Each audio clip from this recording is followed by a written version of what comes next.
Thank you. Thank you, everybody. Thank you. Thank you so much. You're all like, It's about time. About damn time. I'm reading the comments in the chat.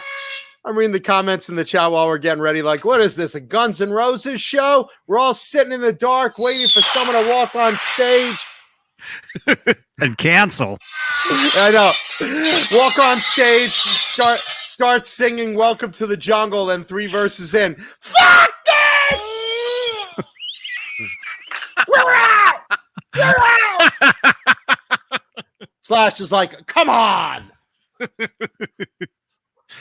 Yeah. Man, the 90s. Hey everybody. It's Johnny Beane, John Mancuda. This is Talking Guitars and 80s Metal Live. It is March 23rd, 2021. 8:15 Eastern, 5:15. Did I say 15? Pacific. And right on time. Yes. And this is a podcast. So make sure you listen to us over on iHeartRadio, SoundCloud, Spotify, Stitcher, TuneIn, Google Podcasts, radio.com. We are the darlings of iHeartRadio. I keep hearing this. Yeah. I uploaded a couple podcasts today. The only people that say we're not the darlings of iHeartRadio is iHeartRadio. Yeah. They keep initiating cease and desist orders, but you know.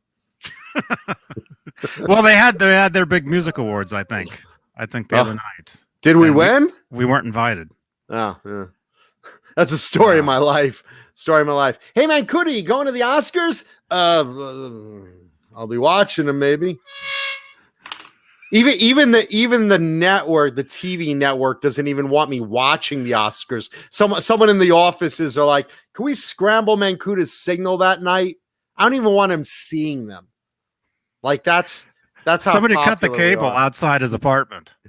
So someone's on the roof with a lasso getting my satellite dish. Yeah, all of a sudden where is it? You can sort of hear that. Yeah. I'm like, what's going on? Why is my TV? I'm getting all the waves. It started to look like the Playboy channel when you tried to watch it in the 80s.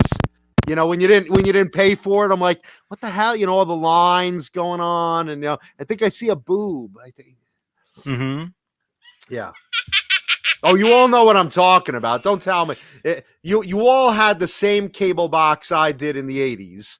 And we all were trying to see, like, okay, HBO, Dad didn't pay the bill. So it's all wavy. So you're trying to watch. Box. Yeah, you're trying to watch like Swamp Thing or whatever was showing like every day on HBO. But Dad didn't pay the cable bill. So like you're getting all the wavy lines, it's all the broken signal, but you're still trying to watch it. Then you're like, hey, the Playboy channel. And then you're tuning in on that and you're trying to watch that and you're like, oh yeah, I think that's a leg. No, that's an arm. No, that's a leg. That's a leg. Is that a nipple? It's a funny looking leg. That's a hat.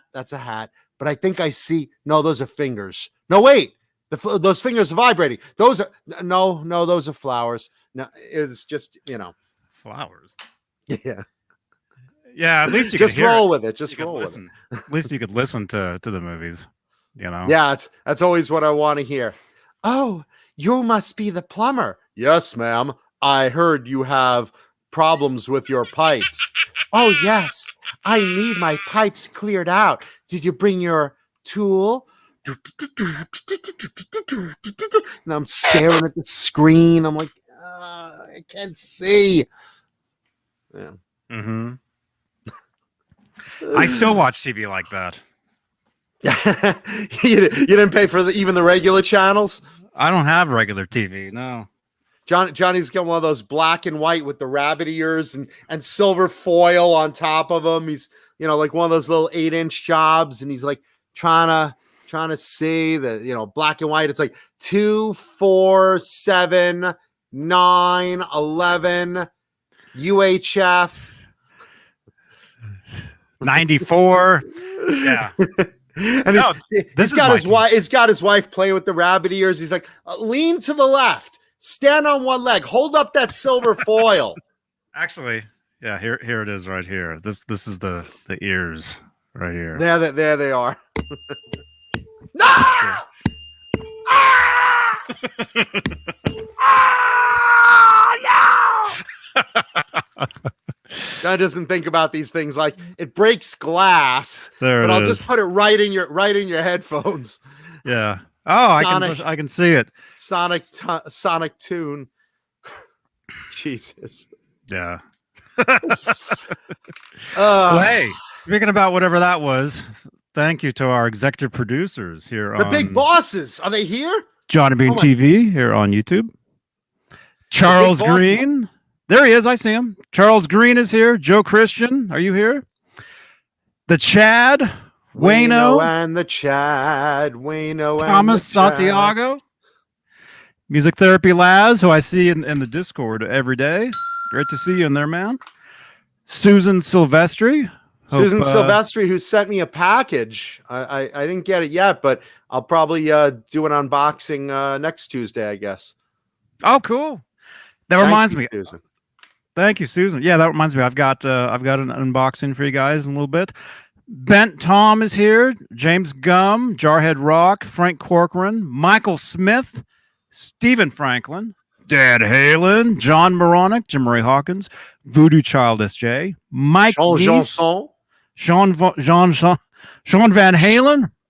Sean Van Halen, Mike Neese, who again, Mike Neese, thank you for all your support, man. You're awesome. And of course, Steve Carmichael, who is Steve Carmichael. Steve Carmichael. And everybody knows Steve Carmichael. You know? And that's the top tier. Wayno says, I'm Wayno, and the Chad is another dude. Hey, yes. Dude, we don't judge. Whatever you're into. I mean, Rob Halford. I mean, it's all good, man. We got gay and straight listeners. That's cool. We're all about that. We're very, very open. This is a very LGBTQ friendly channel. I don't know if that's what he meant, but I don't know. But that's top membership here on John Bean TV YouTube channel. If you'd like to become a channel sponsor, click the join button. It's right below the 33 thumbs ups that we have. So make sure to leave a thumbs up. And we're also live on Facebook, where we have Facebook stars. We're stars.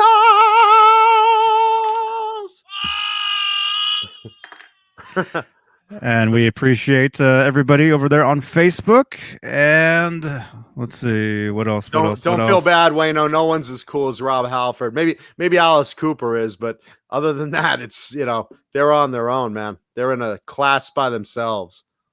Yes. Yeah. Yeah. And behind me, we got special features. I've got special light show going on here. Screensaver. And then I got lights over there. Any super chats to support the channel. Change the color of my lights.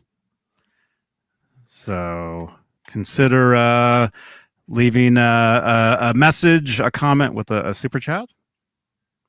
And the different tiers of the different colors. And you can scroll through them, actually. So you can see the different ones. Cool. And thank you. Channel member emojis and all sorts of neat stuff. Yeah. There's emojis in there. You can have fun with all of our faces.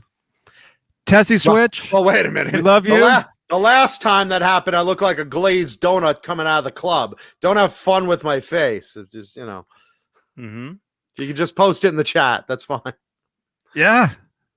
Johnny's like, yeah, you can have fun with our faces. 3 big biker guys come over. All right, Beane.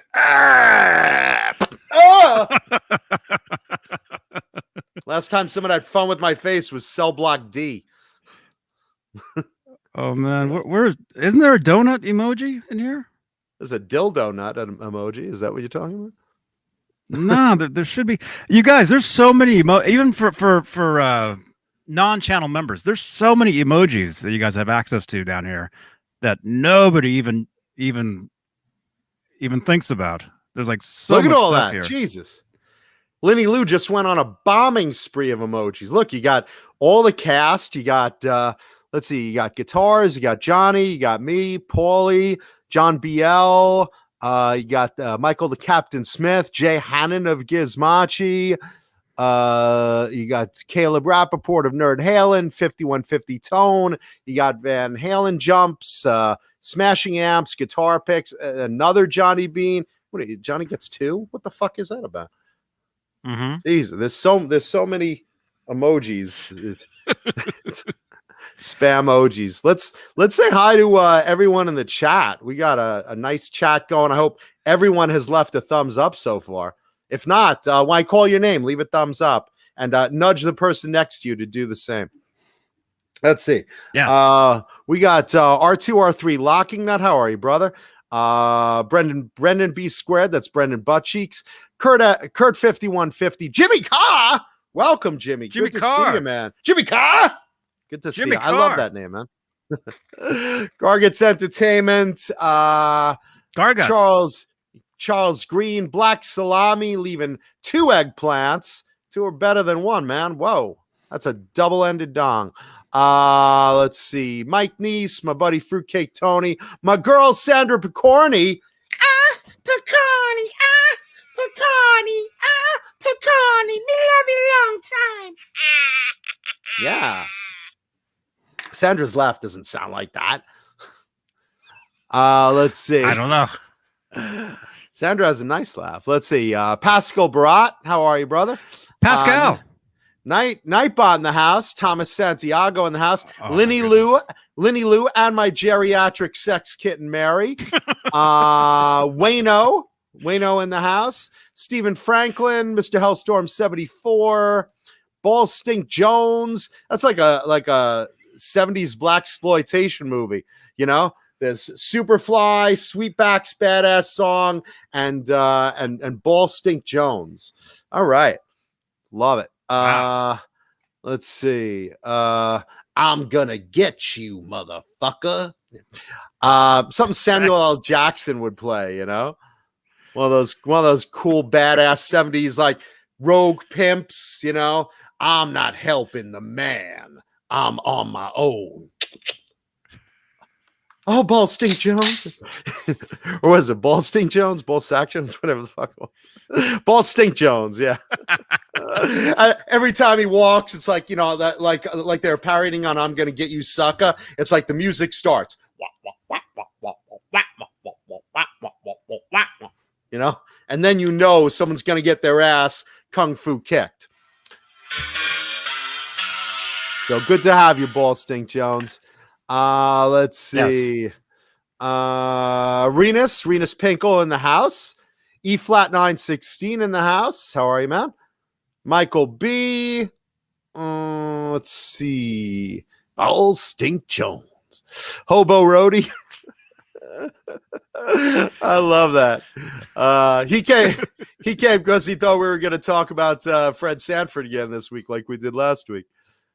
All the 70s cats are joining in. Wow. Jesus Rapes Me, Cecil Music. David Scher. Thumbs you up, big brother. dummy. You big dummy. You big dummy. As soon as you said Sanford and Son, I'm like, they need me. The signal went in the sky. Paulie was about to eat a spare rib. Then, Yeah, it was like, the John BL signal. Cobra Kai platoon, my man. quick, they need a fat black man that looks elderly. I'm running. Lamont, I'll be back. Ball Stink Jones. That's my favorite name of the week, I'll tell you. That's my man. Let's see. Who else is in the house? Let's see. Stephen Douglas, welcome, man. What does everyone think of the Defiance? I can't stop listening to them. Best band in 20 years. I haven't heard the Defiance. Nope. Nope. Not better than Dirty Honey. I don't know. I don't know. Not better than Let's see. Dirty Honey. Dirty Honey is the shit. Dirty Honey. Matthew Stewart, David Shea Garmery, PB. That's Pubic Boy to you. Let's see. Tube Supio, Cecil Music. How's my mom? I see a lot in the chat. Mom is recovering. She's unfortunately in a lot of pain right now, recovering from her recent surgery. I mean, that's kind of a given. She's been in pain since that first birth. The labor never stopped. The first birth? What are you? Were you the second one? Did you have a twin that died? What the hell? The first birth. Well, there was a shit like a pumpkin that my dad thought was a brother. He thought he was like a second kid. He's like, John has a brother, and then nope. That's from last night. Never mind. That's from last night. I'm thinking of Walk Hard. Wrong kid died. Oh, Murphy in the house. Let's see, Stephen Franklin, Hip Metal Works. David Nedsball's in the house. Good to see him around. Hardwood Steaks. Let's see, who else? Janice Lala's in the house. Hey, Janice. Mike Johnson in the house. La la la la la. La la la la la. La la la la la. Janice. La la la la la. La la la la la. La la la la la. La la la la la. I remember when John was young. He used to play in a pile of cum. I was made of my father's cum. Oh, come on now. Cock rocking. I like it in the face. Oh, you missed that conversation. We were talking that earlier. What? Come in the face, because Johnny was like, everyone have fun with our faces. I was like, thought it was gonna be like a bukkake party. I was gonna say I had no idea it was Bukkake Tuesday. By the way, Bukkake Tuesday, everyone. Because another female got a jingle, we have to, of course, acknowledge Sandra Picorni. Oh, I sang it again. Maybe you could do chorus with me. Ready? Ready? Oh, wait. Oh, you're going to give me a 3? Okay, all right. This is what happens when white guys try to sing. We got to do 3, 2, 1, then go into it. Ready? 3, 2, 1. And even then, we fucked it up. Fuck it. Forget it. Sorry. No, one more time. No, fuck it. The moment is lost. No, that's what she said to me in bed. Please. Okay, here we go. 3, 2, 1. Why are you so slow? You're the one that's running behind. I'm ahead of you. My time. Picorni. Picorni. Me love you long time. Yeah, somebody has lag. We must have lag today. Johnny, are we syncing? We're not synced, are we? No. There's lag. Okay. It's weird. Why is there lag? Do you want me to go out and come back in? Do me a favor. Raise your hand after I say the number 1, okay? All right, ready? Yes, I'm waiting. Okay. 3, 2, 1. There's like a 2-second delay. Oh. Yeah, jump out real quick. All right, fuck you. Neanderthal. Neanderthal, everybody. There he was. He's not coming back. The lag is real. Let's see. Plexi Face in the house. Kevin Bethel in the house. Hello, everybody. Please leave a thumbs up. Take a second. Because it costs nothing. Yeah, JoJo the Chimp will keep the beat.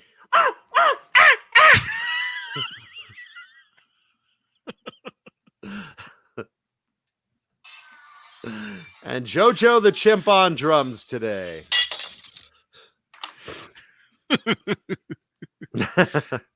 Wow. And welcome Fear My 3-inch. Welcome Mike Johnson. Welcome everybody.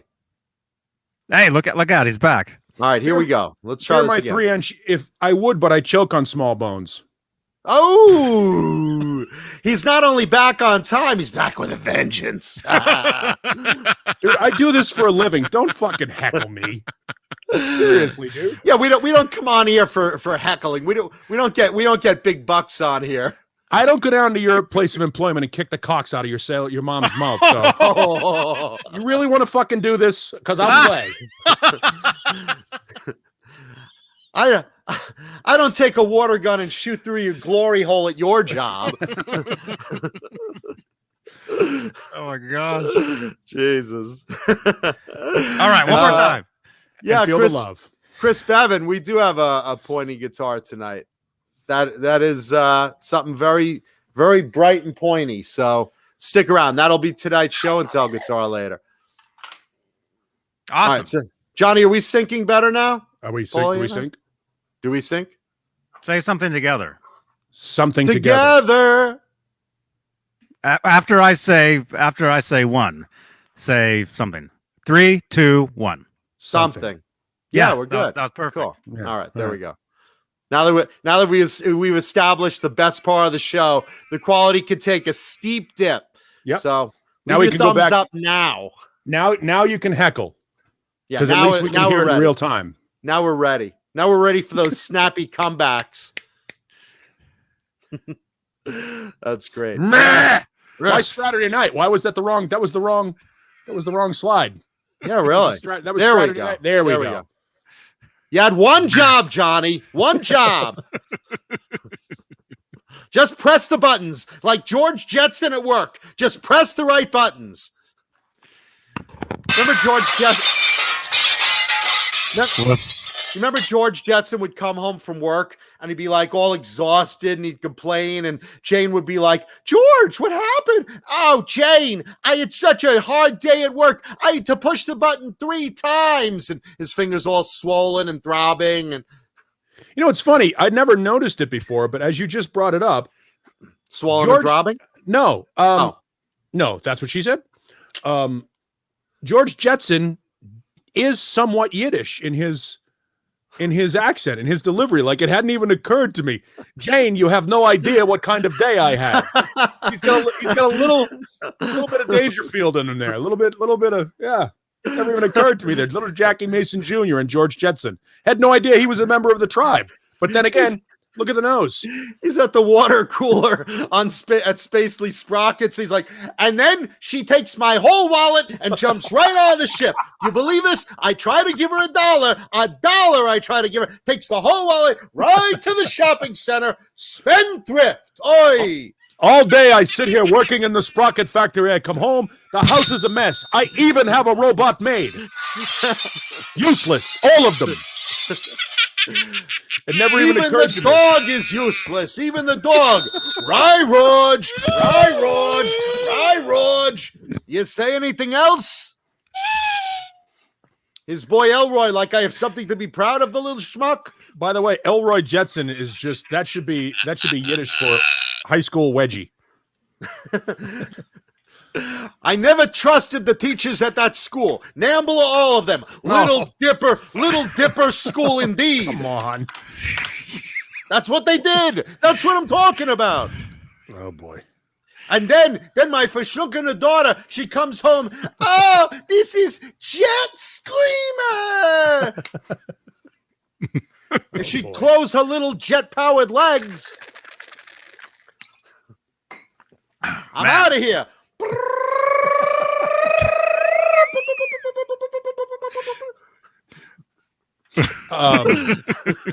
So we were joking this morning on the show. Randy Watson said, the Juicins. Yes, of course. Randy. Meet George Juicin.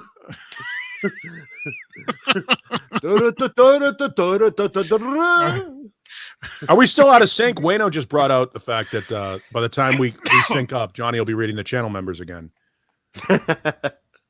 No, we should be. Charles Green. Oh, stop. No Christian. By the way, I want to know where Wayno got a posse. Wayno and the Chad.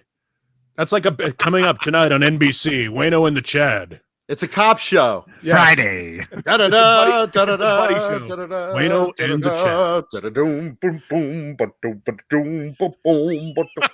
Da-da-da, da-da-da, Tonight, it's a very da-da-da, special Wayno and the da-da-da, Chad. da-doom, boom, boom, And the Fat ba-doom, Man. ba-doom. You remember Jake and the Fat Man? Yeah. It's like your body shaming poor Cannon. Cannon was just a younger Wilford Brimley. Or older. Who knew? Cannon was awesome. Did you ever watch those old Cannons? Frank I always- Cannon. What I always wondered was why somebody would hire a morbidly obese private eye. Like you Like, can who really is- hide, you know?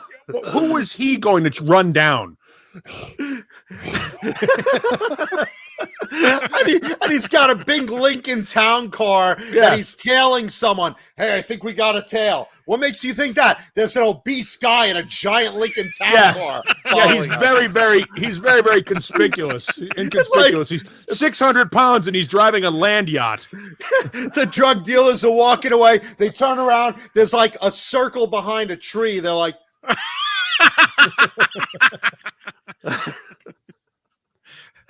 Jesus Christ. And he always got more like pen and ball. Like that. And he always got a clue when like something was wrong. Like, he when something was wrong with his dinner, like he's having an ice cream and he's like, I need more Jimmy's. That's a robbery.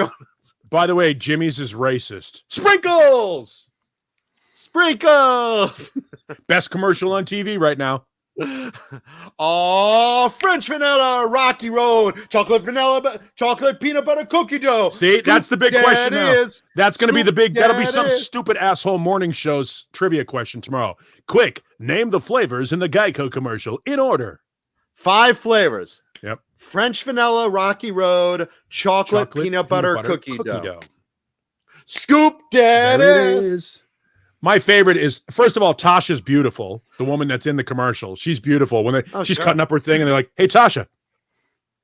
What are you waiting for? She's like, get out. Why should she be like, get the fuck out of my kitchen? Yeah. If she's like making dinner and 2 large guys are suddenly in my kitchen. Motherfucker! How did 911! You know what? They use Canon's cloaking device. How the fuck did those guys sneak in the kitchen? Look at the size of them. They're 2 huge guys, and they've got everything laid out. Right. They've got all these ice creams laid out. And as soon as she sits there and she, what are you waiting for? Taxi. She turns. When she saw that, my first response was, "Fucking stab him with that butcher knife." I know, really. Fucking guys are in my kitchen. I'd be reaching for the Glock as fast as possible. And if you haven't done it yet, if you haven't watched that commercial, and why wouldn't you? Because it's on all the time. Constantly.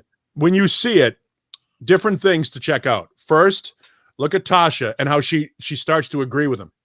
Hey, yeah. And then all of a sudden, tag team, who are having a fucking blast with their ice cream scoop, pointing out the flavors. Those guys are having the big fucking smile is just off. It's so good. Then Tasha starts dancing and she does the elbow thing and she's getting into it. Then her husband and daughter walk in. The husband's like, what the fuck is going on in my ooh? And he's all about it. The minute he starts to participate, watch the daughter. She's like, fuck this. I'm gone. Yeah, the daughter eye rolls and walks out. First of all, the husband should be drawing on them immediately. You know? The commercial's awesome. I see it on YouTube, and it's just a clip but you've of it. seen it. I've never seen the part where the other people walk in. Yeah, he hasn't seen the 30-second version. The clip doesn't have the husband and daughter. I know what you're talking about. But the full version, you watch it. First of all, if I walk in on my wife with 2 guys suddenly there, it's like, what the fuck is this? Yes, but you walk in and you go, holy shit, what the fuck? Ooh, ice cream. Oh, French vanilla, Rocky Road. Down your wife's throat is my load. Whoop, there it is. Whoop, there it is. Now you made it weird. Yeah. No, making it weird would be if it was like a total scat play thing where he goes, shitting on your wife's face and, poop, there it is. Oh, poop, there it is. You know, you're ruining a nice thing. Why, John? Sprinkles. Why you got to be that guy? Sprinkles.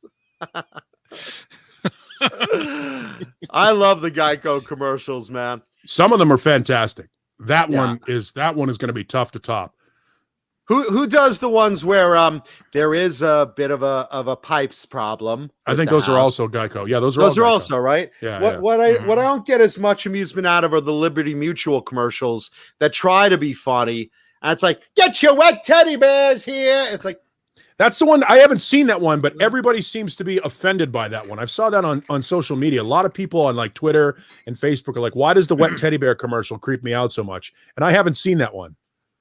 Why? I don't know why anyone would be drowning these poor innocent little bears and serving them to eat. What type of barbaric world do we really live in? They're just commercials. What do you mean they're just commercials? Commercials are life, Johnny.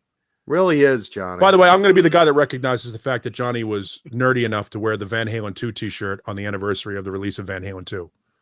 Yes. It is. I'm going to be the guy to bring that That's up. why I'm wearing it. That's right. And I by know the it's why way, you're wearing audience, get ready. We're about to talk about 80s metal.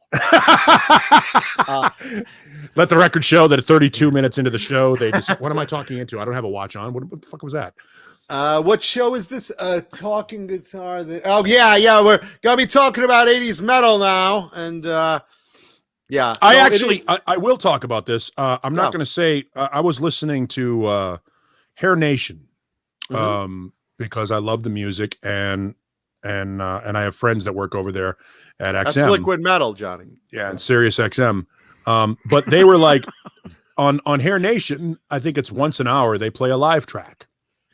So, wow, they go to, now live music, the history of Hair Nation, and they image the whole thing. And then I hear the beginning of Save Your Love from Great White. And I'm like, oh, this is great. This performance is fantastic. This is a great song. And as soon as the vocals kick in, I go, this is fucking Mitch Malloy. What are you doing? Oh, Come really? on. It was Mitch doing the live version? Yes. It was a brand new version. Current. It was awful. Fuck that. As soon as I heard it, and by the way, Mitch Malloy has a fantastic voice. I just don't want him in any band that I like. I have nothing against Mitch Malloy, and I'm a huge Great White fan. Obviously, with Jack Russell, I mean, that was my favorite incarnation. I thought Terry Lewis from XYZ did a great job coming in, and I love his vocals. I think Mitch has a great voice, too. I'm getting used to him in Great White. Johnny and I saw him at NAMM a couple of years ago when he joined the band. We saw him order a cheeseburger or something from the food truck next to us. Super good looking guy, super good voice, super wrong for every band I like. Except Van Halen, right? What band do you not like that you'd like to see him in? Yes, there are some bands that I don't like. Here's the thing. We're reuniting London, but we're looking for a frontman. Here's the problem for Mitch Malloy. Mitch Malloy is becoming the new Robert Mason. A guy who has vocal ability, who's certainly good looking. Mitch Malloy is one of the best looking guys. He doesn't age. He doesn't age at all. I'm certainly, I don't go that way, but I can totally see why people find he's like George. Why do I get isolated for that? But he's totally one of those under guys scrutiny now. He's super talented, and he's put out a couple of solo records on his own. For whatever reason, he seems to be the new replacement singer. And I don't know why. I mean, he's a super talented guy. Why doesn't he go out and do his own thing? Johnny, the light. I know. I just noticed. It's green. It's green. Look at it. Can you see the light? Rick Green. Thank you. Everybody. Oh, that's very funny. Light. Rick Green just changed Johnny's light to green. See, even Miles Kennedy, whose voice is fantastic, even though he oversins every fucking song, even Miles Kennedy realizes, hey, I don't want to be the voice of Slash's records always. I don't want to be just the guy in Alter Bridge. I have my own thing. Todd LaTorre, I have my own thing. I have something I can do on my own. I don't want to be the replacement. I don't want to forever be known as Jeff Tate's replacement. And so he goes out and makes his own music. Mitch Malloy has been in the music industry for like 35 years and has never broken out under his own name. He's got Hollywood good looks. He's got a fantastic voice. I guess he did okay in country for a while. I mean, he relocated to Nashville. But he's one of those guys that should be a star in his own right. I don't want to turn on Hair Nation and hear a beloved song like Save Your Love and then hear his voice on it. I mean, here's the thing, and I gotta touch on this first. As far as Todd LaTorre with Queensryche, I mean, he's 3 albums in, so I get it. But he also even when he was fronting Crimson Glory, he was always looked at as, oh, there's that guy that copies Jeff Tate. It's right. Like, no, I just happen to sound like him. Yeah, you're aping Jeff Tate. No, man, I just do my own thing, and that is the fact. So it's like, if you can't beat him, you might as well join him. So, I mean, I like Todd. I like Jeff too, but I like Todd in there just as far as Todd goes.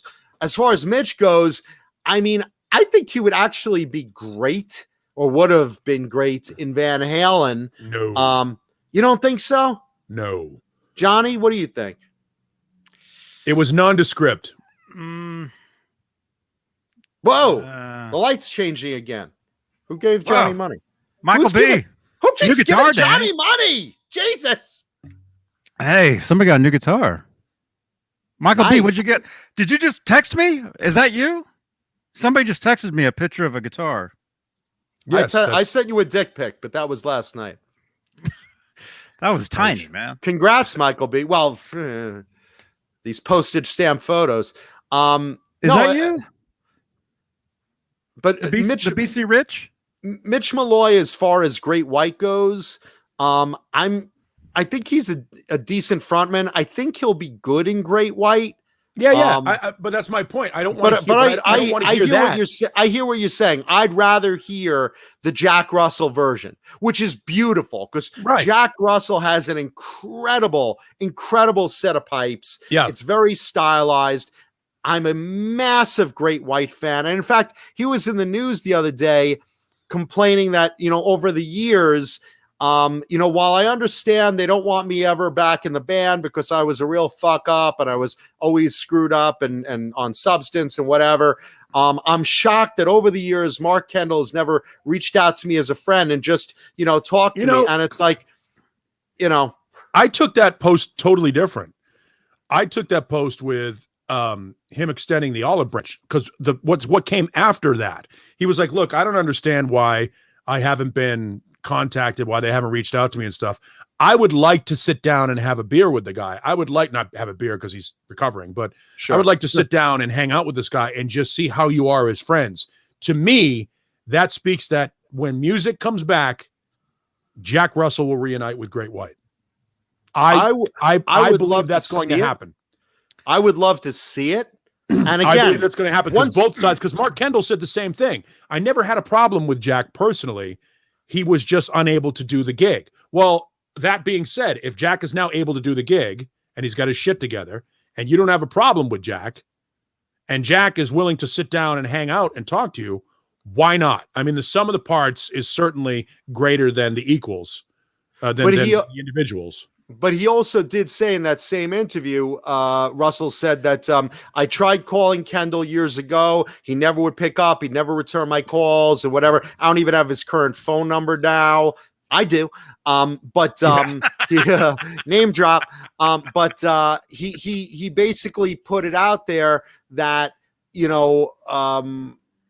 I mean, he misses the guy and whatever, but he also points out that he heard in interviews, Kendall was always saying, yeah, we wish the guy best, but man, his shit is always fucked up and he's always, but that's not wrong. That's accurate. And he was, look, I mean, I'm on your side. I'd love to see it. I think it's going to happen. I think it's one of those situations. I think it's very similar. It's nowhere near as acrimonious, but it's very similar to Rat where, they know that, or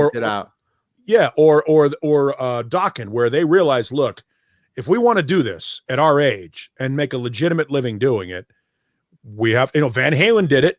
Mm-hmm. Aerosmith does it every day. The Stones do it. They don't have to like each other, but if they can get on stage for 75 minutes a night and do their thing and get the check, by all means have at it. And Great White, in hindsight, is a better band than they've ever been given credit for. And I'm not a huge Great White fan. Absolutely. I'm not a huge Great White fan, but so by the way, this is a long time talking 80s metal right now on the show without a distraction. Keep going. Leave thumbs up while you can, because we're going to talk about cartoons any minute. I'm not a huge Great White fan, and yet I own the entire catalog up until Terry joined the band. I don't have anything without Jack on vocals. And if you go back and you re-examine that catalog, it holds up. It's pretty good. Now, obviously, they got tagged as a Zeppelin clone because they embraced doing albums of entire Zeppelin material, and that probably didn't help them. And he does it real well. Jack Russell. Oh, yeah, no, sure. The best Zeppelin copy I've heard. Yes. I mean, he's even better than Kingdom Come. I mean, that says a lot. He and Daniel McMaster were the two best Robert Plant impersonators out there. Sure. Daniel McMaster from the band Bonham, who's no longer with us. Great White is one of those bands that if they were to get back together, I'd probably pay to see them. Now, I you know, with Mitch and even with Terry, I reluctantly, and I was mad at Great White for a long time because I had friends who died in that fire. My friend Mike Gonzalez, who worked for WHJY in Providence, who was on the air known as Dr. Metal, he perished. He was in the kitchen the night of that fire trying to help people get out one of the doors. And the club owners, the Didarios, are fucking scumbags and should be in jail. Agreed there. Yeah. And just touching on that, I'm not blaming the band. I'm blaming the band's management. Not only the management and the club and at the time. The club owners, for those people that don't know the story, we're talking about the station nightclub fire. My good friend Jay Gates, who makes his living now, he was the drummer in Trash Broadway with Joe Stump early on. He's one of our best friends. Wayno knows who he is. He's an inspiration and an outstanding drummer. He now makes his living doing Rod Stewart and Barry Manilow tribute shows, and he looks just like both of them when he does the thing. He's doing a great job. Which is a mixed blessing, you know. Well, yeah, but what was funny is after the station nightclub fire, I'm flipping through Rolling Stone, and there's a picture of people trying to get out of the station fire, and there's my buddy Jay in this picture. So Jay was there, and he almost died that night. And a couple of people that I do know died that night. So I was mad at Great White for a long time, and they came into the studios of the station that I used to program here in Phoenix, KDKB, and while we were on the air, I had this conversation with him. I said, look, I was mad about this stuff. And Mark couldn't have been more saddened to hear that story and couldn't have been a nicer guy. And He's I wouldn't say super nice guy. I wouldn't say we're friends. But as far as radio friends go, Mark will always have a home in my studio because I sat and talked to him and learned who Mark Kendall is as a human being.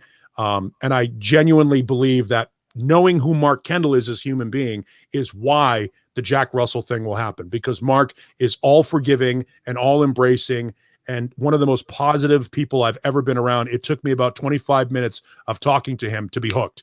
And because of that, I went back and got the entire Great White catalog, and I listen to it with fresh ears now, and they are so much better better than I've ever given them credit for.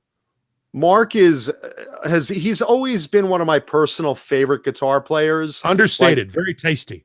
Incredibly talented, blues driven, melodic, and an amazing writer. Super nice. His wife Bridget is super nice as well.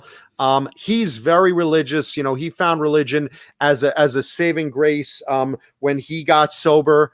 And to that end, he gives a lot of his time to sobriety and to supporting people wanting to get sober. And he says to friends and fans, reach out to me. I will help you with that. Yep. Reach out to me. Just a super, super nice guy, amazing, talented player. But you have to remember something about Great White during that time. Not only did they get blamed, technically, wrongly blamed. And like we said, the club managers, you know, and the band manager, that's who's responsible in my eyes for, you know, essentially manslaughter, just multiple times. Yeah. And to that end, you have to realize he also lost a bandmate. Their bass player was lost in that fire as well. So they lost friends in the audience and a bandmate, and they got blamed by everyone, like as the, you know, the Scarlet Letter, like they did it. And to live with all of that is just so hard, you know?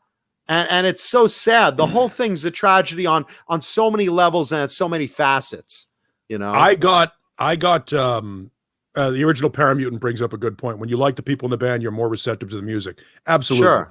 And I became a Great White fan after meeting the band. And that's, by the way, this is long after their prime.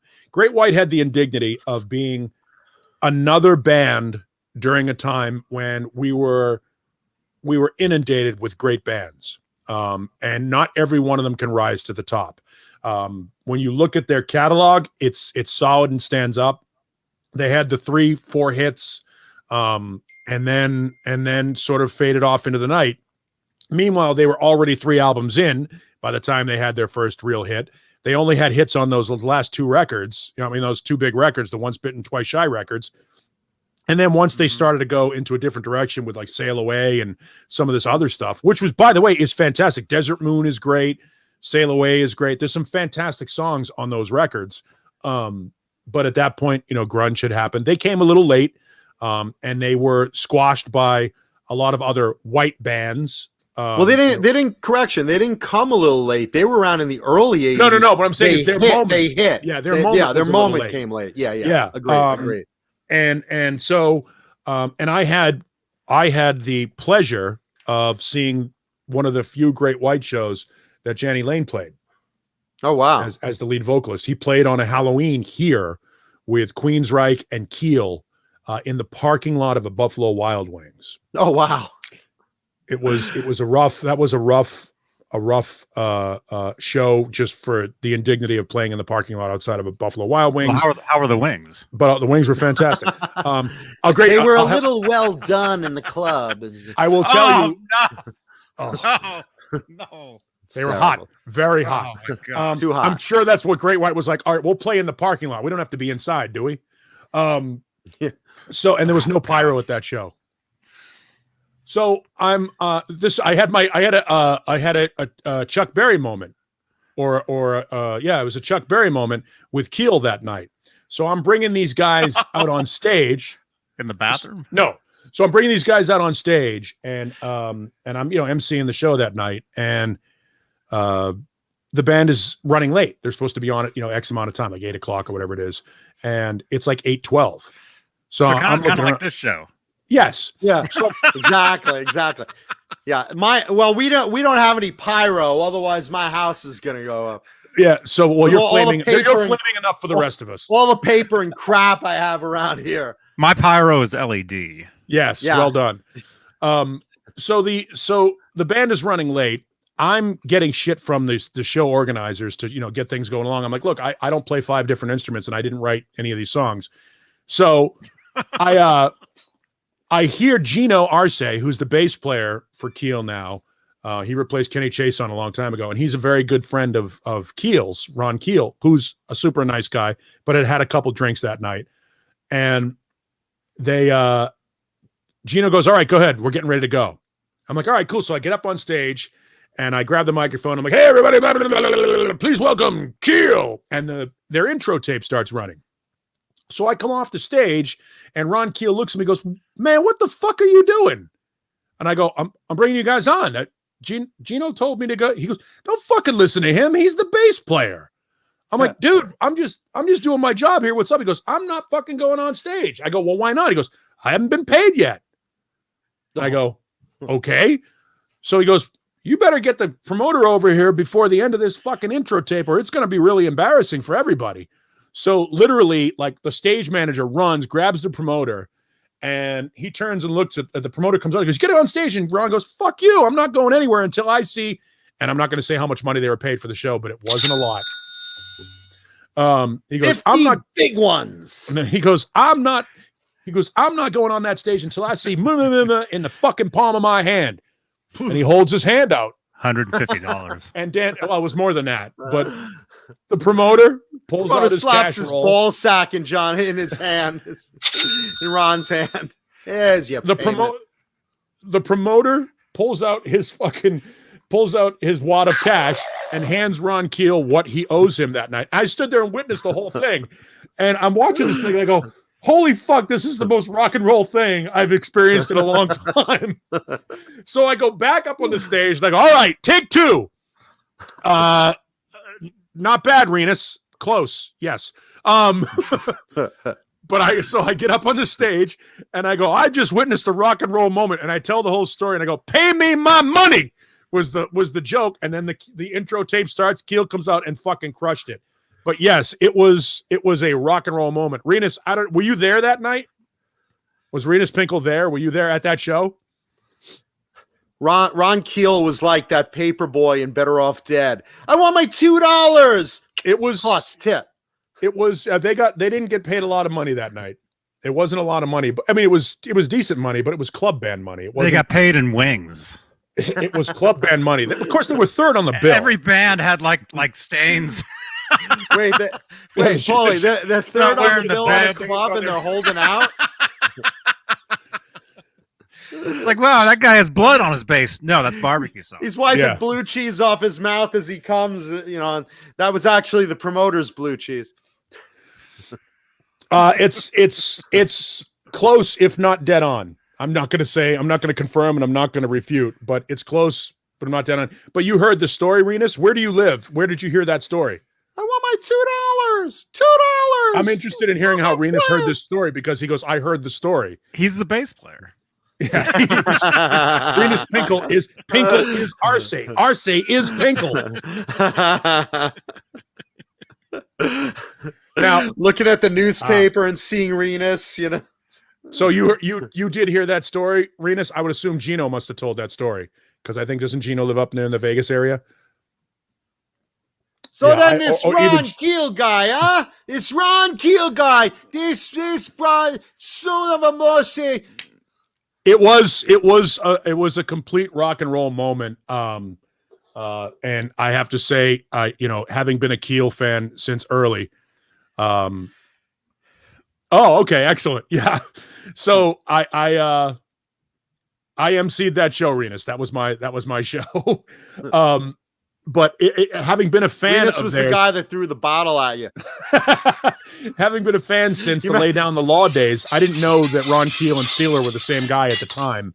And then I got into Steeler after the fact. But having followed that band's career trajectory from club to opening act to theater band to club to parking lot at a Buffalo Wild Wings, following their entire career arc and having been a fan the entire time through it, it was just sort of an interesting moment. And now Ron is out doing shows now. He's one of those guys that has 19 bands like Mike Patton. And he's out doing shows right now acoustically, I think, just going off and doing his own thing. Guy that's been in a lot of bands. He's like Mike Portnoy. He's got 19 different bands going at once. You know who else got into Steeler after the fact? Yeah. Inside joke, folks. Inside joke. He's like, look, I'm on the album cover. We're like, yeah, I wish you weren't on the record. Yeah. You know what else is on the album cover? My jizz stain. And it's actually more valuable than you are as the bass player. Just saying. Saying. Yeah. But yeah, that was a fun moment watching, seeing a band. So again, the Great White, going back to the Great White thing, Janie Lane was their lead vocalist at the time. This was during that period that Jack Russell had the perforated bowel. Just say those two words next to each other. Perforated bowel. It hurts to say. Perforated bowel. Yeah. So when he makes my anus pucker. So when he was out and they hadn't found Terry at the time to be their full-time lead singer, Janie Lane was in Great White for a brief period of time. And I think that show was in Halloween, I believe, and it was literally, I think it was Halloween night or the night before. I believe Janie was gone. Janie was gone in December. Am I correct in that? What date? When did Janie Lane pass? It wasn't long after this. I don't remember the date. John Biel signal. I'm gonna Google it now. And I'm gonna get it right too, because I'm not gonna do the Janie Lane Motorhead slide that you saw at the Revolver Awards, the Golden God Awards. He died in August. So in August of 2011. So he died the following August after that October. Well, there you go. I would have loved to have seen that. It was cool. It was cool because when I saw it, I was like, frontman. Yeah, when I saw that the Great White was coming on stage with Janie Lane as their lead vocalist, I was like, oh, this is not going to work. They're not the same kind of singer. You said the same thing about Mitch. Janie's such a good front. Well, no, but Janie is at least established. Like I could sit back and say, I know what Janie does, and what he does and what Jack Russell does are totally different styles. They're both good. See, at least Janie had credibility. Like Janie getting up with Great White, I'm like, oh, I saw Janie Lane with Great White. That's cool. If they'd said, hey, Janie Lane and Mitch Malloy, I'm like, oh, you're the guy that was almost in Van Halen for 12 minutes. Yeah, Johnny doesn't realize when we saw Mitch Malloy at that food truck at NAMM, he wasn't getting lunch. He was going to work. He was getting all right, hold on, let me put on my apron. All right, yeah, can I take your order? You want fries? Okay. I was almost in Van Halen. Okay, just the fries. Got it. Poor Mitch. No, Mitch Malloy looks like the quintessential frontman. Oh no, you would like hope for in a band. He's a tall, good-looking guy with great hair and a great voice. He's like, everyone's like, man, I wish we could find a great frontman. Hey, Mitch Malloy's available. Yeah. I wish we could find a great front. That's the thing is, and I think that's the thing that hurts Robert Mason is Robert Mason has a better voice than Mitch Malloy, no doubt about it. Incredible voice. It's insane voice, but Robert Mason looks like a hobbit, and he can't. No, I mean I'm not ripping on. It's reality though. I like Robert. I think Robert is one of the most talented vocalists out there. Look who he played with. So he's a Vinnie Vincent, for those that don't know, is first album. You're thinking of Robert Fleischman. Oh, Fleischman. I'm sorry. Yes. You're right. Mason was replaced in Warren, right? Mason replaced in Warren. He was also in Lynch Mob briefly. Got it. Right. Yeah. Second. Replaced Tony Logan. That's what I'm thinking. Okay. Got it. Super talented singer. Mitch Malloy, super good looking singer, super voice. It's the talent part that he seems to be missing because he's been around for a long time. He released a bunch of records. You would think with those looks and with that character, and by all accounts, he's a nice guy. He just hasn't found his vehicle. He hasn't broke whatever out. That vehicle is.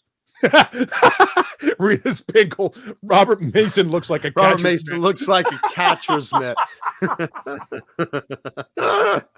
So Robert's in my studio. And he's had just as many balls in there as well.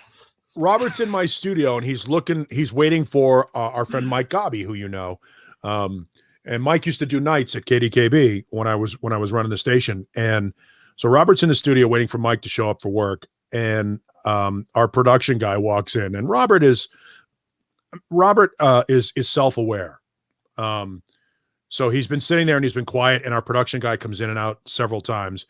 And Robert turns, looks at me and goes, "You're probably wondering why I'm just sitting here, who I am and why I'm sitting here." And because that's Robert. And our production guy turns and looks at me and goes, "Why? Am I supposed to know you? Were you in the Gym Blossoms or something?" And he walks out. It's like, oh.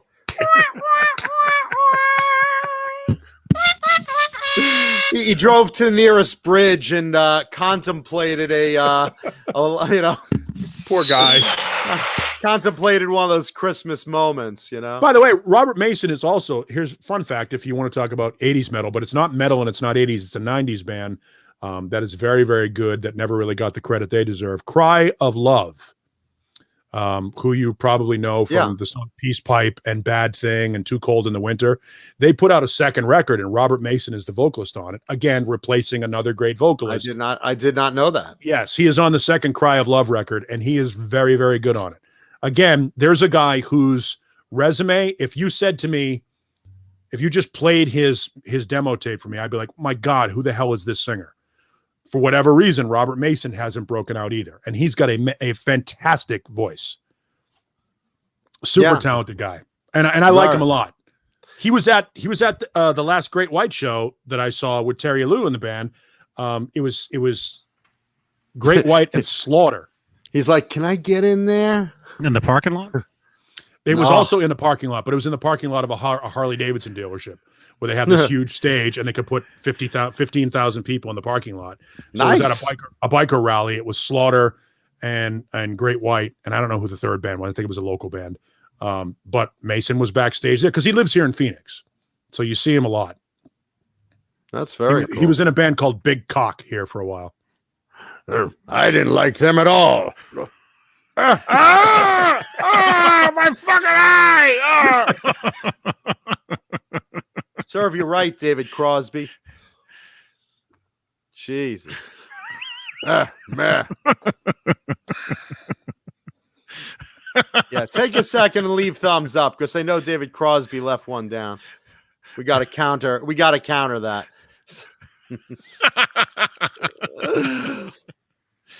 Nice. No, look, I wish that Jack Russell would get together with Great White. I hope it happens. And like you said, once things like that are out in the air, then people with desires for money start putting their heads together and say, "Hey, Mark Kendall, Jack Russell, can we all have lunch together and talk about something I want to bring up?" Yeah, I think reconciliation is on the horizon. I hope so. I'd love to see. And once again, Mitch Malloy, we'll see him on the side of the road. Well, Mitch Malloy is the Elgin Baylor of rock and roll. Elgin Baylor is one of the greatest basketball players in the history of the National Basketball Association, but he never won the scoring title because Wilt Chamberlain, and he never won a championship because Bill Russell. Like, it's like being, it's like being the third best guitar player in 80s metal. You're behind, Eddie Van Halen and Steve Vai, and then everybody else. And that's sort of what Elgin Baylor was. I think Mitch Malloy and Robert Mason both have that issue.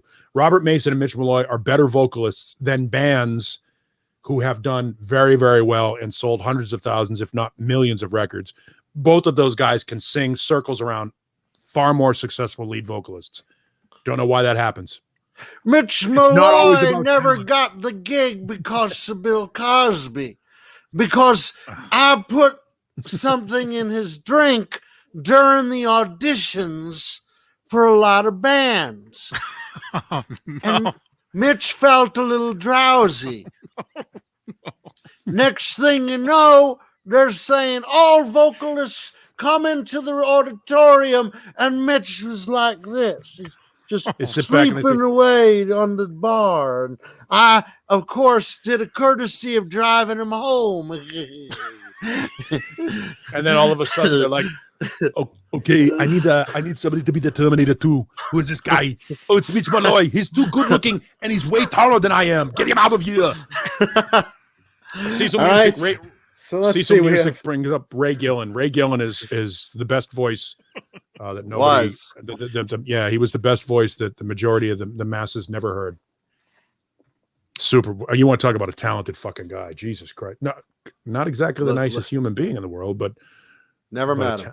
But a talented. He was known as being a little bit of an ass. But then again, he was in a band with Jakey Lee, so that couldn't have been easy. No, living in that shadow. But hey, look, Badlands was an two amazing albums. 3. What 3 with Ian? With Ray Gillen, yeah. Dusk. Gillen. Dusk is the third record. I forgot about that one. Mm-hmm. You don't have it? I do have it, but I didn't remember it. I didn't remember. What year did that come out? It didn't come out till long after, like 94. It's an unfinished record. Yeah, that's why. It's an unfinished record.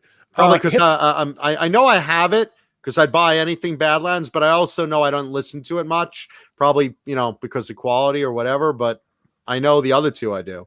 Interesting. Hip Metal Works. I will debate that fact with you.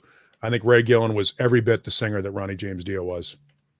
Every bit, and maybe even better. Very different. Yeah, Dio was not. I mean, Gillen was a blues singer with an amazing range, and Dio is more operatic and power metal. They're two different deliveries, but I would say Ray Gillen was every bit the singer that Dio is. I mean, it's like an apple to an orange to me. I mean, I just think of Dio, and I just think such a powerful voice. Not that Gillen didn't have an amazingly powerful voice and great range. I just consider Dio just such a powerhouse in a tiny little package. And insert joke here. Ray wasn't a big dude either. I mean, it's funny how short a lot of those guys are. Yeah, Ray was a phenomenal vocalist. And Badlands, a criminally underrated and overlooked band. That's a super rock and roll tragedy right there. That band should have been bigger and should have done better.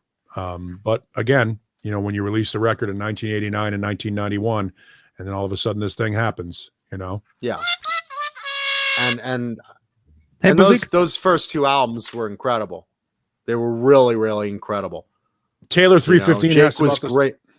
Go ahead. Jake was playing great and he was singing great. It was just a great chemistry. I loved it. The chemistry was fantastic. Taylor 315 asked about Millie from Steelheart. As that band's career goes on, and I have, now I have a good amount of their catalog. I thought that was Mitch. Didn't they look the same? No, Mike Matevik. Mike Matevik had the long blonde hair, so you might be thinking of that. I think he was an amazing vocalist. But again how long can you keep up that range? Well, that was what I was trying to get to. Is on that first record, it was, hey man, I've got a 5-octave voice, and I'm going to show you in every song, almost like what I've said about Don't say it. Don't say it. Jim Gillette. No, Yeah, exactly. Nitro. no. What I was going to say about Miles Kennedy. Miles Kennedy is one of those guys that's got an amazing voice, but he has this incessant need. Hang on, my dog is eating something. Incessant need. I bet he's eating a brush. Eating an incessant need to show you how great a singer he is on every song. And I think that Mike does the same thing with Steelheart. As that band's catalog goes deeper and you get into the third and fourth album, he settles into his own voice. And the voice that you hear in the movie Rockstar, that is supposed to be the lead singer for Steel Dragon, that's Mike from Steelheart. Fantastic voice. Really. I got to go get this from the dog. Really great voice. And Paulie and I'll disagree a little bit on that first album. I don't think he was just showing off. I mean, to a point he was basically going up and thank you, Johnny. To a point he was going up and what's more interesting than Mancuda? An empty chair. Absolutely.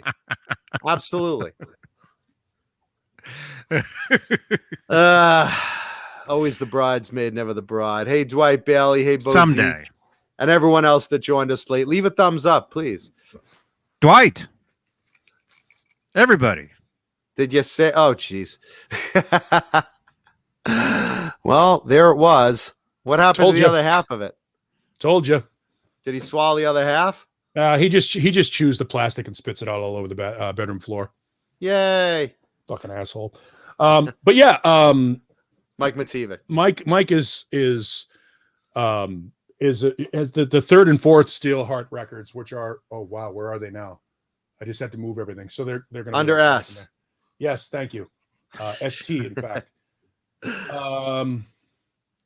Yeah, there's like 4 records, and on the as they get further into their catalog, he settles into his total voice as a singer. The first record was all about, hey, look how high I can sing, and obviously, I'll Never Let You Go is his moment.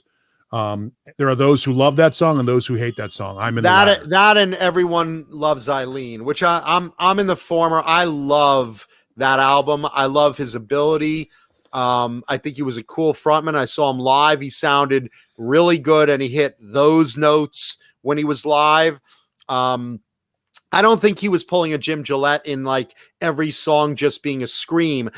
He did definitely want to show his octave range, but I don't think he overdid it. I think he did it just enough to say, wow, that guy's got pipes and it's real and whoa. But I don't think he was like ruining the song in the same way like Vinnie Vincent says, I can play 1,000,000 notes a second. I'm going to do it every second. I'm going to just ruin the album, by doing that.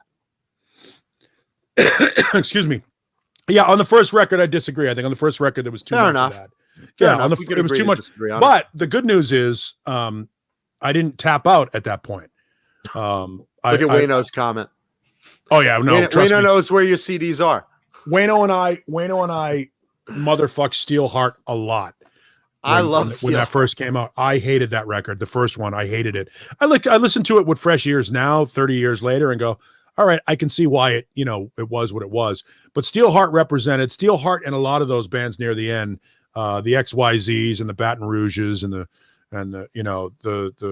Dangers and all those bands and I think that might be a little bit of our age difference. Yeah, that might be a little bit of our age difference because I'm in the Armored Saint, Riot, Saxon camp. That's the I love those guys. I love those guys.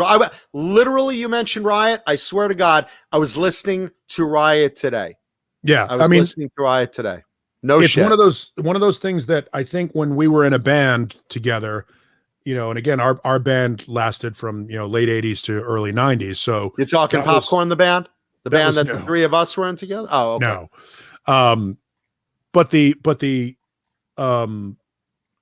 idea that was the band. We would sit down and watch. We would watch Headbangers Ball, and like every other musician would do, we'd sit in front of the TV and go, "If that band can get a deal, we should be able to get a deal." And that's how I felt about Steelheart at the time.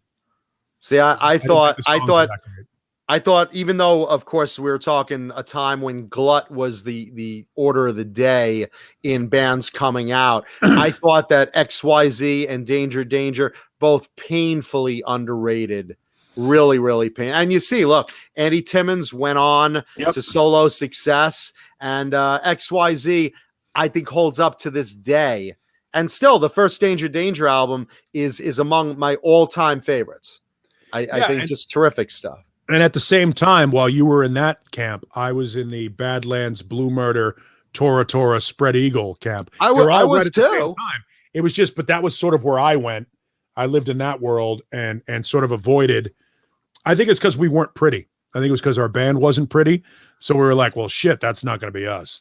We're never going to be able to make it as that. We loved bands like Tesla and Tora and, Brian Wheat right now is watching the show and he's like, wait, what? Oh, dude, I got my first gig. Not pretty. I got my first. Well, trust me, Tesla's not pretty, and I know. They know it. I'm not telling you anything that they don't already know, that they wouldn't tell you. I got my first gig singing in a band doing a cover of Modern Day Cowboy. That was one of the vocal auditions. It was Modern Day Cowboy, Aces High from Iron Maiden, and Get It On from Kingdom Come. Those were the three songs that were nice. Those were my audition songs for my first band. And I mean, if you want to, do you have a high vocal range? I have a much higher vocal range singing than I do speaking. I actually sent, I forget who it was. I sent somebody demos of not demos, but a link to my webpage, and there's a link to my band's old demos on my webpage. And it's funny when people hear it, they go, "Boy, that doesn't sound like you."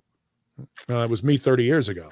Don't get me wrong, I can still sing, but but the band was, it was your typical. You'd say that about any band 30 years ago, that, hey, you don't sound the same way, man. All right. I'll put ask Don Dokken how he sounds nowadays compared to 30 years ago.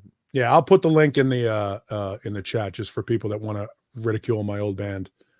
Our old band, I'd like to hear it. I'd like to hear it. Not for ridicule. I'd like to hear it. It's fun. So if Johnny wants to pull some of it up, we won't get taken down for it. But it's funny. We were at the end of that period, and it was a blast. And we wrote songs that were jokes and fun, and then fucking Nirvana happened, and it was over like that. It was over for everybody. It was over in 3 days. Not kidding you. And when with the lights out, let me fist you. Here we are now. Come to fist you. We were booked by an agency called Music is Art in Boston, and they had a bunch of bands on their roster. And we were going from playing 2 or 3 times, and there were so many bands. We played 2 or 3 times a month. We couldn't play every week because there weren't enough clubs in Boston to do that. But we played 2 or 3 times a month.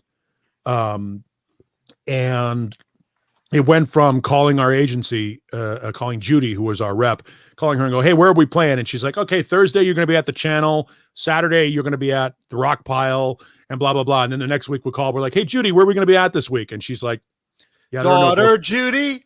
We're like, she's like, "There's no bookings." We're like, "What do you mean there are no bookings?" She's like, "Yeah, there's just no bookings." I'm like, "For who?" They're like, "Yeah, they're looking for something different." Hey, Fred, something different. They're playing over at the Rock Pile this week. Yeah, it was over like that. So quickly over. It sucked. You think it sucked for you? Remember that story from Warrants? We went into the record company offices where they previously had a giant Warrant banner at the front desk, and we saw Stone Temple Pilots. No, it was Alice in Chains. Alice in Chains. And they were like, "What's this?" And "Sorry, boys, we're not promoting the new album." Huh? It was that quick. Yeah. On Thursday, we were the second band on a bill, opening for some national act at the Channel. And then the following Monday, we couldn't get booked. Remember the episode of the Flintstones where Fred Flintstone's a rock star, and he's there's a town I know where the hipsters go called Bedrock. Twitch. Remember that? And the Flintstone flop. Fred Flintstone's a sensation. Then Wilma and Betty are like, "Hey, let's start a rumor and end his career. Hey, I hear that Flintstone is a a square. All of a sudden, all the kids are like, a square. And suddenly the audience disperses and the contract is shattered and they take Fred's wig. And it's like, my career's over. By the way, we should probably talk about this. I got 80's somebody metal. We totally are. Yeah, somebody hit me up with this story, the Ricky Rackman story about Lemmy's ashes. Yeah, I have that in the news. We could go into that now. We'll get into that when you want to go into it. Whenever you want to. Right now is fine. I just happened to it reminded me that I'm like, oh, so good. For those that don't know the gist of this, Lemmy of Motorhead, who is literally just one of the most underrated legends of rock music, and not even just musically, but attitude wise. He was the epitome of what a rebel was in rock music. He just had that, fuck you, we're gonna play, let's rock, fuck this. Just that was his attitude. He was like that quintessential role model, for lack of a better word, of that fuck you attitude in rock. First Motorhead album comes out in 1977, 78. And Lemmy comes out and he's cool in 1978, and he was never not cool. Lemmy was never not cool. He was always the epitome of cool. Like Ozzy.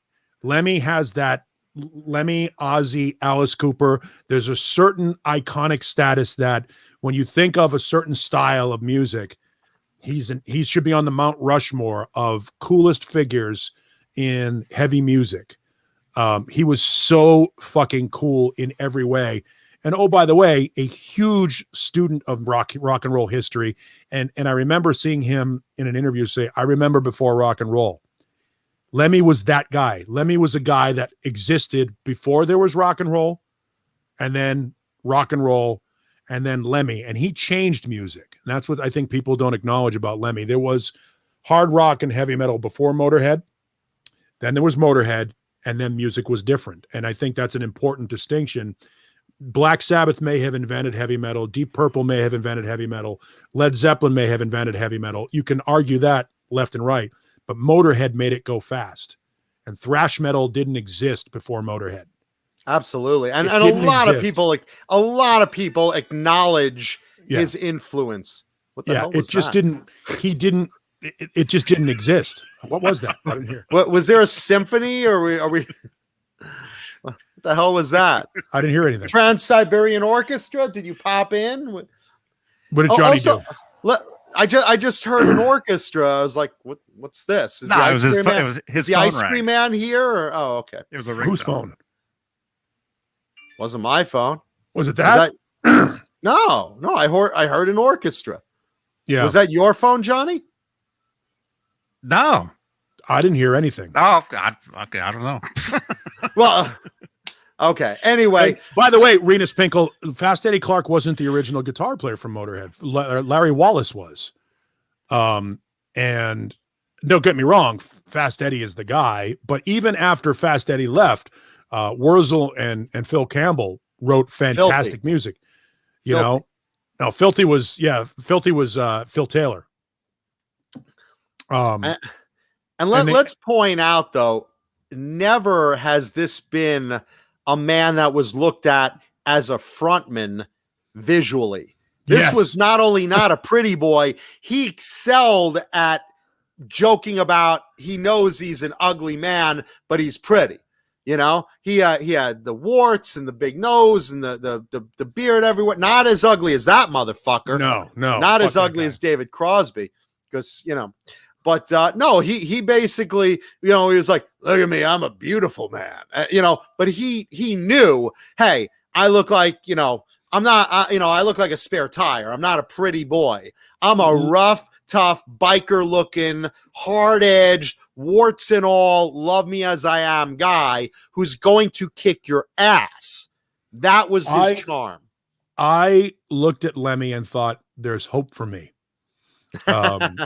I with no irony intended, I had a much more acceptable voice than Lemmy, and I didn't have a big fucking growth on my face. So I thought, okay, there's a chance I can make it. And I was horribly wrong. Andrew because Savior says his warts sang backing vocals.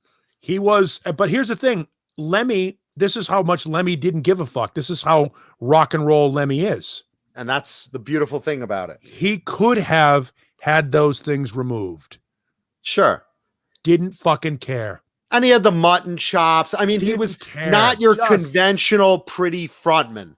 Meth think mouth, of frontman, you know? missing teeth up here during the early 80s, didn't give a shit, didn't get it fixed until later on. He was everything right about music. He could write a fucking song. If you listen to Motorhead songs, they are Chuck Berry played at high volume. They're great rockabilly 3-chord and a bottle of whiskey songs. They're catchy. Their hooks are great. But they're played because they're Motorhead, and Motorhead is fucking singular. Nobody, with the exception of Rogue Mail and Chrome Division, sounds like Motorhead.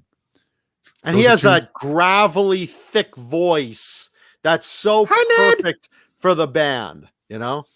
So the Ace of Spades! The Ace of Spades! The great thing about Motorhead is everything. Yeah. But here's the meat of the story. So Lemmy passes a couple of years ago. And Renus goes, well, then Motorhead sold out to the WWE. Yeah, because it's the music business. And if somebody offers you huge money to write a song for somebody, and oh, by the way, The Game is a pretty good fucking song. And Mike Johnson also brings up Lemmy wore booty shorts and was still a badass. Yes, there was nothing you boots. could do. There was nothing you could do to make this man anything but the epitome of hard edge, badass, cool rock and roll. There's nothing you could do. So he passes a couple of years ago. And it's been a few years now. It's been like 2012. Yeah, it's been a while. 2012. No, it was like 2018, 2019. Was it that late? Yeah, it wasn't that long ago. Okay, I'm mixing up. Go ahead. So Lemmy passes, and we come to find out after the fact that he's been cremated, which is a common thing for a lot of people. I think I'll probably be cremated. I don't want to be buried. What the fuck? I don't have any family. What difference does it make? Fuck, throw me in the dumpster. I don't care. I say that too. I say, throw me in a dumpster. Yeah, who gives a shit? No, everyone wants my stuff. No one cares about me. Yeah, no one's got visit Mancuta's grave. What they got? Ain't got nobody. Yeah. None of my friends and family give a shit. Hello, John Bell. So Lemmy dies and he's cremated, and he has his ashes not spread at the Rainbow, not spread all over Hollywood Boulevard, not spread in Donington or Hammersmith or spread out around the world like some, like this big tribute. Lemmy has his ashes measured and placed into, I think they're 30-06 or 50 caliber machine gun bullets, then has the bullets recapped and has them distributed amongst his closest friends. And they're etched Lemmy on the side of the bullet. Johnny, you should be finding a photo of this. This is because for people that don't know, when you got Johnny's playing with the John BL visuals, he's like, I don't have to do anything. It's like, this is why all those lights are changing. People are paying you to count on you to bring up these images. Look up Lemmy Motorhead bullet. So when you joined Motorhead, this was one of the things when Brian Robertson from Thin Lizzy was accepted into as a member of Motorhead. Lemmy would show up at your door, knock on the door, and hand you one of the bullet belts that everybody in Motorhead wore. They wore belt, the bullet belt, that look of the multiple bullets strung together as a belt. That's a Motorhead thing. Motorhead introduced that as a look to heavy metal, the fucking belt around the waist. So when you were accepted as a member of Motorhead, you got a bullet belt from Lemmy. That was sort of his welcome to the band gift. So now Lemmy, having passed, has had his body cremated and portioned out into a group of bullets and sent to his closest friends. And I'm very, very sad that I was not close enough to get a Lemmy bullet. Oh, because I would have loved that. Bullet. Oh my God. I would have loved a Lemmy bullet. As creepy as that sounds. Yeah. Lemmy died in 2015. And I That was my first interview as a kid in 1986. I was a fucking child. That was the reason why I do what I do for a living, is he was my first interview. And I had I want to do this for the rest of my life moment, because I saw Motorhead, Saxon, and the Cro-Mags, or Motorhead, Malice, and the Cro-Mags, sorry, at the Channel in Boston on the Orgasmatron tour. And it was, so I'm guessing that's 87. And it was a life-changing moment. I have the snaggletooth is tattooed on my leg. Lemmy was my first sort of experience in rock and roll. Lemmy was rock and roll, and I wished I could have got that. I wish I could have got one. Ricky Rackman posted that photo on his Instagram. He got one. Just knowing that that's like his final wish. I mean, could you fucking just be any cooler? Seriously. Are you kidding me? Seriously, that is the most unique. Don't get me wrong; it's creepy, but it's badass. But it's badass. But can you imagine? Your friends, your closest friends, get to have you with them always. I mean, what a nice. Now listen, I'm on a tight budget, so I'm gonna ask to be chopped up in 1-inch cubes and be put into little cubes of lucite for paperweights on people's desks. I can't afford something cool like that. I'm no Rockefeller here, but just so my friends have a chunk of me to throw. What an amazingly weird and yet cool tribute or final resting. So now, even in death. Even in death, the man is as badass as can be. It's ridiculously awesome. He was ridiculously awesome. I consider myself very fortunate to have crossed paths with him a dozen times or so in my radio career. And rock and roll is less fun, and metal is less interesting without Lemmy in it. He was fucking insane. As great as it gets. Motorhead, Motorhead was as great as it gets. And again, if you love the sound of Motorhead, and who doesn't, look up a band called Rogue Male, Roguemale. Rogue Male. They put out 3 albums, and Chrome Division.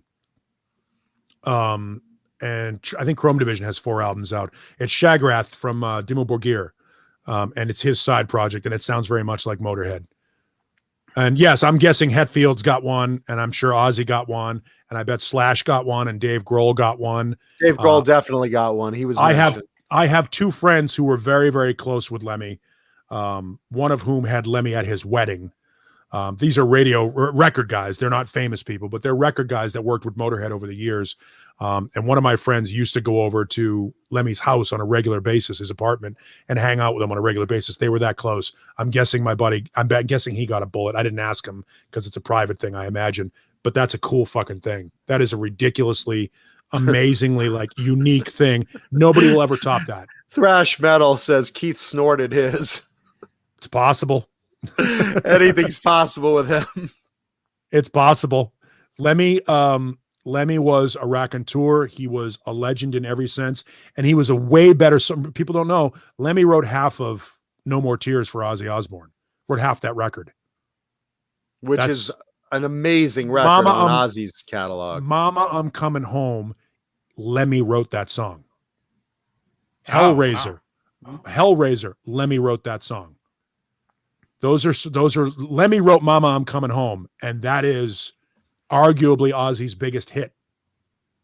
It's all over the radio. It's all over multi-formats. Imagine the demo. The demo of him singing it. Him singing it. I would love to hear that as a bonus track or something. Here's the thing, knowing Lemmy's songwriting style, if you go and you look at the lyrics that Lemmy has written in songs, then you go and you look at the lyrics of Mama, I'm Coming Home, makes complete sense. If you ever want to realize what a great songwriter Lemmy is, listen to 1916. The song 1916. Holy shit. I mean, just and yet tear-jerking. And yet the only song that everybody and their mother knows, Ace of Spades. Right. But if you listen to the song 1916 from Motorhead, if you are in any way, shape, or form able to be affected by music, listen to the song, read the lyrics along with it, and you'll be like, oh my God, what an amazing fucking song. Wait a second. Hold on. Super songwriter. Sandra Picorni just brought up 120 views watching live and only 66 likes button. Come on, guys, hit the thumbs up for a second. Take a second while you're watching the video and please hit the thumbs up. Because it's free. My God. This isn't like I had a Jewish dilemma today. You know, pork chops are on a half price sale. There's a Jewish dilemma. I don't know what to do. Should I save money? Should I, you know, but this isn't that situation. This is a no-brainer. Just hit the like button. Anyway, thank you. We appreciate the support. So that idea, I would, and here's the thing: if anybody ever sells their Lemmy bullet on like eBay or something like that, they should be fucking shot by it, because that is, and I say that facetiously, but that is the most amazing honor to be able to have that. Oh yeah. I mean, I'm creeped out by it on the one hand. On the other hand, I'm incredibly envious, and it's the coolest rock and roll thing. It's one of the most rock and roll things that can possibly happen. Yeah, Black Salami, we know. Every week, the show is garbage. And we appreciate and you're here every what's week. really great is Black Salami is always the one that shows up religiously to watch the entire show and complain about it. I love it. We appreciate your viewership, man. He's the Statler and Waldorf of this show, and Statler and Waldorf made the Muppet Show fun. Hey! You know what my favorite part of this show is? The end.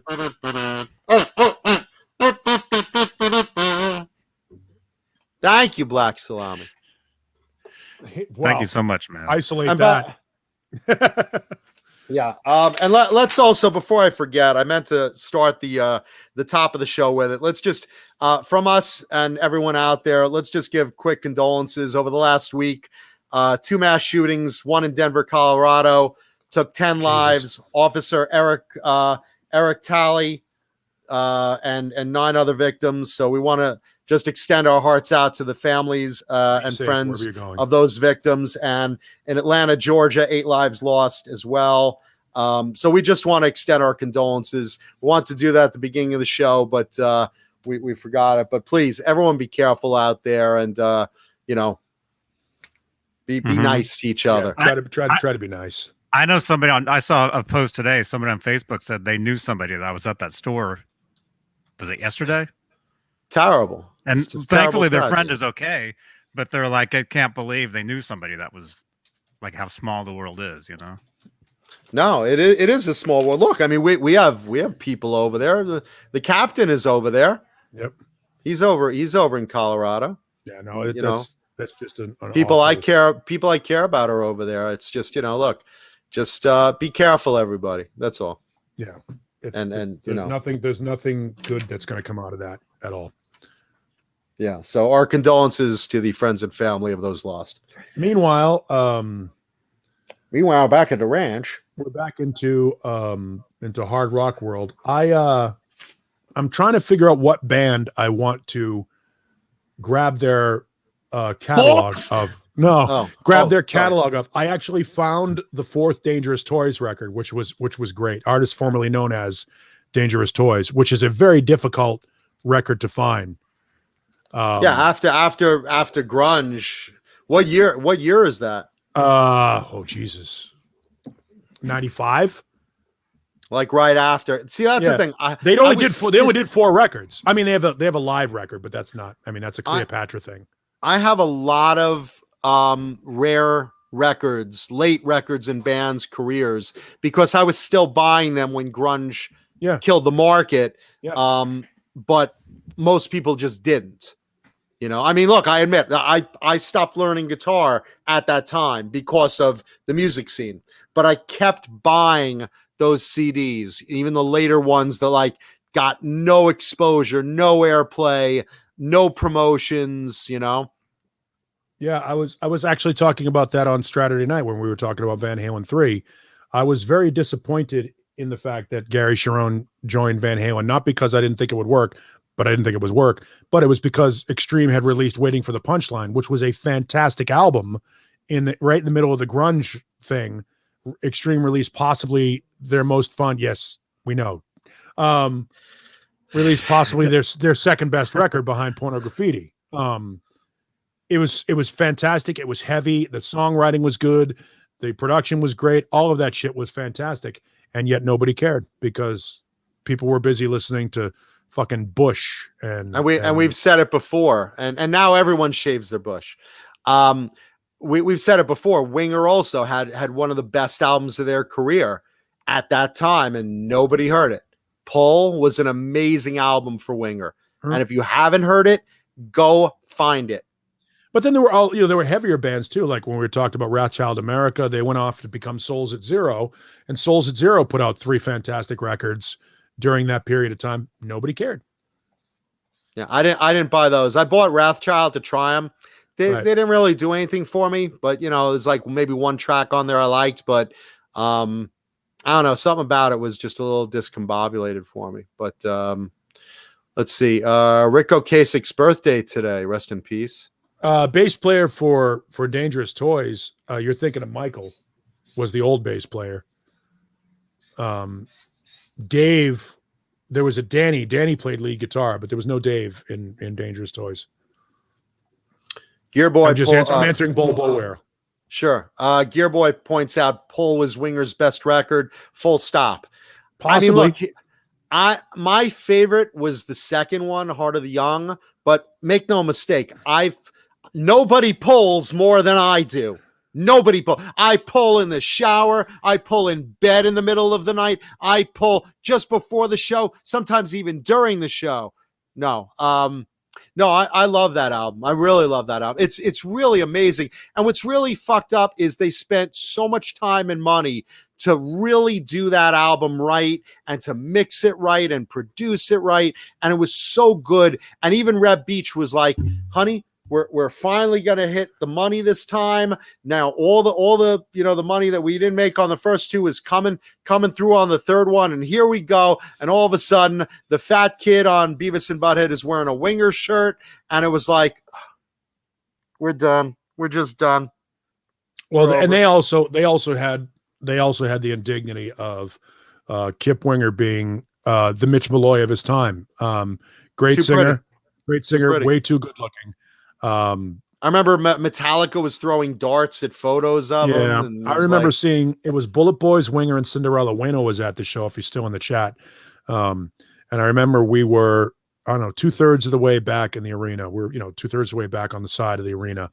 And I think Winger opened the show. It might have been Bullet Boys first, then Winger, then Cinderella. But I remember when Winger comes out and the lights come out and they start their set, and we were literally blinded by the glare of Kip's teeth. It was like holy shit, holy teeth, Kip. And that noise that sounds like a triangle. Ting. He was sparkle. Ridiculously good looking. And I don't think that paid off for them.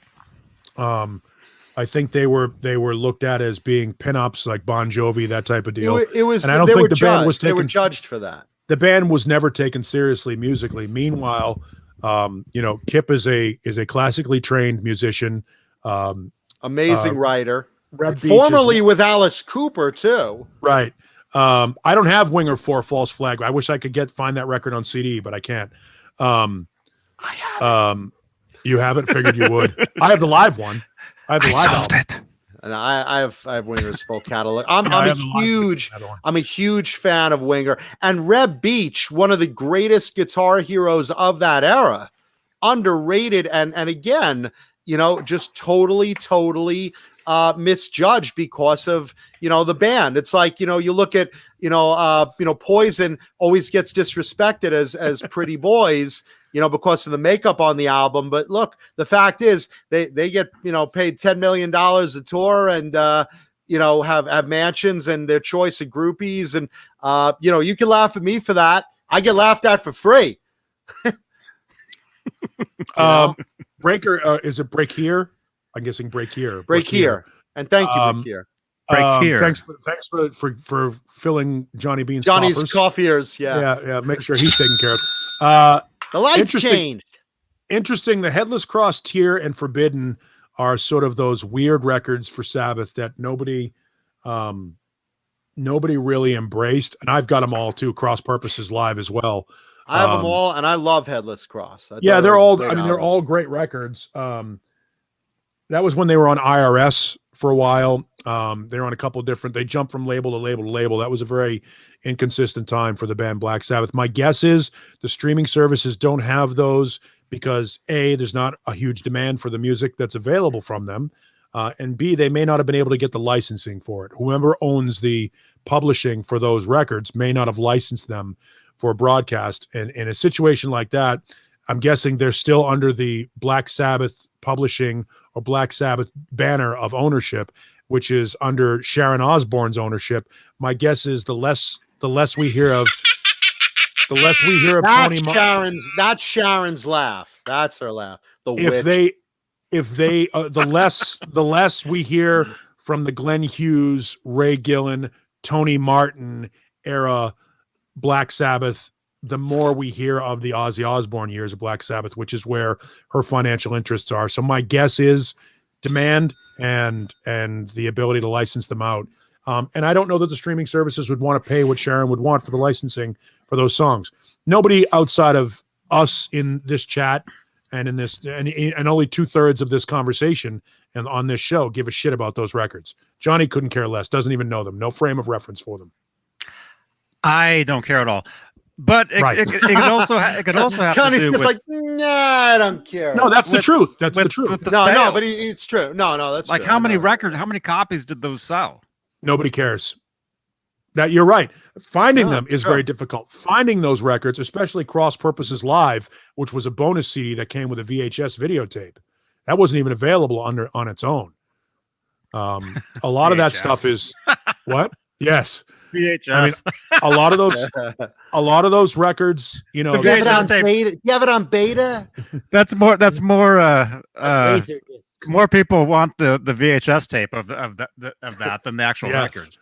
Yeah, no, those records, nobody cared. And I think that's, the market dictates demand. And if there were demand for Headless Cross, Tear, or Forbidden, they would certainly be available.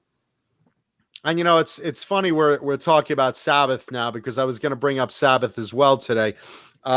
In the news, this is terrible.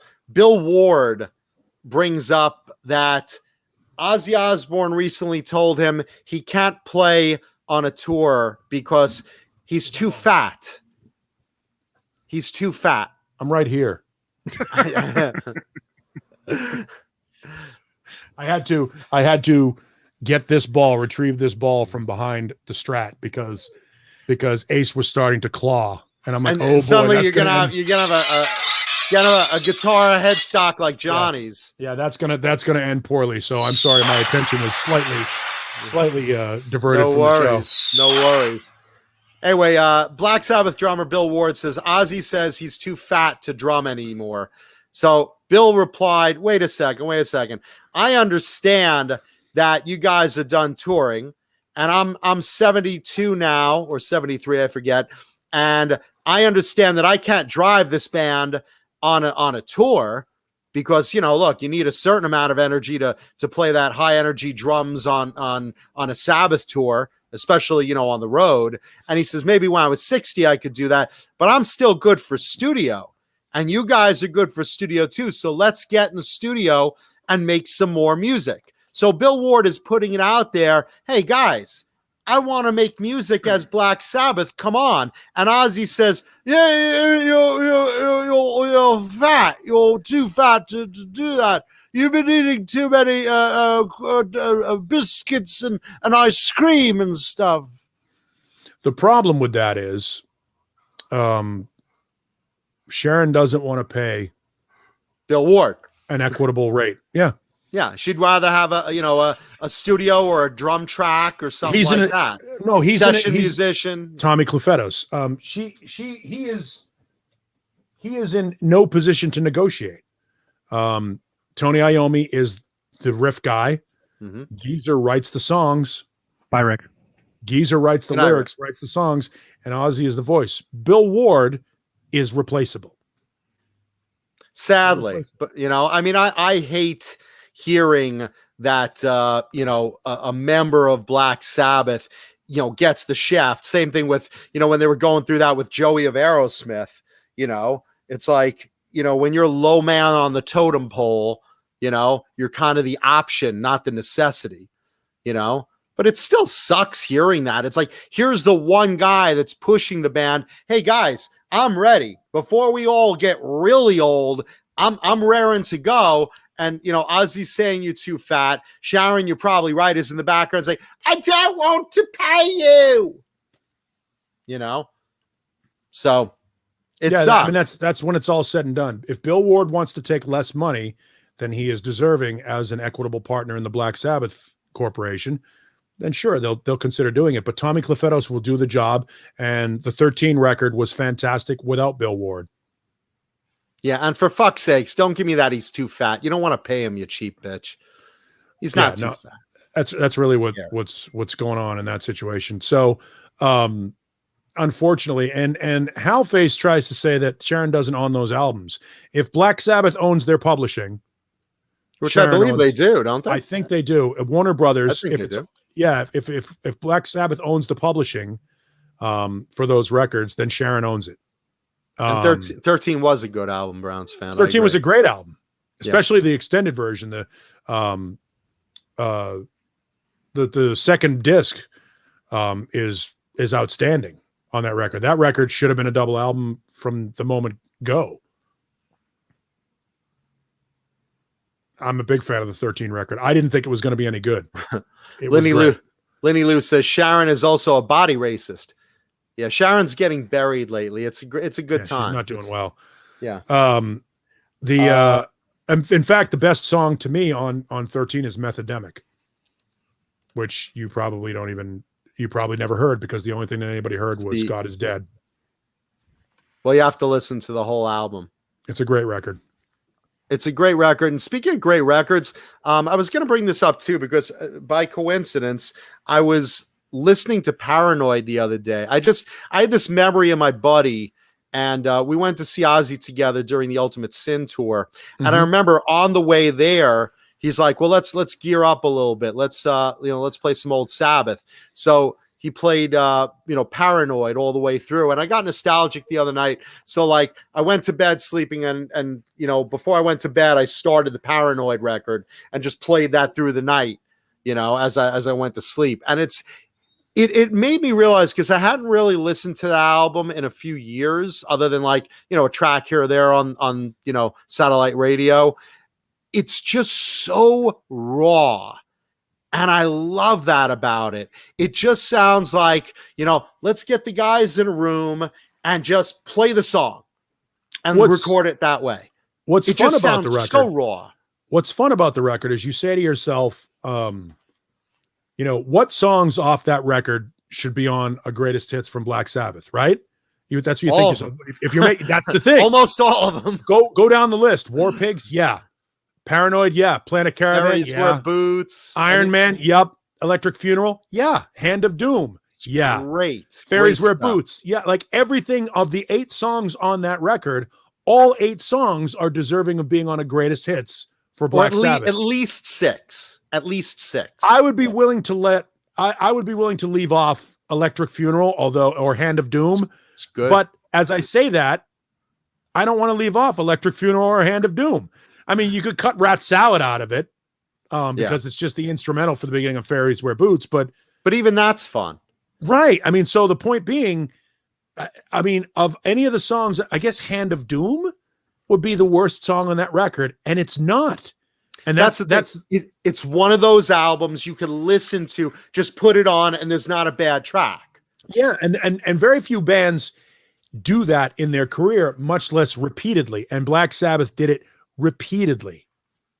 Black Sabbath did it on several records. Now you start getting into some of the other Black Sabbath records, like, I don't know, Never Say Die. Never Say Die is not a great Black Sabbath record.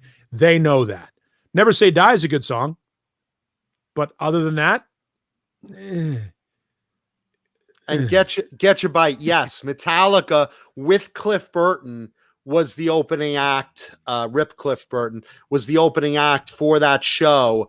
It was at let's see, Madison Square Garden or Nassau, might be Nassau Coliseum or Madison Square Garden. I think it was the Coliseum, and it was the Master of Puppets tour for them. And then John Beale won't know. if you go back and you go They back and look played at- both. They played both. That's why I'm confused. And the venues aren't far from each other. So but I think it was Nassau Coliseum. I'm pretty sure. And then if you go back and you look at like Technical Ecstasy, it's I mean, Rock and Roll Doctor's good, Dirty Women's good, but not so great. So I have the riff from War Pigs in my head like all week. Just yeah. But that's my point being, a record like that is unassailable. I mean, that's how great the Paranoid record was. Now, I like Black Sabbath, as but do I. as we get deeper, I mean, yeah, it's not a fucking bold statement. But as you get deeper into those records, I mean, does anybody care about Tear, the record Tear? It's a fun record. I don't. Even I don't. Right. It's a And I fun like record. it. I own it only because I'm a completist and I had to have it. Yeah, it's not great. It's not a great album. It's not a great Black Sabbath album at all. But from what I understand, Brickier's asking how Tony got that solo tone on the song Paranoid. From what I understand, he did 12 different layers or something. Yeah, there was no distortion back then. You didn't have any pedals or anything like that. So yeah, I think he did 12 different layers is what he said in an interview once. There's also if I'm remembering this. There's also a back then you created distortion by overloading the channel. So they could have easily overloaded the input on the channel to pin the meters and then taken the submaster down so that it was balanced out with they could have just created distortion by overloading the channel back then. It's possible. Who knows? I mean, it was phenomenal. That distortion sound. Yeah, I mean, that's trick those amps, baby. Everyone was doing it. In the 80s, I don't think there were any Marshalls that weren't modded. All right, so hot rodded, right? So here's the thing I should ask. I asked this on Saturday night. I have a guy that wants to sell me an 87 Silver Jubilee half stack, but he wants $2,500 for it. I mean, I have the combo Silver Anniversary, and I love it. It is essentially a 2203 head. Thank you, John. With the silver Tolex. And it's the 1987. It's not the reissue. So it's 2550 is the actual model number of it instead of 2555. But it's essentially a JCM 800 half stack Silver Anniversary, Silver Jubilee. And we were talking about amplifiers. I'm like, I don't know if I want it. So I don't have a JCM 800 straight out. I have the Jubilee. I don't know if there's any. I don't think there's any difference other than the Tolex, right? Or is there a mod? And it's the pentode. You can half power it, so you can drive the tubes and heat those tubes up and get a warmer distortion at a lower volume.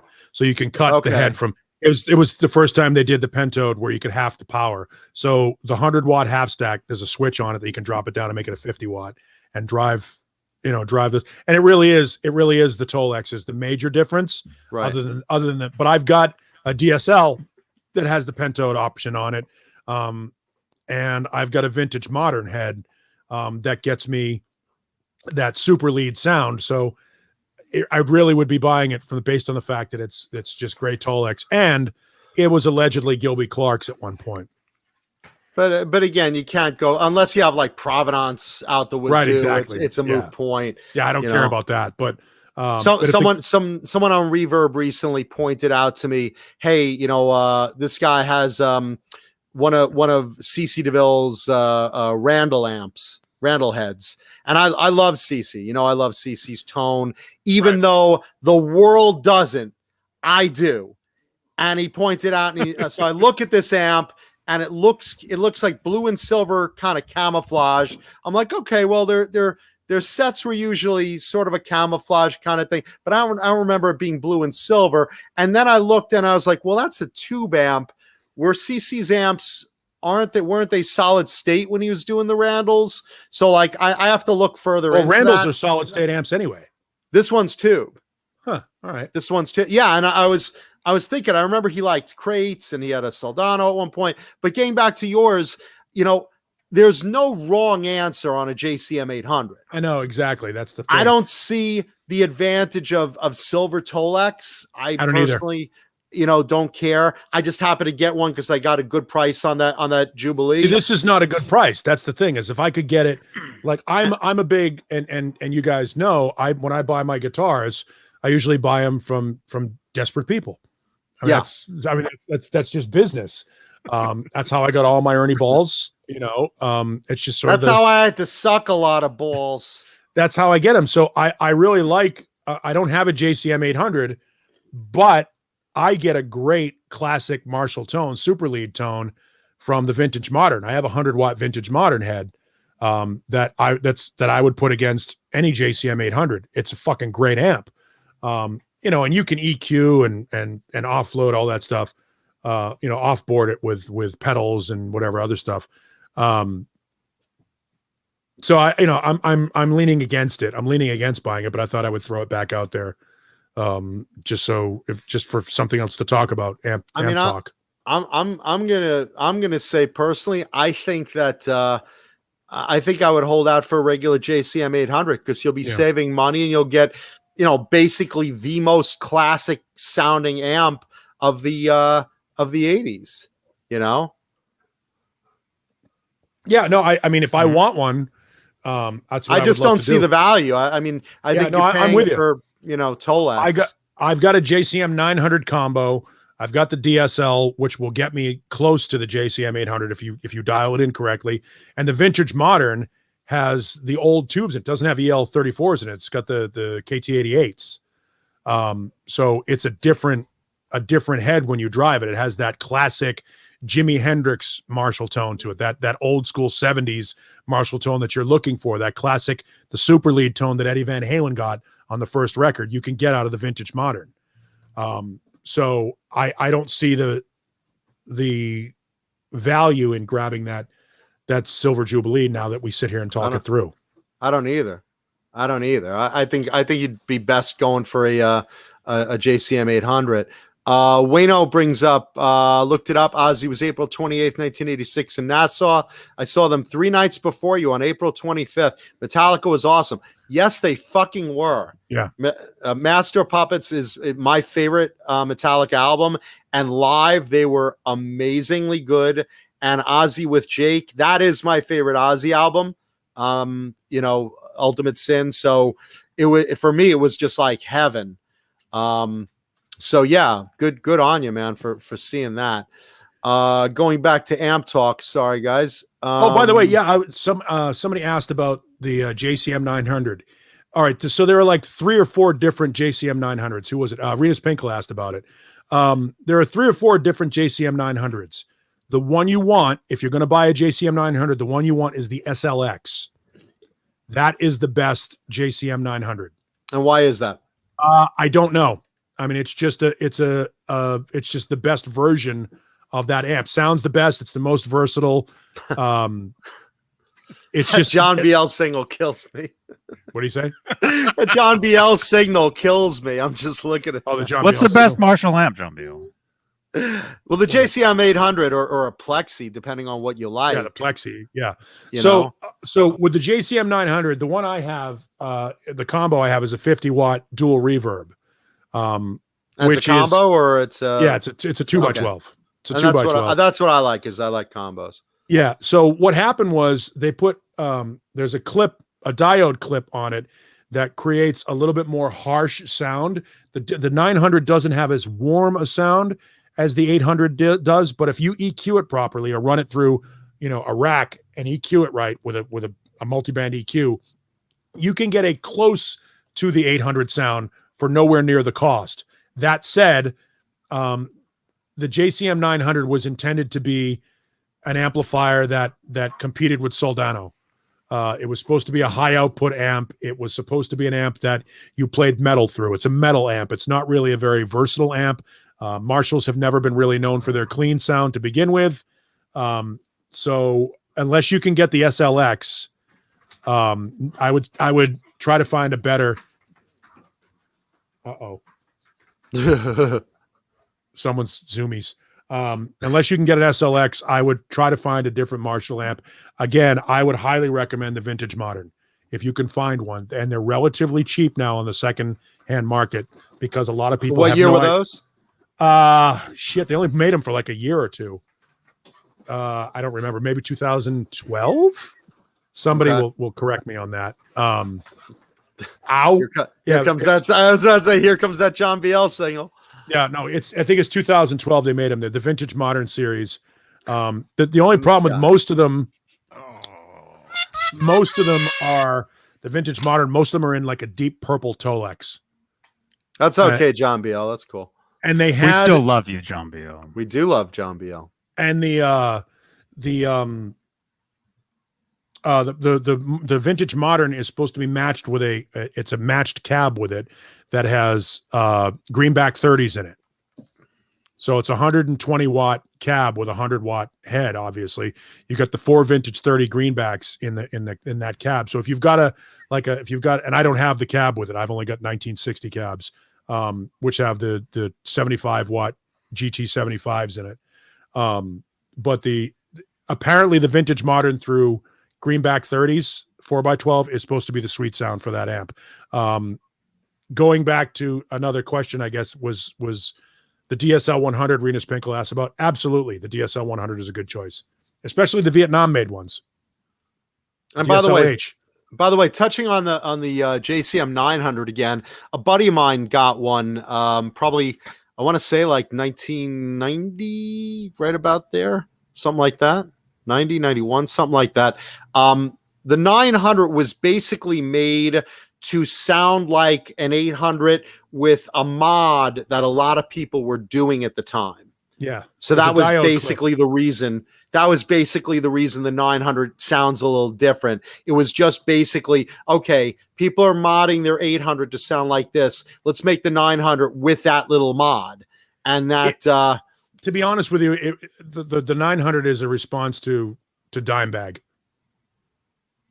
To Dimebag and Metallica. It was meant to get that tone, that just massive that crunch, scooped mids tone that Metallica Scoop, and Testament. There it is. Scoop, there it is. Cheech, all Marshalls are not built in England anymore.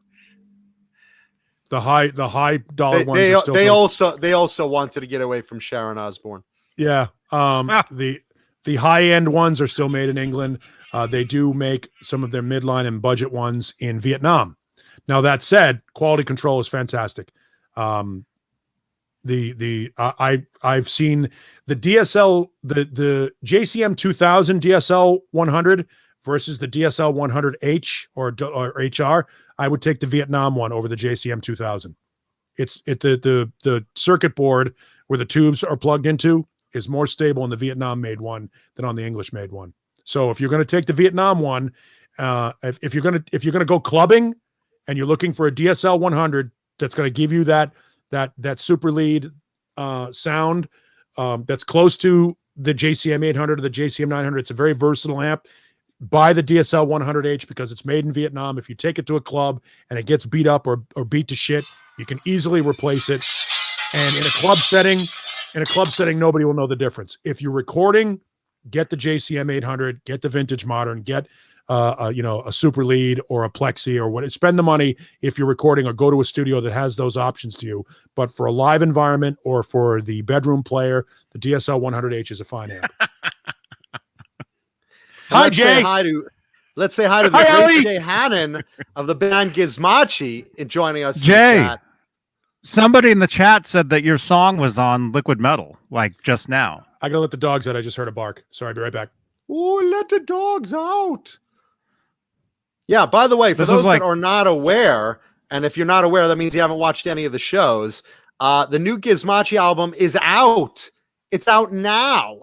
So you can get it. I'm sure Johnny has a link. 16 years in the making. Johnny does have a link, right? You do have a link, right? I have this link, and that link will take you over to the other link. Okay, so check out on Johnny's channel. Jesus. I thought you would have a link to that. It's in the well, Half haven't done the show and tell guitar yet. It's coming down the line. What the hell? Awesome. Jay says it gets played around 3 times a day on Liquid Metal. Yeah, baby. The boys have a hit on their hands, or at least a hit, at least one hit, minimum. Mm-hmm. I know 2 tracks have been getting rotation, but the whole album should be great. Johnny hasn't put up a link where everyone could buy them yet. But anyway, watch the Gizmachi takeover. Watch the Gizmachi takeover on YouTube. Just put in Gizmachi takeover, and that's all the boys and some special guests talking about the album, hosted by Bona Jams. Yeah, baby. And while we're talking about great things, let's talk about some of our wonderful sponsors like Bang Energy Drink. Delicious Bang Energy Drink. All the flavors of the rainbow. And they're good to wash down. Delicious. Johnny? Oh, this one. Delicious Colonel's Gourmet Popping Corn. I was waiting for that. And there you go. Delicious Colonel's Gourmet Popping Corn. Gourmet Popping Corn and more. And when I say more, there's a few ways you get more over at Colonel's. They have chocolates. They have nuts. They have chocolate-covered nuts. They have candy and taffy. All sorts of delicious treats that they will rush to your door. And when you mention Johnny Beane or Jay Hannon, you get more product. They send you bigger packages. Bigger packages, more treats. That's great stuff. Look at how happy John Biel is with the soon-to-come Johnny Beane commemorative buckets. Those are going to be cool. I'm going to get a bunch of those for friends. Oh, man. I'm going to wear one on my head and play guitar. Jay says Jeannie loves Bang Energy drinks. Nice. Jeannie's all jazzed up. Jay, it's 3 a.m. Jay's like, baby, go to sleep. Come on, Jay. Come on. Let's go for a jog. Come on, honey. Come on. The kids are sleeping. Shh. Oh, my goodness. Yeah, delicious Colonel's Gourmet. I have another package coming soon because I'm addicted to their movie popcorn. And Susan Silvestri was nice enough to get me a package from Colonel's. So I'm really excited. Thank you, Susan. Oh, awesome. By the way, just to button up the comment, the amp conversation. If you're looking for a great cheap amp that you're never going to do anything with, you're never going to go out and play live, you just want to have a cool amp in the house, the Fender Mustang series, the original Mustang series, half stack, 150 watt half stack, is arguably the best modeling amp I've ever played through. It's got like 100 different presets on it. You can get, it'll model your JCM 800, it'll model your EVH, 51, the PV 5150. It'll model Fender Princeton Reverb. It'll model all these amps, and it's just fun. It's a fun toy amplifier.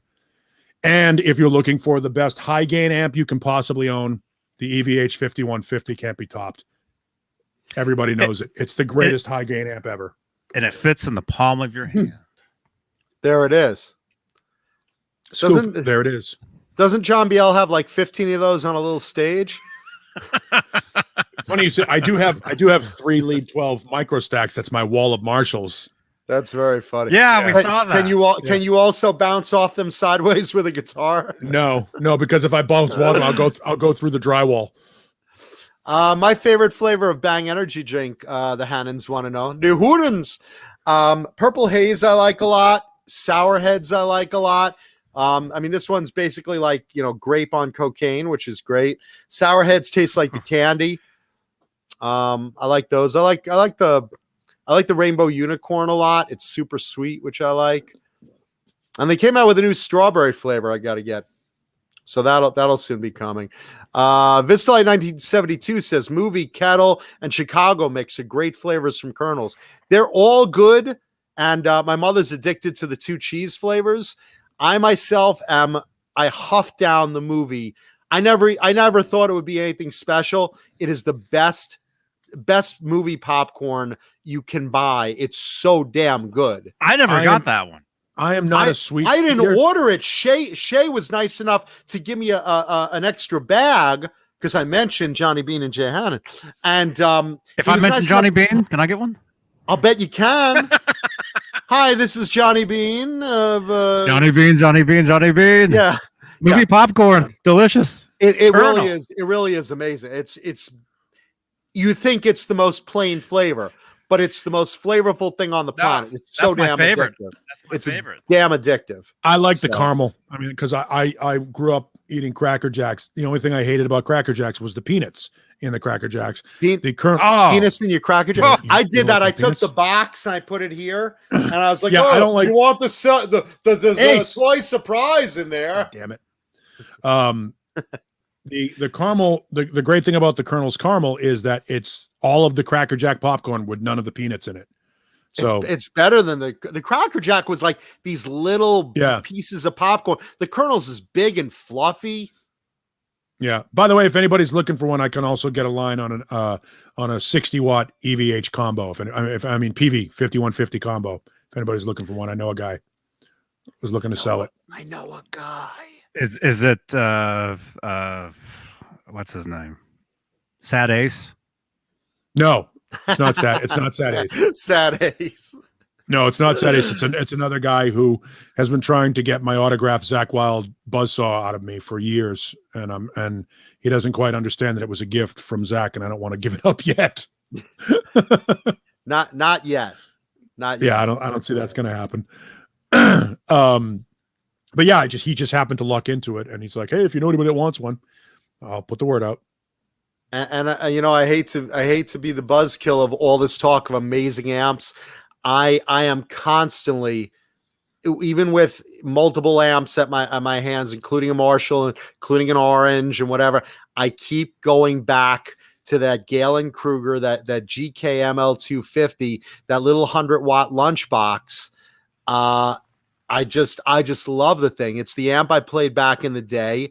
And, I know Paul Stanley loves it as a practice amp, and I'm addicted to it. I love that thing. That's why I have the lead 12. Two little speakers. I love the lead 12 micro stacks. They're solid state, but it's a solid state 12-watt amp that you can drive. That sounds, you can drive it and make it sound like a JCM 800. It's the greatest little solid state practice amp I've ever played through. And if you can find one, just a simple lead 12 combo amp, they show up on OfferUp, they show up on Craigslist. If you can find one, grab it. It's worth it. It's the best little practice amp. Reverb probably has them too, right? Probably, yeah. They're good. Now, here's the thing. The micro stacks are becoming very expensive because they're becoming collectible. People love them. But the regular lead 12 1x12 combo amp, you can still get for a decent price. Hey! He's decided he's bothering Lemmy. I can hear him growling. Jay says send a solid state amp through a power amp. Right. Yep. I mean, it's that lead 12. Billy Gibbons is or the other way around, Jay. No.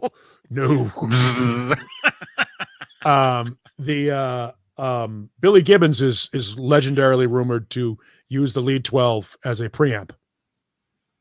He uses that as his preamp from ZZ Top. Jay brings up the Yamaha THR. That thing also was amazing. I saw that at Nesdall's first, and that thing cranked. And then I saw Jay got one, I think for Christmas, right? If I remember correctly. That little thing, it's like I got one. Yeah, it's like a little lunchbox. And then I played the newer version of it with Nesdall at Music Zoo. And we were just like, wow, these things are so great. And they're so cheap for what they sound like. It's mind blowing. So yeah, definitely check out the THR. What's the one that the one that everybody's going nuts now that will play backing tracks and basically adjust to your playing? It's a tiny little. It's an amp that sucks. No, that everybody. If it adjusts to my playing, it does. Yes, exactly. I'll remember the name of it. I'll look it up. I know somebody that has one. And she loves it. That's the I think the Fleshlight 200, right? Yes, it's exactly what we're talking about. Yes. Senator Picorni says, I got a Gorilla. I like it. Are we Spark? Are we on amps? Oh, the Spark. Yeah, that's Spark. that's what you're talking about. Yeah. Spark. Okay. Yeah, everybody Well- everybody seems to love those. They're like these cool amps that will play like rhythms or drum machines or backing tracks or whatever it is. People love them. I've never played through one. I don't know anything about them. I've just heard about them. I remember in the 80s, so many of my friends had little gorillas in their room. You know, I'm not talking in the gym locker loose? sense either. Yeah, they were just hanging. They were just hanging there. Little gorillas in the gym locker. The practice amps of the day. I think this tells you how old you are. Is either going to be like the PV Bandit, or the Gorilla is one, and the crate, the little crate. Yeah. Yeah, My first amp was a crate. Yeah, of course it was. Everybody's first amp was a crate. Then you realize, it sounds great. Yeah, it's yeah, a great sounding little amp. The crate 2x12 almost sounded like a Roland jazz chorus.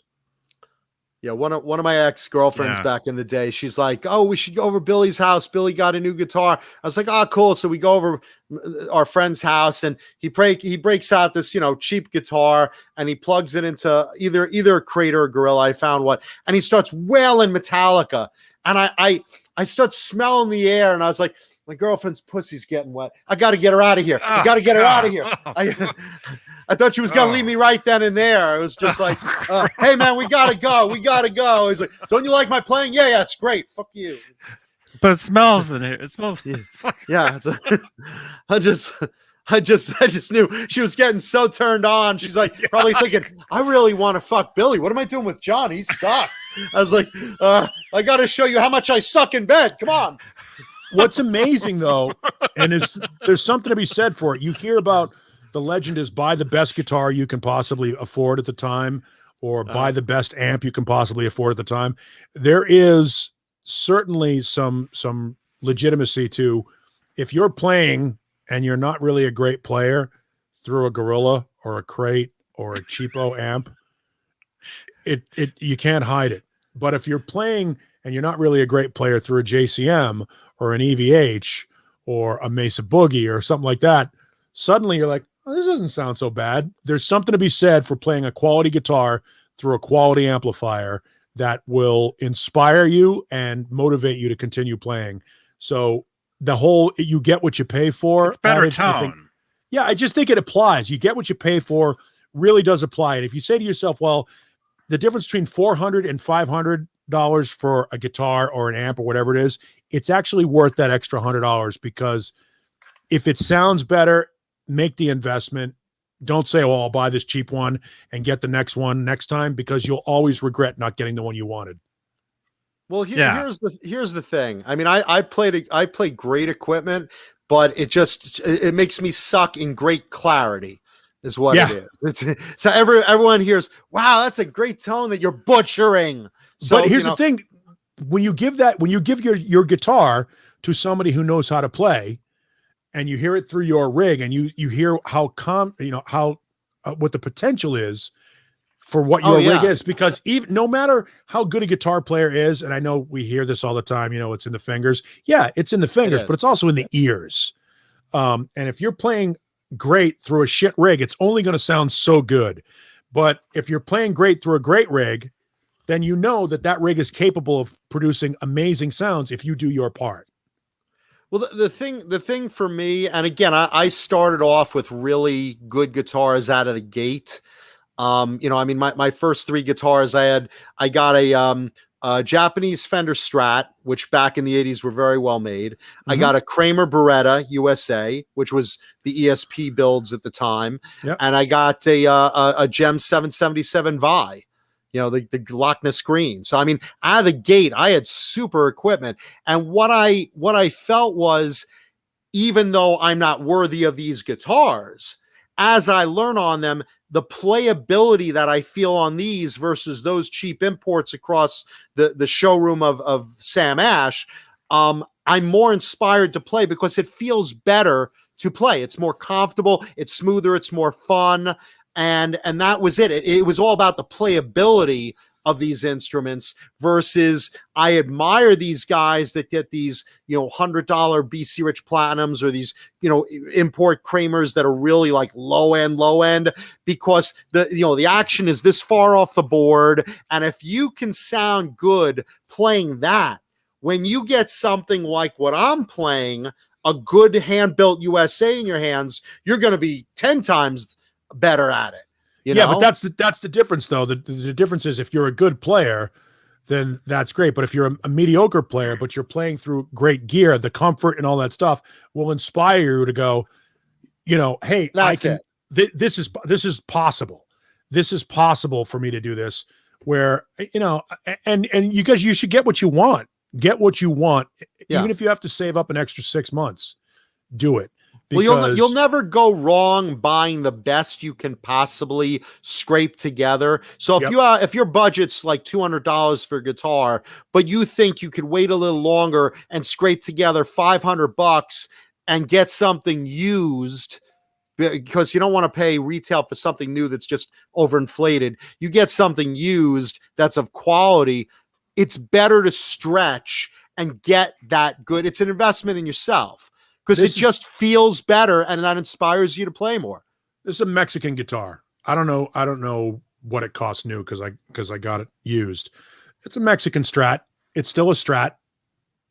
It plays fine. It plays, it's nice. It's backwards. It'll backwards. Well, that's because Jimmy didn't Hendrix, play it. Yeah, Jimmy didn't play it that way. And it's a fine guitar. It's better than the $100, $99 Court. But it's maybe a $300 guitar. That's maybe what a I $400 play. But a simple guitar in the middle range is going to give you what you want. Then there's a ratio return on investment. The difference between a $100 guitar and a $300 guitar is fairly minimal but noticeable. The difference between a $300 guitar and a $2,500 guitar is massive. But most people can't afford a $2,500 guitar. So if you're happy with this, play what you got and be happy with it. But buy one of these used. Don't spend $600, $700. Definitely. Go to Craigslist. It's already broken in for you as long as the neck pocket isn't all cracked up and the frets aren't beat to shit. A used guitar, guitars are remarkably durable. Spend a couple $100, get it, and then beat the shit out of it and play. Just play whatever it is. Knock it against the side of your chair here. Don't worry about it. And I have to say, a lot of 80s guitars are great bang for the buck. I always tell people, they're like, hey man, Kuda, what should I buy? I don't have a couple of $1,000. I have a couple $100. I always say, look for 80s Kramer Pacers and look for BC Rich ST3s. They are such good bang for the buck. And if you're looking for terrific guitars, if you're looking for amazing value, if you can still find one, the original, we've talked about this repeatedly on the show, the original Kramer Focus series are GSP. Yes, I know. That's the best stuff out there. Nobody knows That nobody knows about, because the Kramer Focus, the original Kramer Focus 1000, 3000, 5000, 6000, 7000 series, the original Kramer Focuses are made by ESP. Those are fucking ESP guitars. You can spend $1,400 on an ESP guitar, or you can spend, I'm guessing there's somewhere around $700 or $800 now. Used to be able to get them for $125, $200. But the original Kramer Focuses are ESP guitars. They are premium quality guitars from the early mid 80s. You'll find them in any pawn shop out there. Yes, pawn shops is where you find a lot of them.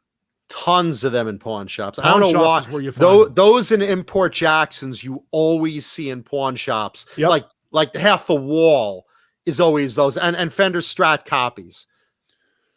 And there are some good Strat copies. Aria Pro 2 is a good Fender, is a good Strat copy if you can find one. I'm talking ones, I'm talking ones that like you wouldn't even recognize the name, like Memphis, like Bender, yeah, or Funder. Well, you remember my very first Les Paul copy is an Allegretto. There you go. What is that?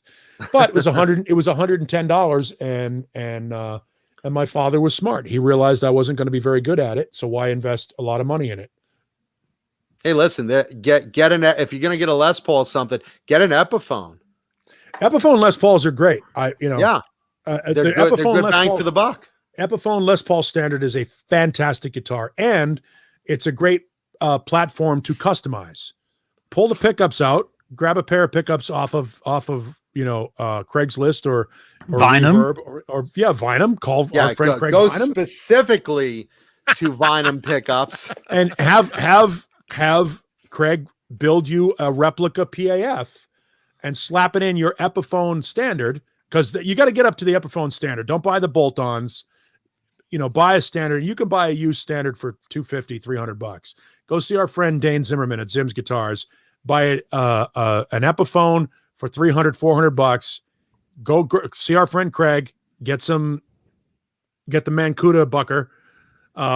Craig at Beane Pickups will hook you up. You mentioned that you called from the Johnny Beane shows, and Craig will take good care of you. You go to Beane Pickups website. Great stuff.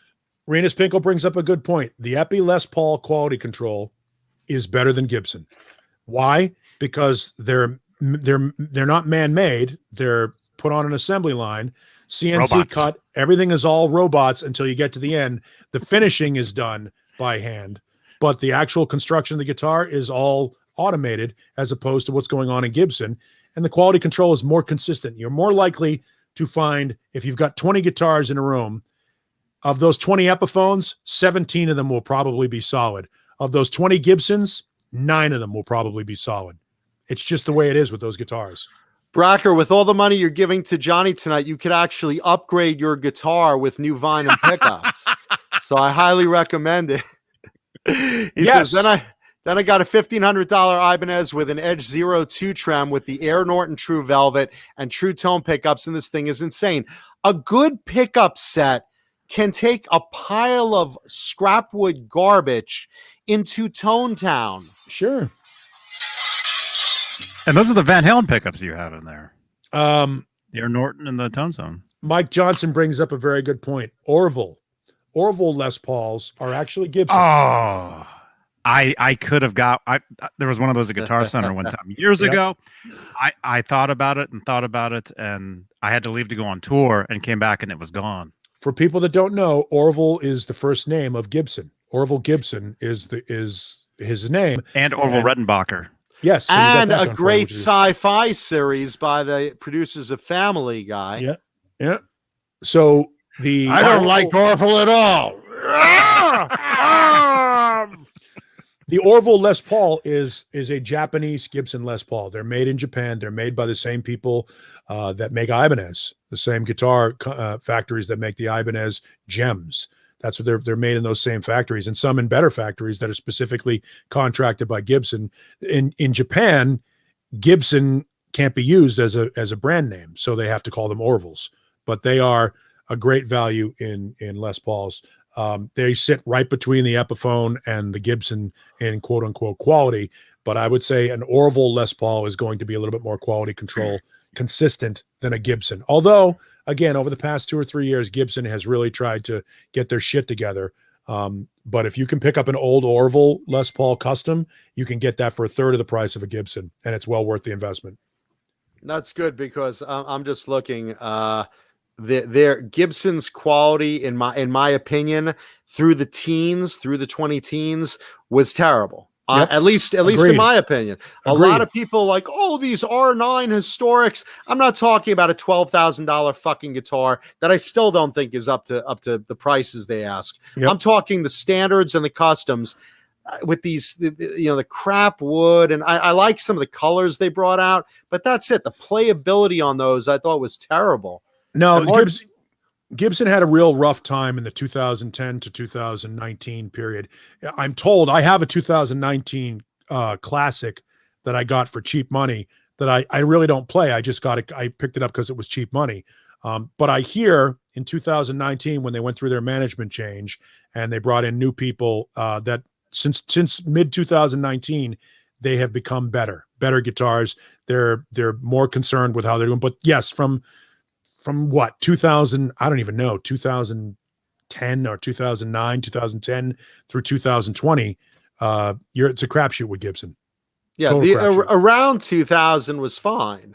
But I just remember going to NAMM and just going through the Gibson room and playing guitar after guitar after guitar. And I'm like, these composite woods on the fretboard. Yes. I don't even know what they were fucking made of, but they weren't rosewood and they weren't good quality woods. And just they played like Gibsons, like crap. And they were just so overhyped in their own name and the prices they're asking.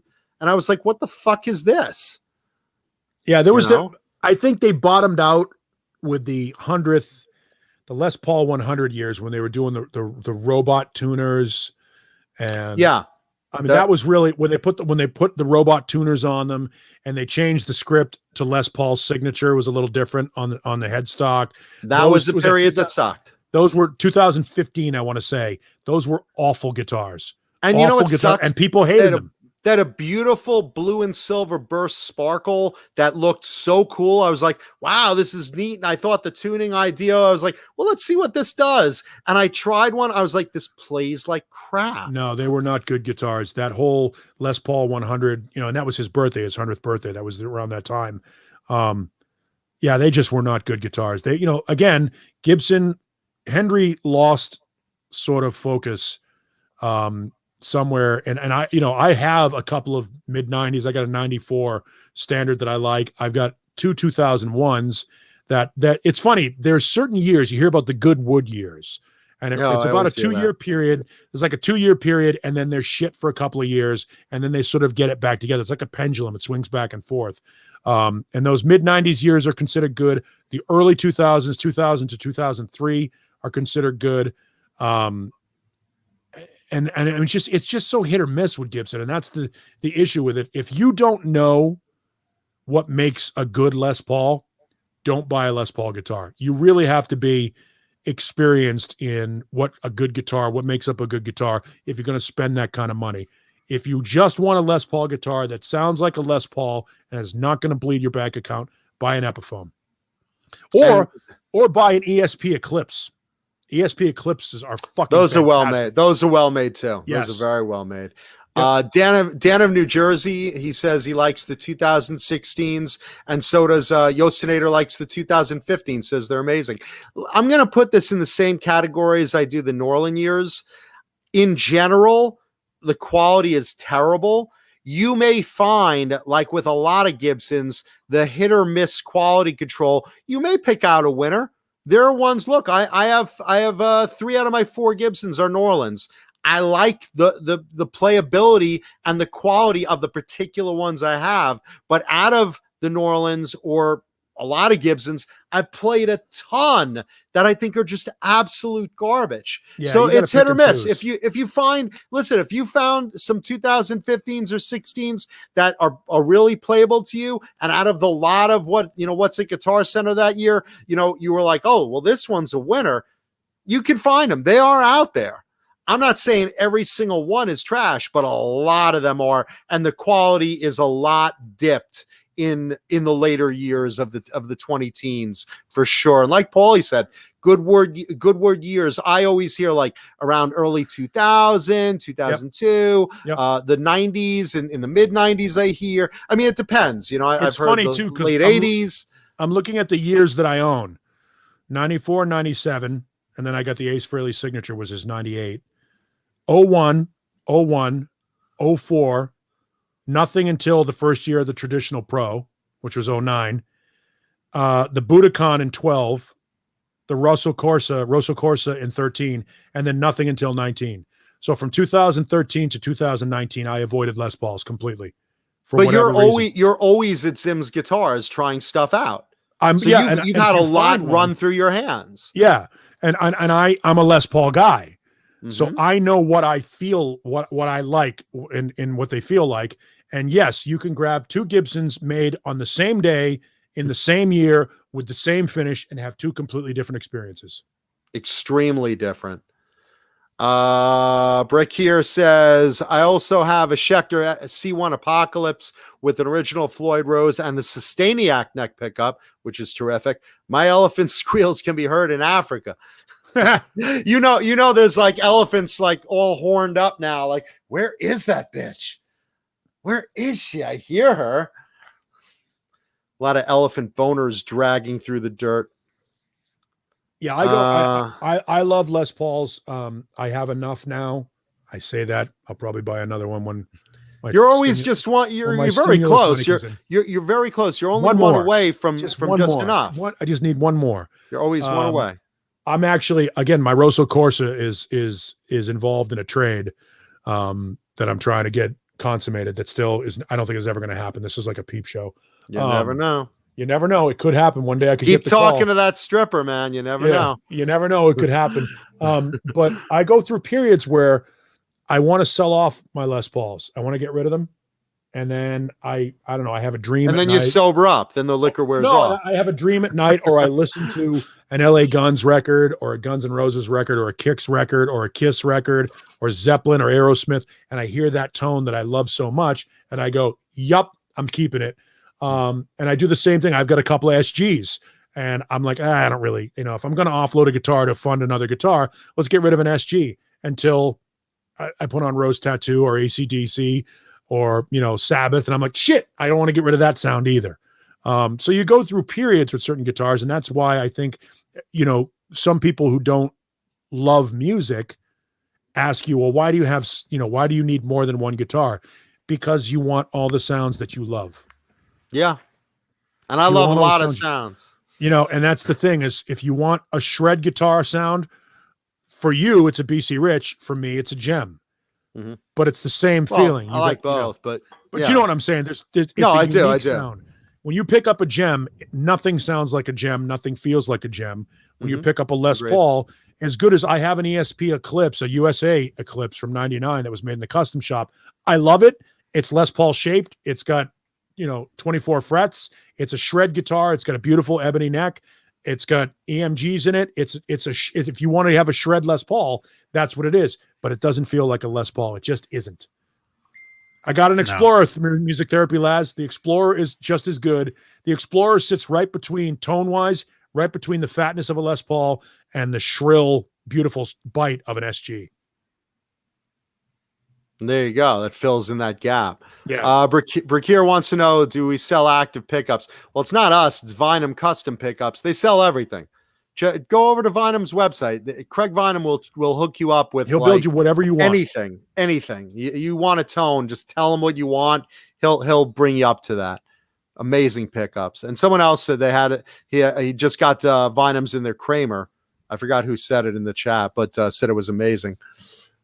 Let's see. What else are we looking? KXM Rock is like to extol the virtue of the Wolfgang. I prefer the PV Wolfgang over the EVH Wolfgang. That said, I own both.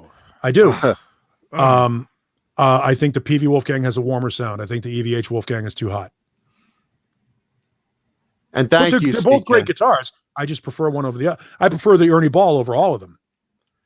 And thank you, CK. I say funny things because it's a comedy show, so we try to stay with that theme. Supposed to be. We make you laugh. We do our best. We only disappoint you this much. That's why you have to leave a thumbs up. Bozique says you don't want to date the stripper. Trust me, I know. I know too, strippers. Brother. This whole conglomerate. Well, Johnny, you've never dated dancers, did you? I had one as a roommate in Miami. Yeah, I had two that were roommates. Okay, in Boston. I've dated a bunch. Through the years, I've dated plenty to know plenty. I've also worked in clubs and a whole mess of stuff. I know a lot. Wait a minute. Wait. Keystone guitars. Hang on. No. Hang on a second. No. The only model they make that's good is the Jason Becker edition. And by the way, we will be talking about Jason Becker later in the episode, so stay tuned. Yeah, I'll probably have tapped out at that point because we're getting close to 3 hours for me. Okay. But yes, for those that don't know, just as a preview, there is a cool Jason Becker event that's about to happen, and everybody that's what we're going to talk about. That's worth a shit. Yeah, is going to be involved. You'll want to know. It's been happening. We're going to talk about that after show and tell because I needed to save something big for show and tell. This is big news. This is big news. It's going to be great. There's a lot to talk about with that. We will talk about that later in the episode, but just trust me, stay tuned for that. It involves a lot of players, Ladies and gentlemen, in the chat, Dane Zimmerman about to have the grand opening of the new location of Zim's guitars, which is fucking beautiful. It looks Nice. so much. I mean, Zim's guitar shop that he had before was a nice little guitar shop in the corner of a fucking barrio neighborhood. He's moved. He's moving on up. Everyone would come in and play La Bamba on the guitar, and he's like, "No stairway." Oh wait, that's La Bamba. Yeah. Go ahead. No, his new location is totally high class, and he's done amazing shit to redesign the place. I hope when he's ready to do his grand opening, he'll do a tour with us on Saturday Night Live, where he'll come in and show us the whole store live on the show. Yeah, definitely. Yeah, we'll treat stream the event. It'll be awesome. Yes. Well, the good Very news cool. is he's close to a lot more food stores. He's literally right across. He's right across the street from a place called the Angry Crab, which is a Cajun place that makes fucking awesome food. Speaking of sleeping with strippers, the Angry Crabs. Oh, Kenny Dave asked about Edwards Explorer copies. Edwards is a great guitar. That's ESP. Edwards does all the Gibson copies for ESP. Or did before they were able to just make them outright in the same, because they sued for the trademark, the shape. KXM Rock wants to know, does Zim's guitars have drums? He has the space now for it. I don't know if he will, but he has the space now to take them in. Dane, are you going to carry drums in the new store? Or is it just going to be guitars, effects, amps, and all the good stuff that you already carry? Are you going to expand into the drum world? It'd be cool. I mean, he has the room for it now. I don't know if he wants to get into that. Dane, respectfully, I don't believe Dane is super knowledgeable about drums. I could be wrong. Correct me if I'm wrong, but he knows what he knows, and I don't know that drums are something. Knows a lot about guitars. Yes, and he's a great bass player. And knows how to produce as well. Good dude. But I don't know that he knows a lot about drums. I'm assuming. I don't know. I've never asked him about it, but it's my understanding he just doesn't. He didn't have the room. No fucking way, he says. Yeah. See, there you go. KXM Rock. Were you going to go there if he had drums? He's like, I live on the other side of the country. I'm not going. No way. No fucking way. Dane Zimmerman. New location open. But Dane carries basses, right? He carries basses. Yeah. Stringed instruments, the good stuff. Yeah. And he's got great pedals. He deals in pedals. Amps, I think he's amplifiers. Yeah. No, Dane has a great shop. What's great about Dane's shop is that the kind of shop that Dane runs doesn't exist anymore. So for people who love guitars, because he just moved. No, I'm just saying it's yeah, you just go there, you look in, the windows are all stoked up, and he's like, what the hell? It's empty. It doesn't exist anymore. My point is there aren't guitar stores like this around anymore. And so with ones the with good used equipment, vintage stuff, all the good stuff that people had in their closets. The resurgence of the guitar during the lockdown and all that stuff has almost necessitated, or at least opened the door for a store like Dane's to be very successful. And obviously with him moving to a new location, he's going to have more traffic. His prices are probably going to go up. No, he's no, he has a great shop, and it's a cool place. And if you love music, that's where you want to go here in the East Valley of Phoenix. It's a cool little shop. It's not overpriced. He does have, gently used equipment, but he's always getting new stuff in. He's always goes in so quick. Yeah. So quick. I mean, they are, his turnover is, you can go in 3 times in 1 week and see a dozen different guitars. It just happens like that, which is a sign of a good store, by the way. Oh yeah. Or a fencing operation. It's a front. They're all weighing bags of blow in the back. There's tables with stacks of money, guys with guns at the window. No, check it out, because Dane's a super guy, super to deal with, great to talk to. He'll look for you for stuff if you say, you don't have this, but keep an eye out for me for this. I mean, just interact with him. It's worth it, man. It's a great story runs. He also loves to trade. Oh yeah. He's big into trade. Like it's not like going into a pawn shop where Yeah, so how much you give me for this guitar? And they'll give you $75. No, Dane will give you a reasonable trade value and put together a deal because he loves music and he wants to make sure that if you love that guitar and he knows you love that guitar and feels that you love that guitar, he's not a pirate. Doesn't work that way. Yeah, and you're going to come back to his store. If he does you right, you're always going to give the guy business. And someone was asking earlier, because I've been promoting that I got a bunch of new T-shirts I'd be showing off on the show. This week's new T-shirt, Dark Phoenix and the X-Men, baby. Look at that. Yeah. Look at that. John Mancuta's tits. Is Mike at Neese that. here? Mike Neese. All right, I'll do it right now. I have an unboxing here from Mike Neese. Oh, cool. Speaking of T-shirts, So let me Paul, get this straight. Paul, it's for think you. that- It's I think of a t-shirt. I see Yeah. the name Paul addressed there that's crossed out. I Here's just see the top of the P and the L. Here's the thing. Johnny doesn't say fucking 5 words in the 3 hours that this show is because we won't let him get a word in edgewise. He gets all the money from the changing colors of the lights and all the fucking toys. See, it says to Paul on it. I thought it did. I swear I thought I saw your name on it. Rotten Look at that. cocksucker. oh wow, Oh, I'm sure I would have loved it. You know what's really funny, Paulie? It's like a Van Halen shirt, and it's got the name Paul on the back. Yes, Like, you know, exactly. they iron on the names. Johnny's like, it's for me. I mean, Here's the way. thing. It's a 2X, Johnny. It's gonna fit like a fucking. Oh, look at that. That's a cool shirt. oh, nice. That's a shirt both Paulie and I would wear. Yeah, I would love to wear that shirt. Yeah. Mike Neese says they didn't have your guys' size. Oh, what do you thanks- say? thanks, So we're Mike. fat. We're fat. I Yeah, get you it. just called us fat. Now you're fat Nice. shaming. Very nice. Thanks. Thanks a lot, Mike. It's the thought that counts. The shirt would have been nice, but it's the thought that counts. Very nice. I kid. Oh, that's cool. The old baseball shirt. Oh, that's really cool. That's some next level nerd shit right there. Look at this. Arm Let around me me. get. Let me Mike, guess. thank you so much, That's Mike. like- Let me bootleg. guess, Johnny. There's That- there's 3 shirts in that bag, all in different sizes, right? Well, That one looks a little big for you, Johnny. Yeah. It looks a lot big for you. Yeah. I wear an extra large. Paulie, what do you wear? 2X. 2X. I'll bet there's one of each of those sizes in that bag. large and 2X. large.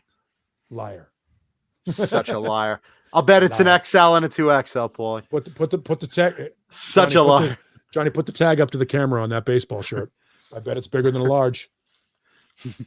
Don't act like you can't hear me, Beane. Johnny's gonna put it on. It's gonna look like a moo and it's like, yeah, it's for me. It's for me.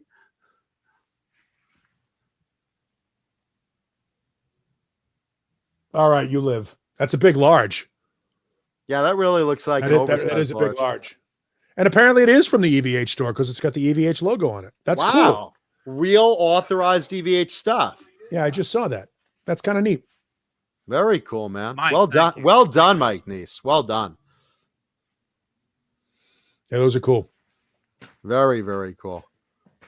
It's amazing how much more Van Halen merch is out there now that he's passed.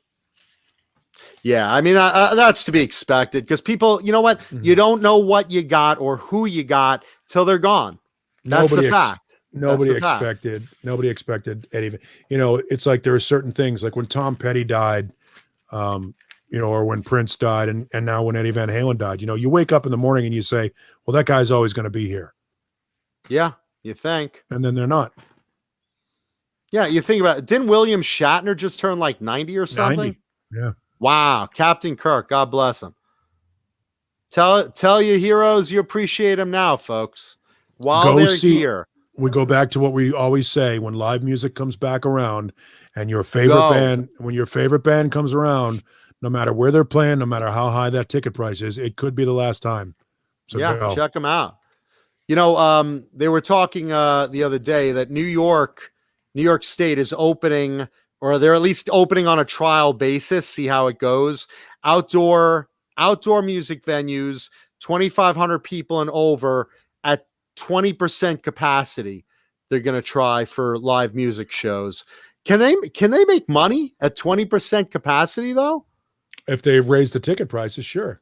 Here's the thing: bands are gonna, and I forget who talked about this, but it was a relatively well-known musician. Said bands are going to have to readjust their economics as well. Productions are probably going to be smaller.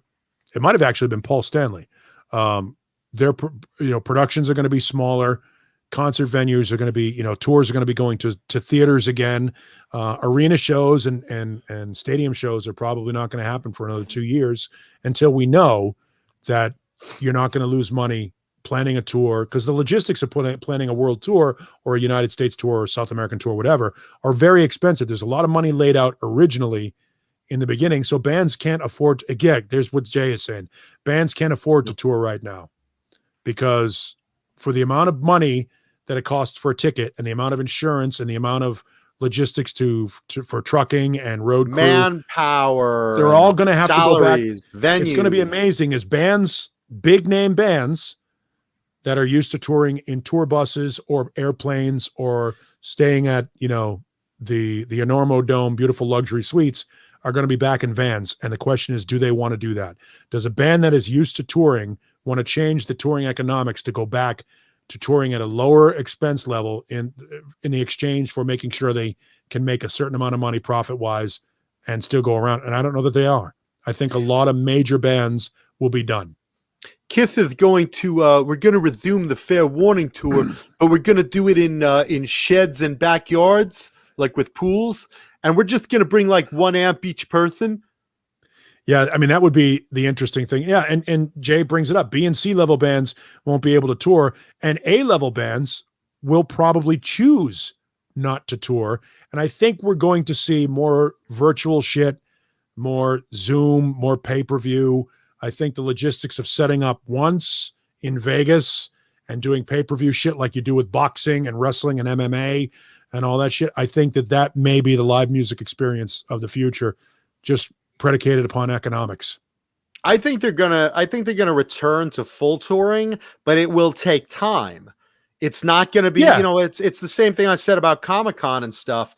It's one of those things where, it's not going to happen this year. It might not even happen next year. It all depends. It's 2 more years. How many people take the vaccine, what the variants do.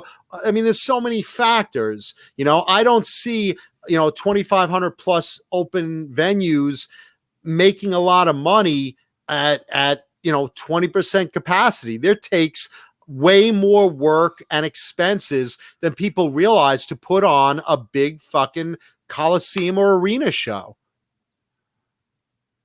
It's CK says I'm being way over dramatic. I'm not being over dramatic. Not at all. The economics of the music industry is such that this is a business. You got to realize. The only way bands were making money to begin with is touring, because nobody buys records anymore. They steal it off the internet. And so the bands, the only way that they were able to make money is to go tour. Well, if you're a band like AC/DC, there are 15 trucks involved in your tour. There are 2 stage sets usually involved in their tour that they leapfrog, so that while the band is playing in city A, stage number 2 is being set up in city B, and they leapfrog so that they can afford to play, 5 shows in 7 days. There aren't enough hours in the day for a road crew to leave at 2:00 in the morning from a venue and get to the next venue by 8:00 in the morning in a city 500 miles away, have it set up and ready to go in 24 hours. So there are usually 2 stage sets, 2 crews, 2 all that shit. All that stuff costs money. And if these arenas are only opening at 20% capacity, you're going to have a choice. You're going to pay $500 a ticket for the nosebleed section so that you can see the live band, or you're going to have to see the band in a small theater that only holds 3,000 people, and they're still only going to be open to 20% capacity because of the proximity of each other. So until down the line. Be a while. Yeah, it's going to take a while. It's going to take a while. Now, hopefully it comes back. We want it to come back, but the issue of support is where it comes back to, and that's where we can do our part, is when a band comes around. For example, I think Jeff Tate is playing the Marquee here in town. Now, I don't know that I want to go see Jeff Tate as a solo artist. But you were just saying. But if you're a fan, if he plays the new material, then you want to see him. Not only that, very new material is very good. Not only that, but I get up at 3:00 in the morning for work. And if that And he'll be shows on singing in a mask and everything. if that show's on a school night, Paulie will be drinking coffee or Bang energy drink. Paulie will be like on his 8th Bang energy drink. He'll be like, yeah. CK asked the question. Operation Minecraft. CK asked, does TSO do their winter arena tour this fall? Did they do it last year? no. I don't know. I don't know if they're ready to do it. Some bands are setting up some festival shows in Europe and Australia and shit. But I don't know that arena tours are ready to happen yet. But it depends on where people are watching us from too. Because where I live, you can't get going anywhere without a mask. It's still everybody's far apart. It's very serious here as far as what's going on. No, absolutely. Yeah, no, I don't know what it's like where you guys like in the chat. What's it like where you guys are? Are there masks? Well, a lot Are you of guys holding hands yet? Yeah, are you at spring break right now where everyone's packed together with no masks and you're like infecting the world? Are you fucking us? Are you fucking us real hard? It's a crapshoot yet. We all want to get out and support music. We all want to get out and see bands live again. And when you get the opportunity to see your favorite band, go see your favorite band. Jeff Tate is not my favorite band, and I'm not ready to roll the. I'm not ready to roll the dice yet. And yes, I am in Santa Cruz. And CK, I saw your message. Yeah, Fair Warning is awesome. That's my favorite. That's my favorite Van Halen album. It's a lot of people's favorite. Second best album behind Women and Children First, according to me. I am a big Women and Children First fan as well. I mean, I like it. Everybody wants some. That's like, you get everything that's great about Van Halen in one record on Women and Children First. Unless you have the double cassette like I do, Women, Children, and Fair Warning on one cassette. Oh yeah, because mind you. Because back then they were able to fit an entire album on one side of a cassette because they were 30 minutes long. Yeah. Yeah, or if you get the 8-track, you get the first 4 Van Halen albums on it. It's Arizona is opening up. As a matter of fact, starting tomorrow morning, anybody over the age of 16 will be able to get the vaccine in Arizona. So they're doing the best they can here as well to try and make it available to people. But, I think people are still going to be hesitant. Even though we want to get out, we want to be around other people. We want to see bands. I just don't know that I think people are scared. And now with the nonsense that's going on in places like Atlanta and Colorado and shit, man, people are going to be afraid to go out anyway. Yeah, it's crazy out there. By the way, what I was looking up is Jeff Tate's new material with Sweet Oblivion. Check that out on YouTube. That it sounds like Empire. Sounds like the Empire album. So check that out. At least the single for the new Sweet Oblivion album, not the first one, the second one.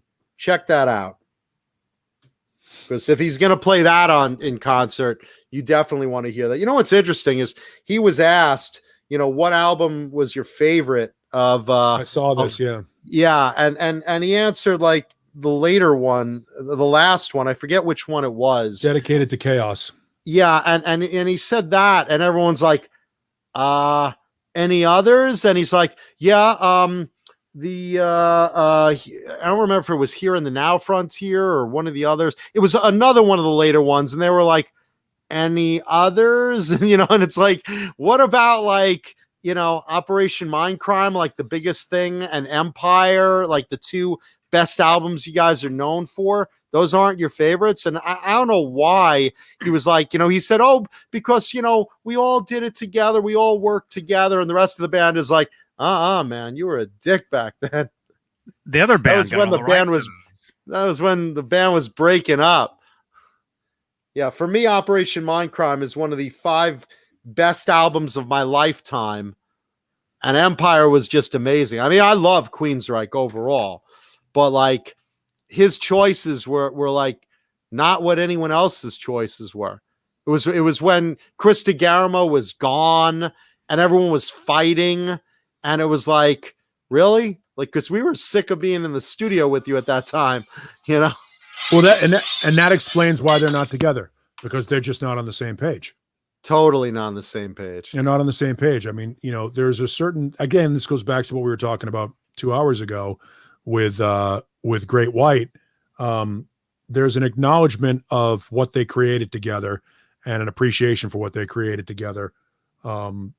With Jeff Tate and Queensryche, there's no acknowledgement of that. I mean, the guys in Queensryche don't talk about Jeff. Jeff talks a lot about, it sounds like Jeff Tate and Queensryche sounds a lot like Van Halen and David Lee Roth throughout the 90s when David Lee Roth would talk about, how great Van Halen was and how eventually he'd be back and all the shit that sort of came with it. And Van Halen was like, hey, we're making number one records with when Sandy. he was playing the clubs. Right. But that's my point. Yeah. It's the same thing. Yeah, it is the same. It's exactly the same. Well, those other guys, they're not playing stadiums though.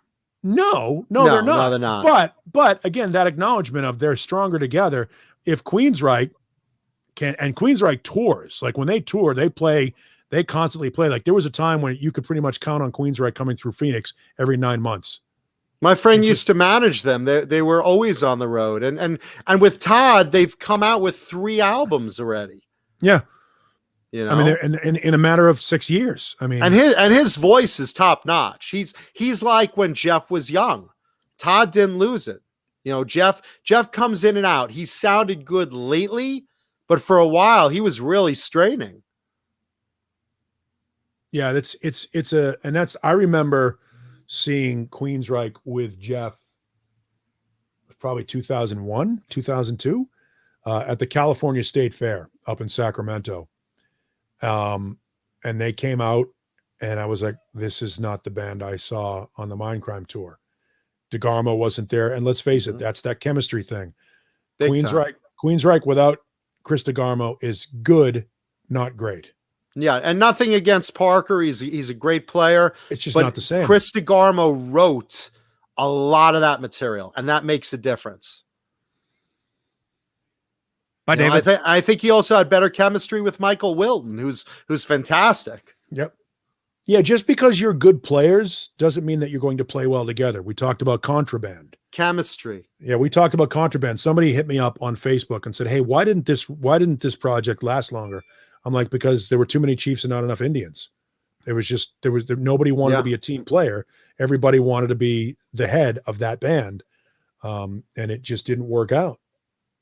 You can't create super groups, rarely work. Depends on the super group. Sons of Apollo is one of my favorite projects that's come out recently. And I am not a Portnoy fan, as we've talked about before, not because I don't think he's a great drummer. I just don't like that he jumps from band to band to band. It's just it's enough. We get it. You can play. I like Winery Dogs. DLR band, yeah. David Lee Roth band, amazing. I like the Sons of Apollo records. They put out 3 albums. They're really good. Finally, Jeff Scott Soto is going to start, is starting to get the vocal acclaim that he deserves. You're talking about Ron Tal, Billy Sheehan, Mike Portnoy, Derek Sherinian, and Jeff Scott Soto. Fantastic band. Super heavy, super progressive, super good. Well, Jeff Scott Soto, his new project is with Dave Ellefson. Right. And it's going to be Ellefson Soto. And that single and this is why I was listening to Swords Riot. and Tequila. This is why I was listening to Riot this week, is because their first single is a remake of an early Riot song, Swords and Tequila, which is on YouTube right now. If you guys want to check it out, it's fantastic. It's really fun. And let's see, who's vocals, Rick Hughes, who's the frontman of Sword. And if you don't know the band Sword, they were one of those really early 80s bands that a lot of people liked, sort of in the vein of when Raven was there and who else were we talking about? Raven and Anvil and Manowar. During that period, Sword was really good in the metal. They sounded like Iron Maiden, but with a different vocal. Canadian band. Yeah, Canadian band, and also guitarist on the new project. I'm going to butcher this name. Andy Martingelli. You familiar with the name? It sounds like Martinelli, but it's spelled with a G. Andy Martongelli is the guitarist. Martingelli? Martingelli. Well, Andy Martingale or Biel. Jelly. John Biel sitting there with hooked on phonics. He's like, the poor guy's trying to get laid and eat his dinner, and we're like pulling him away for things he has no idea. He's like, how the fuck do I know how to pronounce the guy's name? Jesus, come Tom on, and Johnny. Jerry. Don't abuse the power. It's like when Batman beats up the Joker, swings away, and then Commissioner Gordon's like, "Oh, hit the bat signal again." Yes, Commissioner. What's wrong now? I forgot to mention, I love your new gloves. What? Fuck you, Commissioner. Don't put on the damn signal unless it's an emergency. Same thing with John BL. Jeff Scott Soto, David Ellison Soto, and listen to it comparative to the original Riot song, which was off of the Fire Down Under album, which is a really early Riot album. Listen to early Riot. Both Paul and I have said this so many times. Early Riot is so underrated and so underappreciated in the States. It's so good. Here's the thing with Riot. There are 3 versions of Riot. There's the Guy Speranza version, which is the first 3 records. Then there's the Rhett Forrester version, which is my favorite version of Riot. And then there's I think it's Tony Martin, but it's not that Tony Martin. When they became sort of a power metal band. And that version equally good, but different because they made a stylistic change. Who did Thundersteel? Because that's like one of my favorites. Who was fronting on that? It wasn't Rat. No, it's not. It's that's Tony. That's Tony. What's his face? Hang on. Tony Moore. Sorry, not Tony Martin. Damn Tony it! Moore. Damn it, Johnny. Tony Moore, Moore. And he was the vocalist for their power metal years, where they did Army of One and a couple other, Night of the Long Brethren of the Long Knives or whatever the fuck it's called.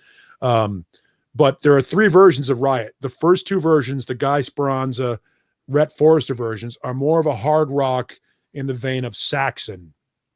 And then when Tony Moore gets in the band, they become a little bit heavier, like Metal Church.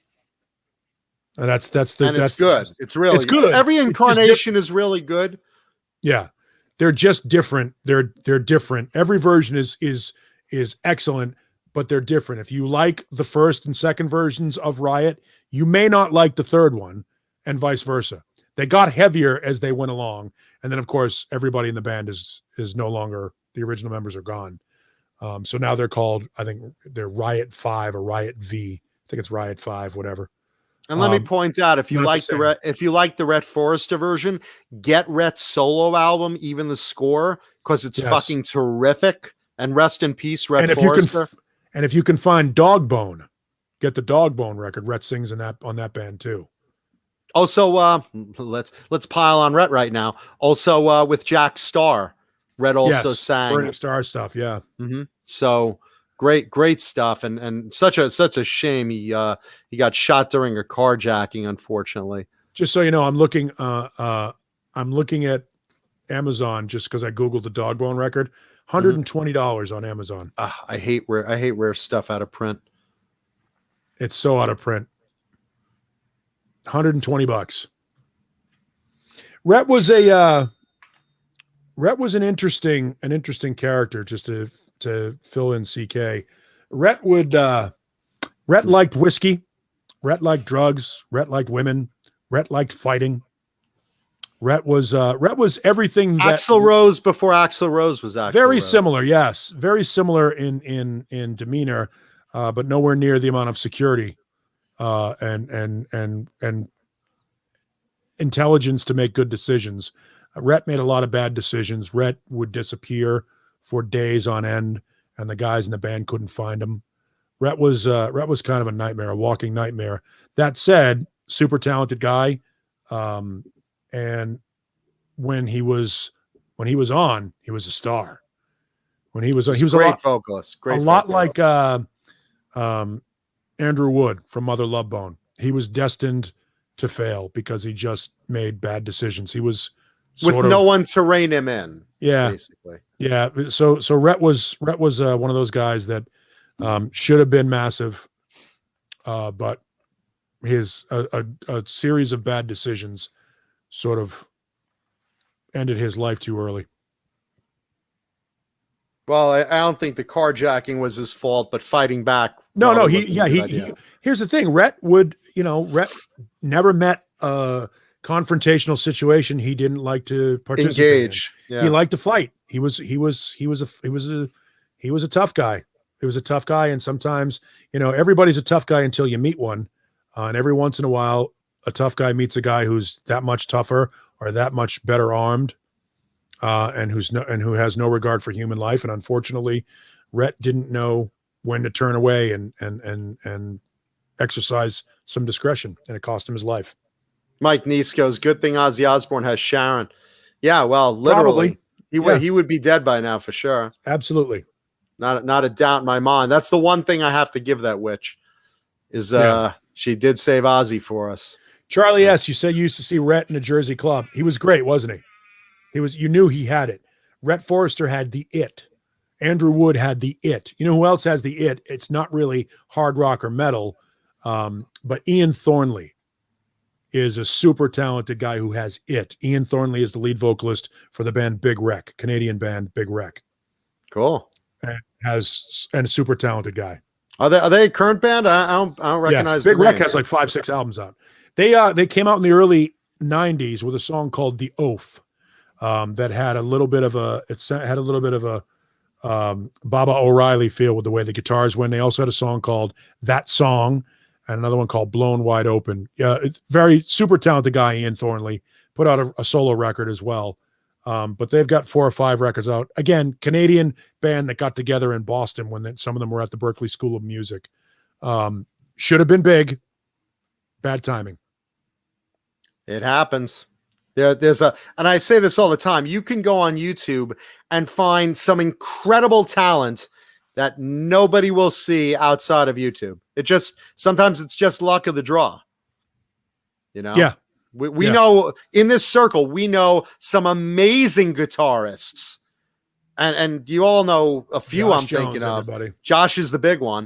That kid's a fucking star. The world should know better.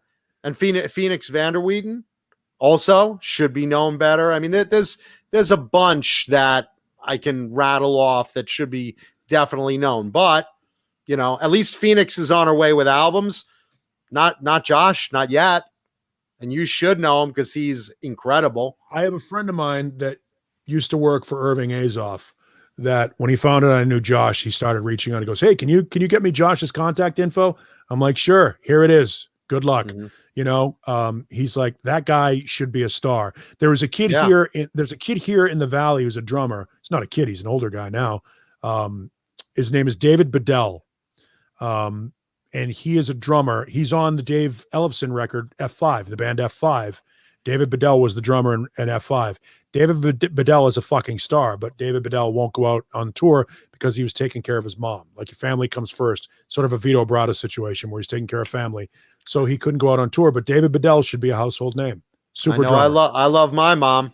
If you Google David Bedell, you will see him do a drum solo where he does the whole Greg Bissonette getting out and climbing on the drums and playing. And then he does the drum track to Scarified by Racer X.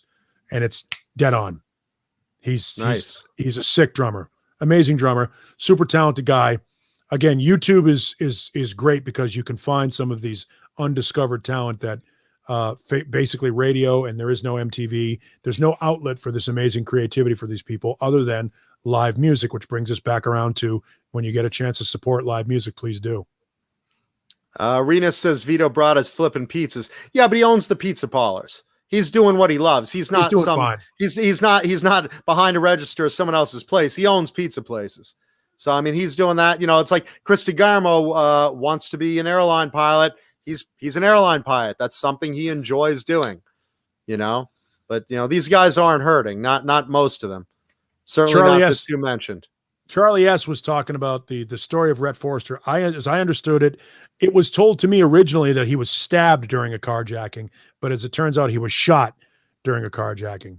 That's what I thought I heard. That's what I heard. Shot. Yeah. It was originally I heard he was stabbed, but then it came out that he was shot.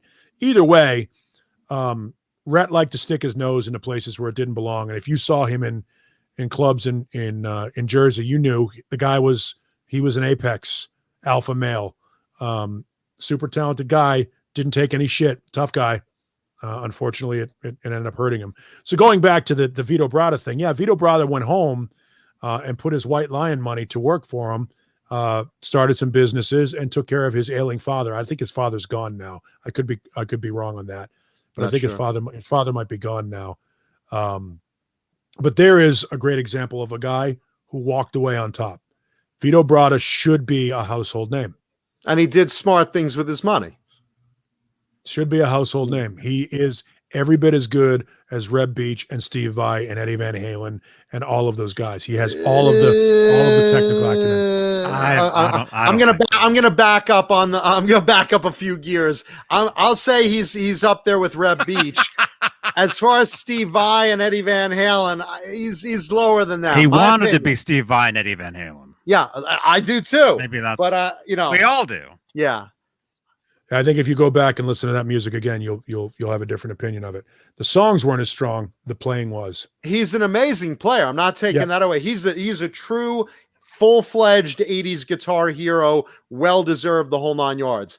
But I'm sorry, you just dropped two names that for me, the greatest living guitar player in my eyes right now, and the formerly greatest living guitar player in, You're missing what I'm saying. He is that good. He was on the precipice of being that good. He walked away before it happened for him. But he should be in that level. I don't think he's that level though. Good talent wise, ability wise, he's great. He's up at Reb Beach's level. I agree. I don't think he's up at that next echelon though, because that's like godlike, like really, really.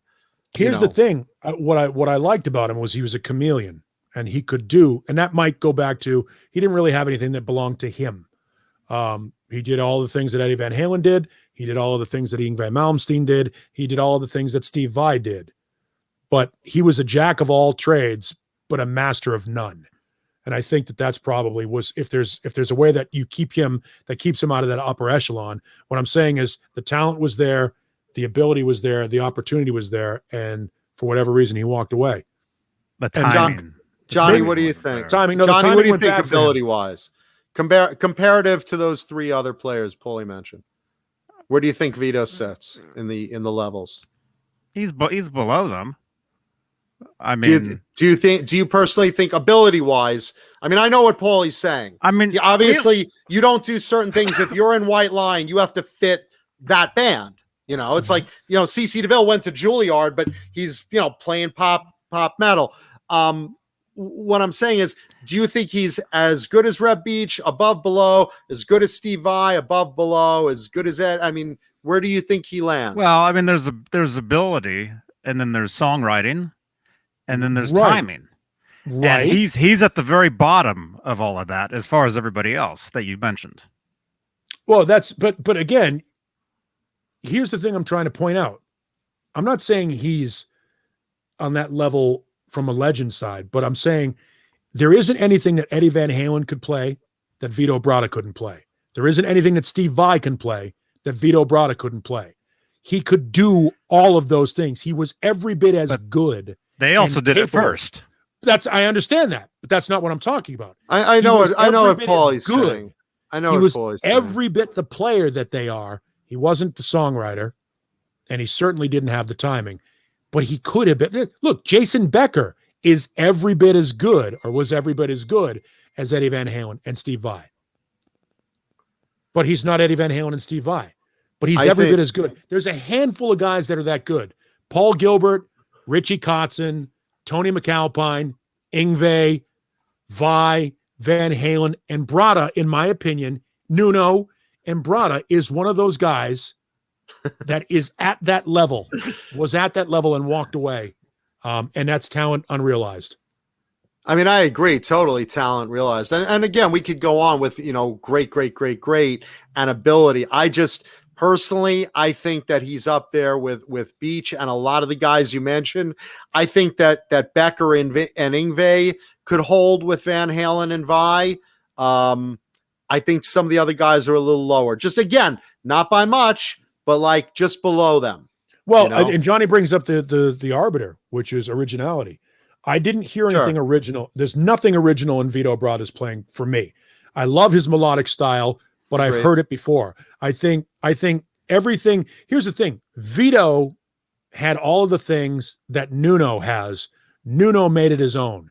Nuno's right hand and the funk that he delivers his riffs and his rhythm playing in is what puts him a notch above guys like Vito, because he took all of those tools and all of that ability and then gave it a color that is singular. And I love singular guitar players. Whether or not I like their playing, CeCe DeVille is fairly singular. Nobody plays like CeCe DeVille. He plays a lot like Ace Frehley, and he's as talented and far more capable a player than he ever shows on tape. Oh, definitely. Because he knows his role. Guys that play baseball can play multiple positions, but they specialize in a position. Vito Bratta never specialized in anything. No, that's my point. I just always, whenever I heard saw their videos, I always saw an Eddie clone. Yes, that's what I always visually always reminded me of and sound-wise, because he did the tapping. His solos were similar. He played the headless guitar eventually, or whatever. But I knew when I looked at a new White Lion album what I was expecting, though. I wouldn't expect something innovative. I'd expect something good, but I knew with a Van Halen album, I'd be like, what's he going to do this time? White Lion was Van Halen on guitar with John Bon Jovi on vocals. There was nothing original about the band. That said, they're very good at what they do. Kind of like, there are a bunch of other bands that are clones of other bands that went out there. There are 18 different AC/DC clones. There's a bunch of Van Halen clones. There's a bunch of Led Zeppelin clones. Look, the argument can be made that Great White is a Led Zeppelin clone. Kingdom Come is a Led Zeppelin clone. Bonham is a Led Zeppelin clone. The argument is there. With White Lion, same thing. John Bon Jovi vocals, good-looking pinup singer, guitar hero. It's almost like they were prefabricated, like Bullet Boys. You know what I mean? You're like, okay, let's get this kind of look, put them together, and have the blonde singer. Not as. I'll just interject real quick. Not as good as John Bon Jovi as a frontman, though. John Bon Jovi is one of the best showmen of the 80s. Yes, and for that reason, he's like, but that was the point. Up. But they were trying to do that with Mike Tramp. They were trying to build.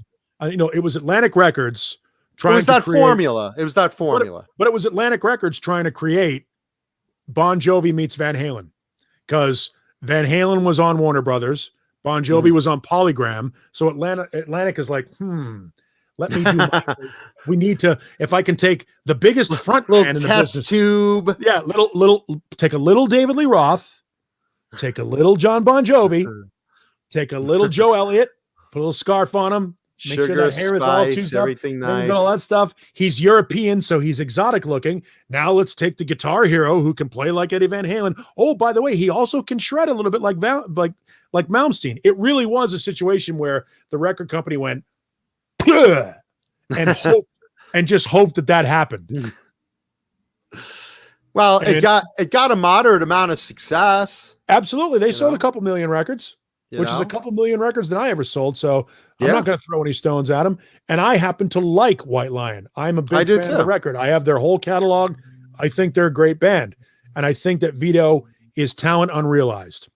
And that was my original point, which is he's every bit as good a player, but he never had that thing, that we talk about, that we've talked about. There's no it there. And so he was smart enough to take what money he made and his notoriety. And it's great. The legend of a lot of things exceeds the reality in some cases. For example, KNAC radio in Long Beach. We all saw the t-shirts on MTV and all the videos, the KNAC, Real Rock, KNAC, whatever, Pure Rock, whatever it was called back then. That radio station was never a success financially. Never made money, never had ratings. But it's a legend because the legend, we look back on it and the legend exceeds the reality sometimes. And that's the thing with guys like Vito Bratta is you look back on it and you go, what could have been? I think, and this is always a grenade when I throw this in the room, I think that happened with Randy Rhoads. I was going to say Randy Rhoads. When you said what could have been, I was going to say we'll never know. It's an unfinished book. Boy, the beginning of that book was not very good. But when he found his groove, and a lot like when he Kurt Cobain, found Ozzy, right? But a lot when he found Bob Daisley. Well, true. When he found his groove, he started to get into where he was. Now, a lot like Kurt Cobain with Nirvana, there were rumors, and I'm sure there are more than rumors. I've heard some people substantiate it, that Randy didn't want to be in Ozzy's band anymore. He wanted to go off and do his own thing, a lot like Richie Blackmore, where he did. And he liked classical stuff. He wanted to do classical. He wanted to do something outside of the confines of what Ozzy Osbourne was doing, and may not have stayed in Ozzy's band much longer after that. We'll never know.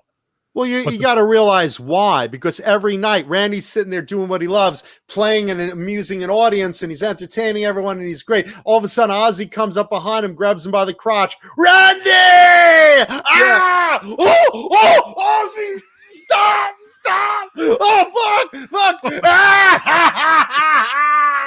And yeah, and I think that Sharon's on the side going, "That's good showmanship, Ozzy. Keep doing that."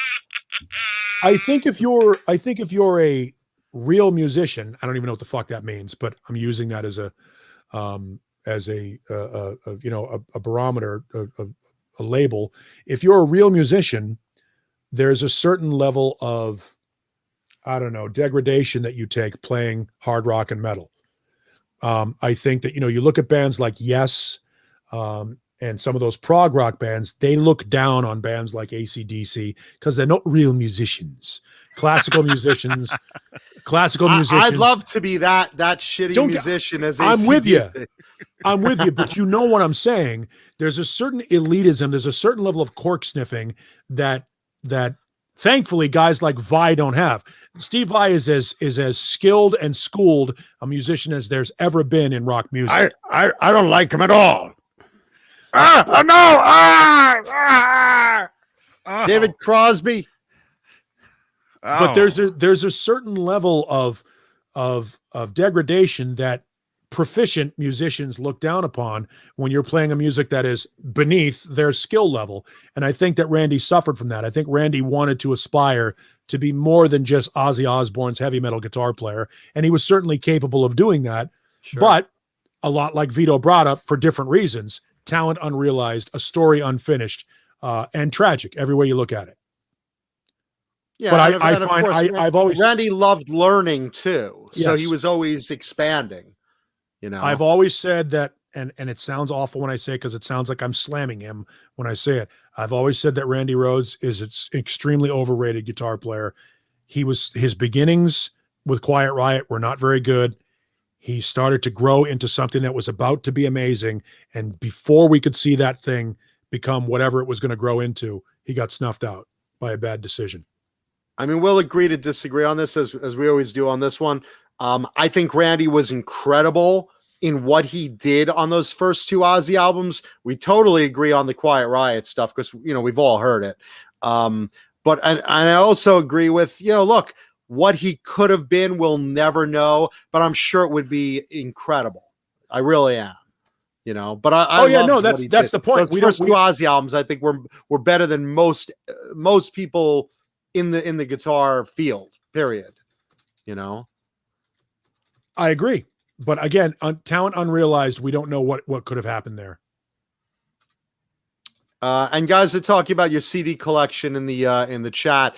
He has multiple walls of CDs, like you see to the several left. Thousand. Yeah, and I have probably as much CDs as Paulie, but most of mine are at my parents' house, and I don't keep that many here in Hollywood. But Paulie has them way better organized than I do. I have them in crates and crates, and then I have shelves, but not like his. 4, 5, 6, 7, 8 times. I have 56 shelves full of CDs, and I don't know how many are on each shelf. It varies depending on how thick, if it's a double CD or a single CD, and space. I leave space open so I can put things. But I have 56 shelves full of CDs, and I have several thousand. So, yeah, I mean, and Paulie has most catalogs of most metal bands and 80s bands and all the bands that we all and then love. some. Yeah, really. No, I look, I have stuff Paulie doesn't have. Paulie has stuff I don't have. Yeah, that's the beauty of what we do. Yeah, but I think between us, we have most of what was, pretty much made of the 80s. Yeah, I would mean, say both- I bet between the two of us, we have everything, or most everything, Yeah, and we I don't both think have a lot of imports, and yeah, I don't know that there's any, like when you talk about the show calling Talking Guitars and 80s Metal, I think that between the two of us, we probably have every brand of guitar, every Sure. style of guitar. definitely. Although I don't own any semi-hollow bodies, and I don't know if you do, but I don't either. I Oh wait, so no, that's- I have a BC Rich prototype gunslinger that is semi-hollow, so I All right, do there you have go. one. I do have one. Oh, CK asking favorite Armored Saint album. Ooh, I like Favorite Revelation. Testament album. I like Delirious Nomad. Favorite Testament album, Practice What You Preach by a long shot. Easily, I'll agree with that. Yeah. But I guarantee that between the two of us, we have everything that was worth a shit from Oh, yeah. 1977 to 1995. No, I know. Paulie mentioned two bands tonight that I never heard of that I'm sure I would like. And then I pulled a few early bands tonight out of my ass that I'm sure a lot of the audience hadn't heard of. Like, I don't know how many people heard of Sword or Right. are into Riot, or, we both like Saxon and, Yep. a lot of other bands. And then I know Paulie doesn't have some basic glam stuff that I have, like all of it, like Warrant. I know you just picked up something of, I've got Slaughter, all stuff, and all the and Slaughter stuff. Slaughter also. But I don't have any danger. But you have like all the Man of Wars, and I have probably like Yeah. 2/3 of them, something Yeah. like that. And I have all the Rose Tattoo. Yeah, And I have those. all of the Angels. I have and those. all of the, I have all the stuff that you can get from TNT in this country. I have Mhm. almost everything from Loudness. I don't have the early Japanese ones on I have CD. a but lot of Loud. I bought a Yeah. lot of the imports too of Loudness. Yeah, 'cause I have a like lot of the them. imports as well, of the Japanese stuff. I mean, it really is. I have all the Geordie records. When Paulie and I both die the in a girl horrible records. motorcycle collision, look for the auction because you'll be able to fill in all the gaps in your music collection when we buy it. So Yeah, there aren't a lot of people that own some of the records that we own. I don't know why anybody would own the entire Keel catalog, but I do. I do too, because it's good. Yeah. It's good. It's good stuff. And Kurt, CK, you're talking about some of the, the European and the new wave of British heavy metal stuff and the Angel Witch stuff and Witchfinder General. Yeah, that's all great stuff. I don't own a lot of it, but I have a lot of it. I have a lot of it on the I don't know if I have Witchfinder. I know I have on the Angel Metal Blade compilation records. I've got all those, Metal Massacre, all 13, 14 editions of that.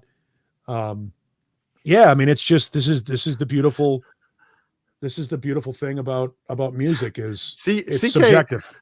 CK is so funny. Like if you just like read all of him in the chat, it's like he's probably like super high right now because like every 15 minutes, Mancuda says funny things, and then like 15 minutes later, Paul says funny things, and then like he's on the spectrum.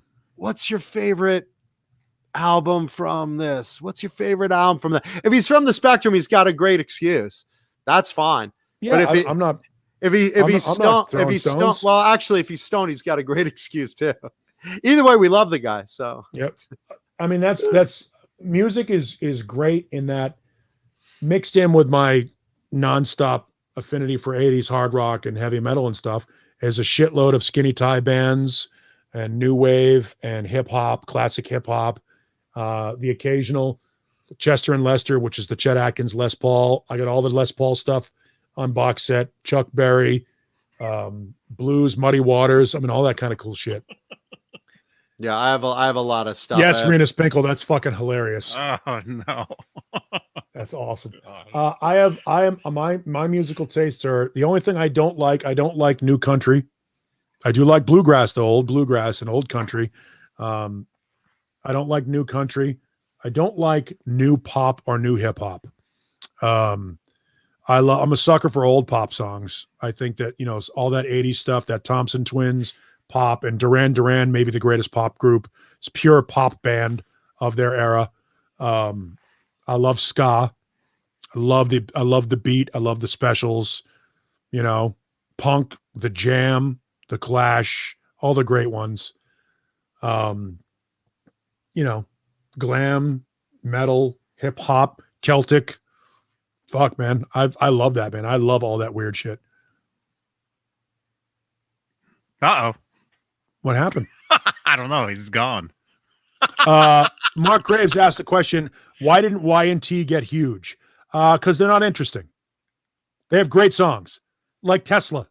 They're great. It's interesting because a lot of those bands in the Bay Area, Metallica, Exodus, They're Testament, all from the Bay Area. yeah, they're all those, and Y&T and Sacramento, a lot of the Sacramento bands and those Bay Area. Northern California has this thing about putting out quality music with very little image or character. And that's not a slam. That just means it's quality music, but there's nothing you can sink your teeth in, because people in Northern California are not very flamboyant, despite being so close to the Bay Area. It's been my experience that people in that area are very sort of meat and potatoes, straightforward.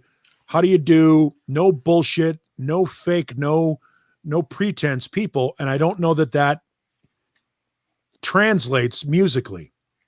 And correct me if I'm wrong there, Johnny, but that's sort of my experience. Is most of those people are great musicians, but there's not a whole lot of, and I don't want to say character because that means that I'm trying to attack their character. Not a lot of cartoon character. Not a lot of. No, there's no ancillary. There's no LA Yeah, trip up here. it's real meat and potatoes. Everybody up here is they're original. They do what they Real. want. They're real. They're fairly Yeah. real. And I think that look, it's created great music. Y&T is a fantastic band. Own it all, except for the Yesterday and Today records that you can't find on CD. But own everything from Earthshaker forward. Great music, great songs, great playing, great production, great band. They're missing the it, and that's why Y&T didn't become big. Same thing with Tesla. It's because there's a and in there. Like Yes. the and Yes. could have been something else. Yeah. Yeah, Yesterday and Today was their original. The original. It's really not a good band name. Yesterday and Today, not a good band name. And then when they just shortened it to Y&T, it's like, what does that mean? So yeah, I mean, that's to sort of answer your question. In my opinion, that's why Y&T didn't become huge. Dave Meniketti, one of the nicest guys in music, great songwriter, great singer, great guitar player, had everything right except for that it. That's the it we're talking about. There's an it. The there. band name. Yeah, the Y&T is not that great. And yes, I would say Dave Grohl has the it. Dave Grohl is a star. Oh. Certainly the most talented guy in Nirvana. Super musician, total reverence for the history of music. He gets it. He's one of the smartest guys in music. He's the dude that grew up in the metal. All the bands that Paul's talking about. Dave Grohl, grew up. I'm sure he grew up on all that stuff. Yeah. And then he went out. They did their own thing, became something, and now look at him today. He's definitely one of the real rock and rollers, rock stars from the past 30 years. Dave Grohl may take the mantle from Lemmy. Dave Grohl is going to be that guy. He's been cool since day one. He's always going to be cool. Foo Fighters, I'm not a huge fan of Foo Fighters. The songs I love from Foo Fighters, I really love, and I recognize the brilliance of Dave Grohl. He's brilliant. He like Jack White, does everything right.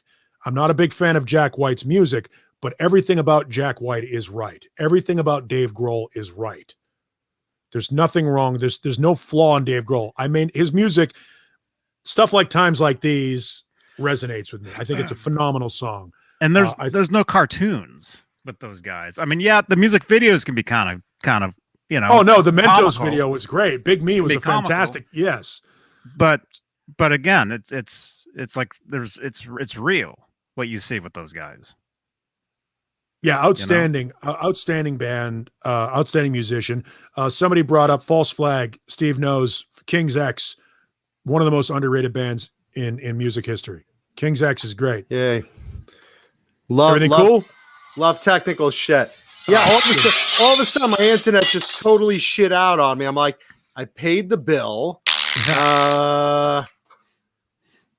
No, it happens. But yeah, No, King's I X. imagine Renus outside cutting my cable on. He's like on a trapeze in a tree. He's like Wile E. Coyote, trying to do some crazy, and snap. Black Salami finally got his wish. Part of the show disappeared. Right now, the FCC just let out a cheer and started popping bottles. Corks were popping, champagne. So yeah, going back to the King's X question, phenomenally underrated band. Nobody cared. King's X, I forget who said it. It might have been Mike McCready from Pearl Jam who said King's X invented modern grunge. Now, the argument to be made there is that Neil Young and Crazy Horse were sort of the band that invented grunge music back in the 70s. They were the band that sort of made the noise first. But it was interesting to see Mike McCready acknowledge that King's X, that wall of sound that their producer, Sam what's-his-face, I forget his name, but he created something called the Houston Sound. Sam Elliott. No, it's fuck was his name? Sam. John BL. Yeah. Now that we actually have a question, Johnny does not call out John BL. It's like they are they're from Missouri, actually, Springfield, Missouri, but they moved to Houston, Texas. Sam Taylor is the guy's name. Sam Taylor created a sound in Houston, a wall of sound that's sort of compressed that King's X represents, and another band called Atomic Opera also, and Galactic Cowboys. They all have that same sort of wall of sound production that almost like what Spencer Crawford did with Quiet Riot and Kick-Axe, and what Beau Hill did with Rat and Kings and Kicks. There's a certain sound that Sam Taylor created that gave King's X sort of their uniqueness. And then of course the talent of that band is unparalleled. I mean, Doug Pinnick, one of the great underrated voices of his time, of any time. Ty Tabor, a super guitar player, great songwriter, great reverence for the Beatles. If you took the Beatles and put the kind of soul that Sly and the Family Stone, and you put that together, you get King's X. I've never been a King's X fan. I'm gonna agree with Donald Sabo in the chat. Never been a King's X fan. I liked Over My Head. That was about it. I bought that album for that song. Other than that, I don't know. I just, something about it just never caught on to me.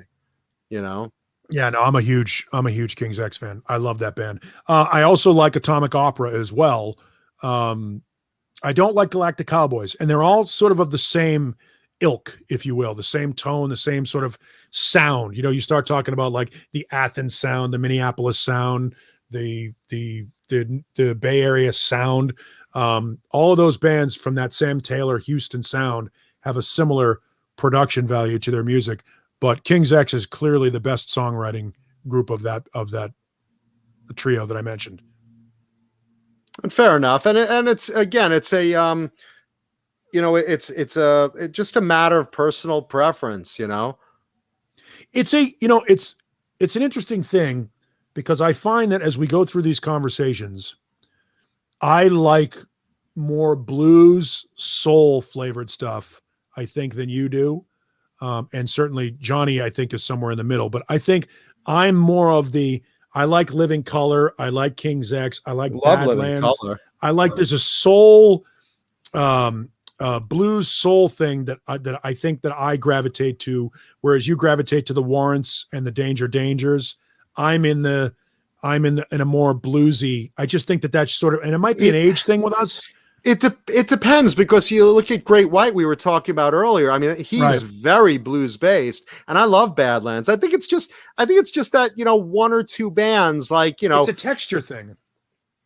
I mean, and again, you can't say I just like those latest 80s glam bands, because we both go down to the early 80s and we like, the Saxon, the Riot, the, Man of War and stuff like that. So I think it's just on a case by case. Like, some bands just hit me the right way, and some bands, don't hit you that way, whatever it is. Yeah, no, it's sort of and again, that's the beauty of music. Again, whatever you like is right. whatever you dig. If it's a band you dig that nobody on in this show likes, who gives a shit? Buy it and like it. If you like whatever it is, it's not wrong. It's and CK, it's not that I lean toward glam metal. I love glam metal, but I also love, like, you know, your basic AC/DC, Iron Maiden, Judas Priest, Dio, and, you know, and non-glam earlier stuff. I just think I think I like more than Paulie maybe in the glam stuff, and, you know, he just leans away from some of that, you know. Some of it, I think some of it, I think the stuff that I like from it, I really like, and the stuff that I don't like from it, I just don't embrace. You know, and that's fair. Yeah, I think that. But there's a great example. Bruce Points that brings out Shotgun Messiah, fantastic glam band that we both. I liked them. Yeah. There's a lot. I mean, most bands we do agree on. Yeah, I think there's very few exceptions. I think I go to different places with John versus. I think it's just exposure. You know, I happen to like bands like Warrior Soul. John likes Warrior, and I like Warrior. Well, we both like Warrior and Warrior. And I like Soul. Yes. Johnny likes the movie, the animated movie, the Pixar movie Soul, you know. But we, you know, which is excellent.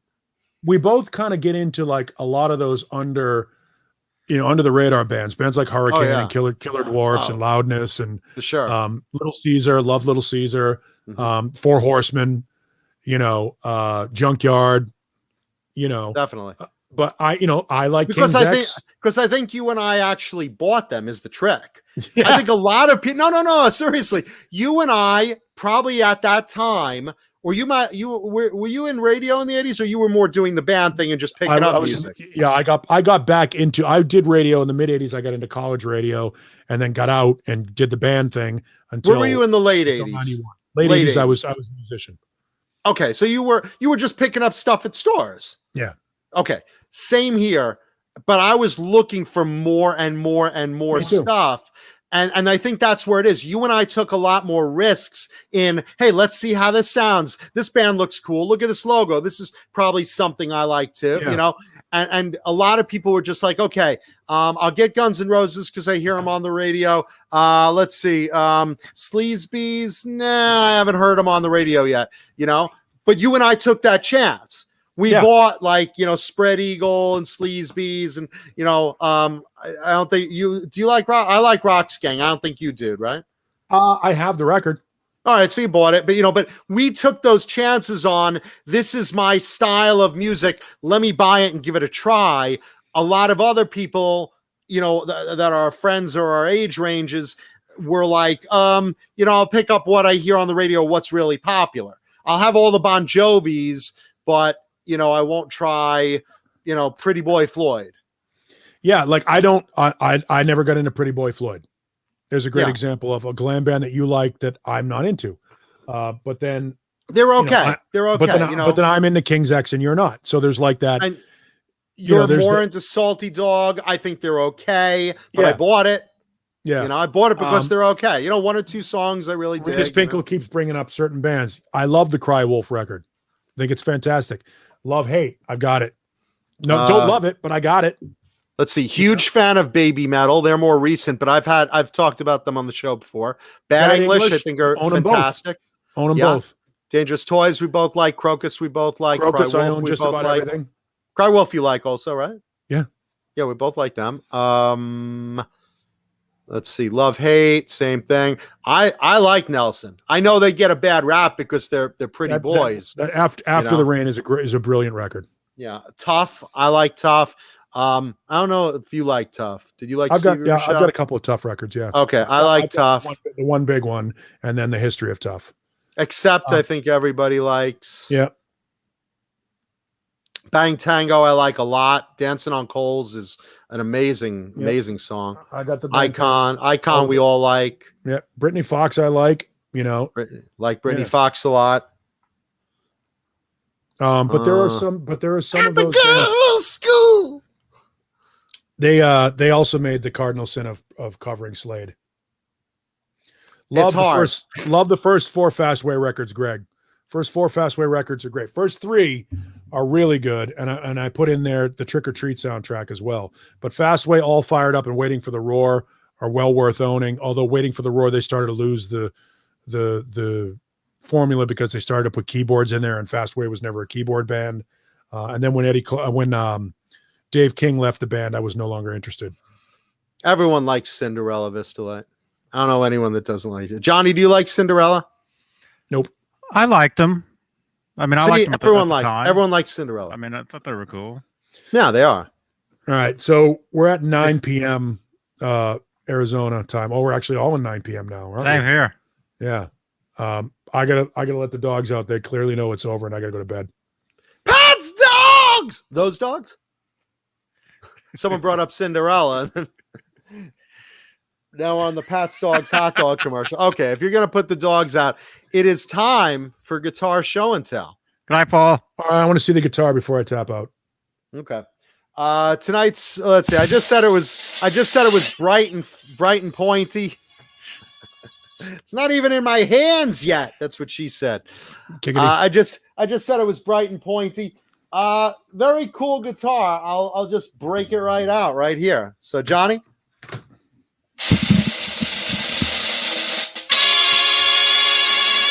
Oh, Jetson. Oh. Cool. Concord. Look at that thing.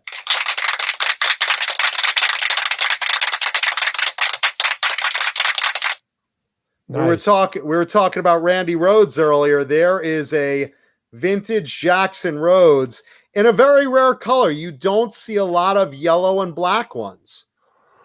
It looks like Oz Fox's guitar. Yeah, right? Except his is all striped up, but Jackson with black binding, you don't see the yellow color used very often. You always see, the black and the white with the brass and whatever. This one's an 88. This is one of the Ontario ones, which is right after they left San Dimas, they went to Ontario. I was so happy to get this because I had been looking for a while for a yellow Rhodes. I mean, I didn't just get this, but I'm saying back in the day when I was looking for one, it's very, very hard to find in yellow. I mean, obviously you could custom shop it, but you dig this. Jackson script headstock, but look how cool. And this is like bright yellow. Let's see if I can. It's one of those colors that's hard to capture. Let's see, kind of like that. There you go, like right there. And you got the black trim and everything. This one has EMGs, which gives a nice crunchy tone if you're into the EMG crunch, which I like. And it's got a little bit of pearl in it. It's hard to see because we're at such a weird lighting. So my lighting always sucks, but you got to trust me. It's like a little yellow pearl there. And I hang it back a little bit better. There you go. That's more the true color of it right there. Something like that. And what I like also is it's got the black trim on the back as well, which a lot of them don't. That little black edging. I just love the way that looks on a Rhodes because it gives it, it points out it's really good lines. This one has a Floyd, non-recessed Floyd, which is very cool. A lot of Rhodes back in the day had Kahlers, or they were the hardtails, the Randy style. This one's got a real Floyd. Ebony board, mother pearl, the Sharky inlays. And again, the ebony is nice, smooth, dark, blacker than black ebony like you get back in the day. Nowadays, it's, the ebony supply just isn't what it used to be. So you get that light brownish or that with the white streaks in it. This was back in the day when you get black ebony. And again, I like these in all configurations. The hardtails are actually my favorite. The string throughs, rather, I should say, because there's no bridge. The string throughs like Randy used to play are my favorites on the Rhodes. But I mean, who doesn't like a Floyd, really? Especially on like an 80s shred monster like this, And back in the day, they made such good quality instruments. The sustain on these old Rhodes and the feel on these are so fun to play.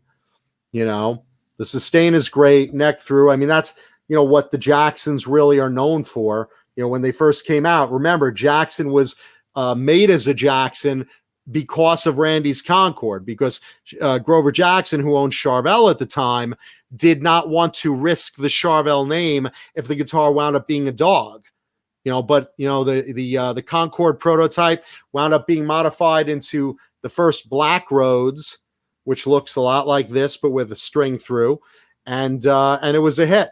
You know, and after Randy passed away, 1 year later, in 1983, Grover contacted Dolores Rhodes, Randy's mother, and said, "Look, I'd like to do that model that I designed with Randy as a regular production. It would be a tribute. We'd call it the Rhodes guitar, and the family would get a piece of every one sold." And him and Dolores cut that deal. And in 1983, the first Jackson Rhodes came out, and they've been legendary ever since. You know, soon after, he followed with the neck through soloist, and Jackson became known as the guitar that was mostly neck through with some later bolt-ons, and Charvel retained being the bolt-on guitar company. You know, and then when they went to imports, it was Jackson, Charvel, eventually just Jackson, and then they brought back Charvel later on into an American company, now all owned by Fender. And some of the ones they're producing are terrific today, especially in the custom shop. But if you look at these vintage ones, they feel amazing. They look amazing. They feel amazing. I highly recommend, if you could get your hands on a vintage Rhodes, play the snot out of it, because the American ones like this were fan-fucking-tastic. Really, really great feeling and playing guitars. The necks are smooth. They're usually a C or a D shape, depending on the one. This one's a very wide D. Really, really nice. And all the metal guys like them. You know, Metallica played Jackson, and you know, all the guys, Megadeth. I mean, everyone. If you know what these guitars are, you know what I'm talking about. If you don't, check it out. Renus wants to know, is it neck heavy? I don't know. I'm a sit-down player, so I just kind of wedge it between my legs and go to town. So I never play standing up, so I'm not sure, to be honest. And yeah, CK says the guitars were built better in the 80s. Generally, I tend to agree. I just have to give credit right now, because the Charvel Jackson Custom Shop, you know, not talking the production ones, those are fine. The Charvel Jackson production shop is top-notch, really top-notch. But there's something about these vintage ones from back in the day, and that's why I love them so fucking much. So there you go. This week's show and tell guitar, 1988 Jackson Rhodes in screaming yellow with black trim. Randy's own Bumblebee. There you go.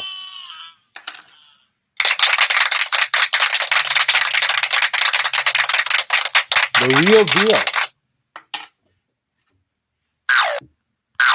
There you go, kids. Thank you, everybody. Nice good guitar. Night, and good night, Paulie.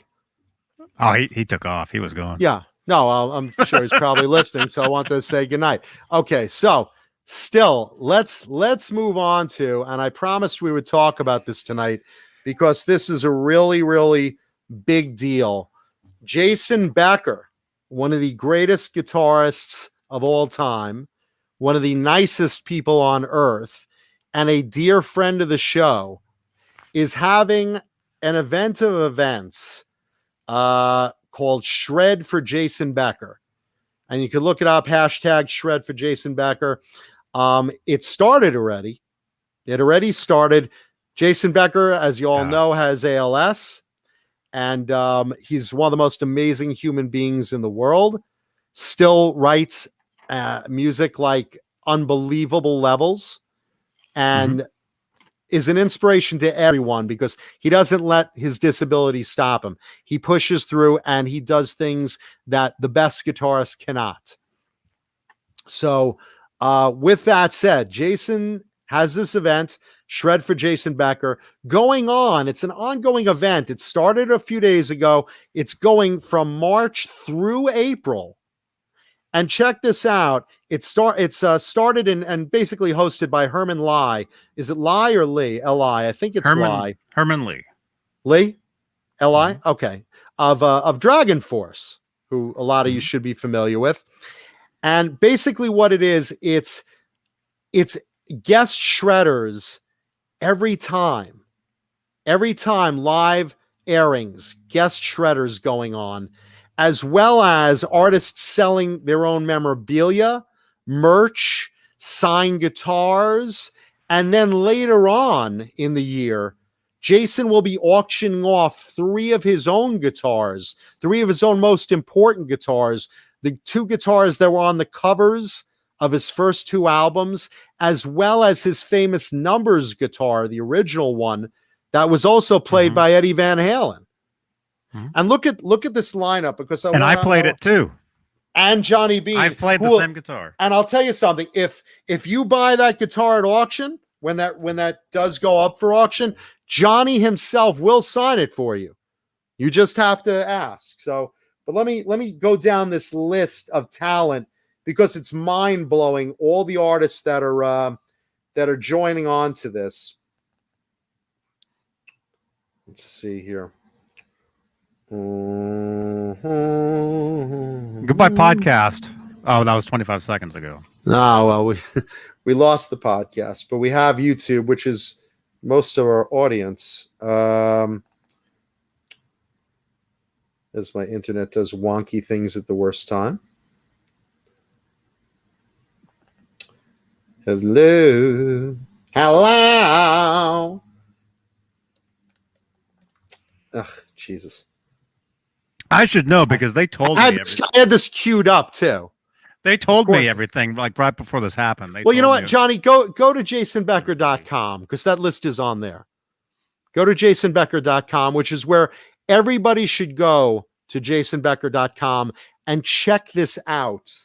As I try to bring it back up, I'll just reboot my iPad so I can get this list. This list is endless. Yeah. Marty Friedman. These are shredders that will be playing live on broadcasts. Go ahead, Johnny. Well, have or already did, because this has been happening for a few of them played already. Like Nilly. I know Nilly Broche played the other day. Yeah. Marty Friedman, Steve Vai, Joe Satriani, Steve Lukather, Mark Tremonti, John Pertucci, John Biel. John Biel. I can't pronounce some of these names. Kiko Lorino, Tossin Nabasi, Nita Strauss, Orianthi, Devin Townshed, Dave Elfson, Michelangelo Badio, Guthrie Gorvin, Tim Henson, Alex Skolnick, who I met one time, Albert Lee. The show. Well, actually, I did meet one time, Albert Lee. Matt Heffy,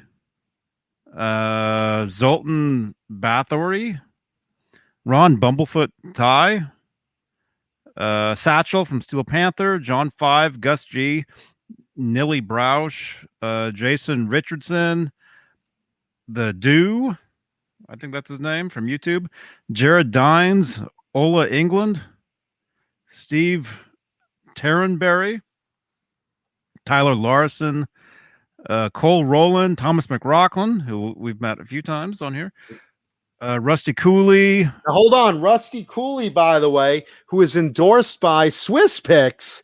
This is the Rusty Cooley Atomic Cheddar Edition, or maybe it's the glow in the dark one. I forget which one. I think it's the green one. No, it's the green one. Rusty Cooley, and Jason Becker, also sponsored by Swiss Picks. I should mention both of those. So check out those editions of Swiss Picks, the greatest grip guitar pick on the market. Go ahead. Keep reading, John. Actually, I could. Well, go ahead. Cole Rowland. Oh, wait, I read him. Mathis. Some of these I can't pronounce. Somebody from Matthias Eklund. Sam Totman. Chris Broderick, who I did meet one time. Laurie Basilio. Sophie Lloyd. Okay, those two names I have no idea. Federico Mondelli and Fabiola Belomo from Frozen Crown, Alex Lee from Holy Grail, Stevie Salas, Elliot Easton, Micah Taiska. I'm so sorry if I'm butchering your name if you're watching. Daniel Decay, N&M Creation on YouTube, and more to be announced yet. So Herman Lee says, I've been a huge fan of Jason Becker since I was young, and it's one of the biggest honors of my life to be able to help organize this tribute and raise money for him, because this is raising money for Jason, and this is really important.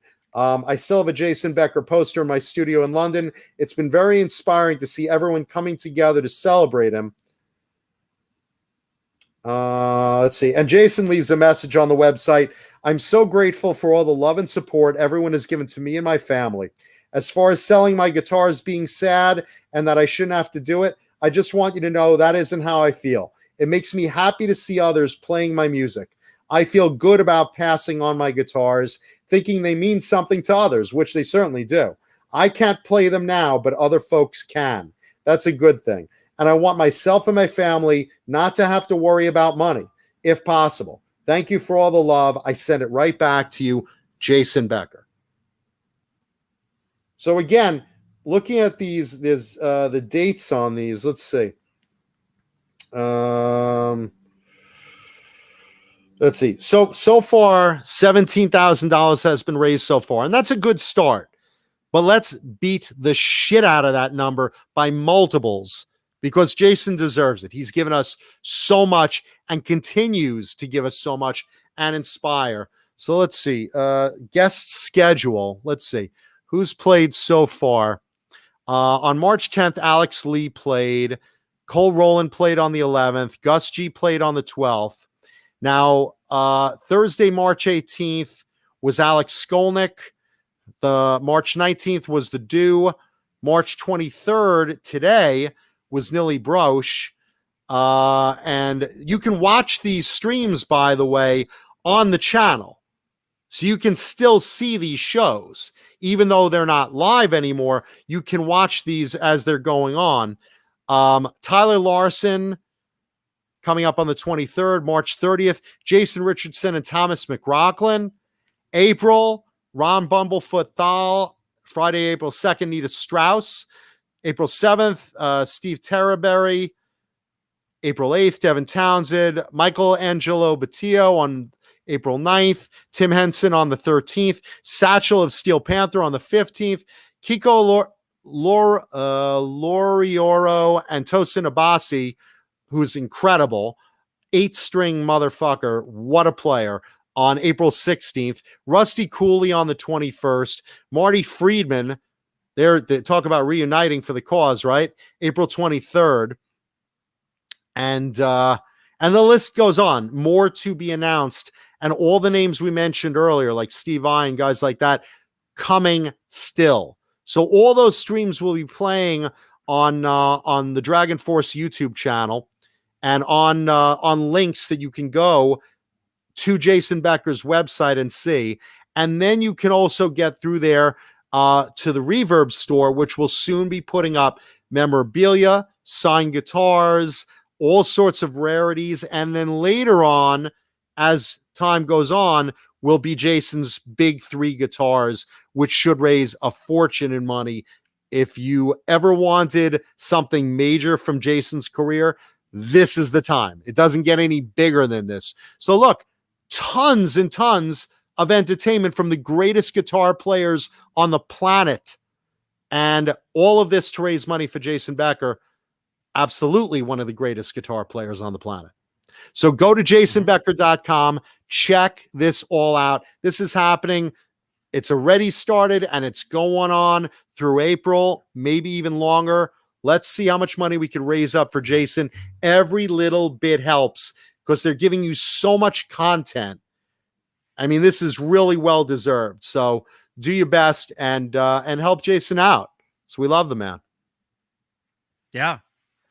Yeah. Jason's awesome. I've been Friend of the show many times.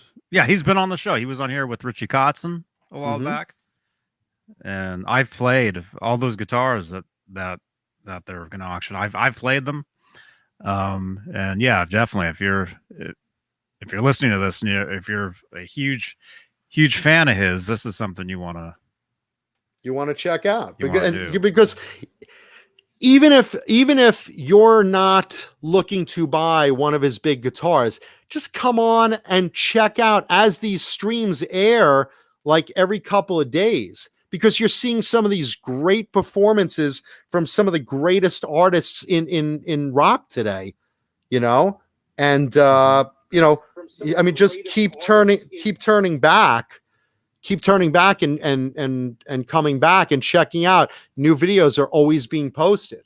So, I mean, who wouldn't want to, check that out, much less, help out Jason on top of that, so go to jasonbecker.com, take a sniff around, check it out. And that's as far as that goes. Let's see what else we got in the news. Let's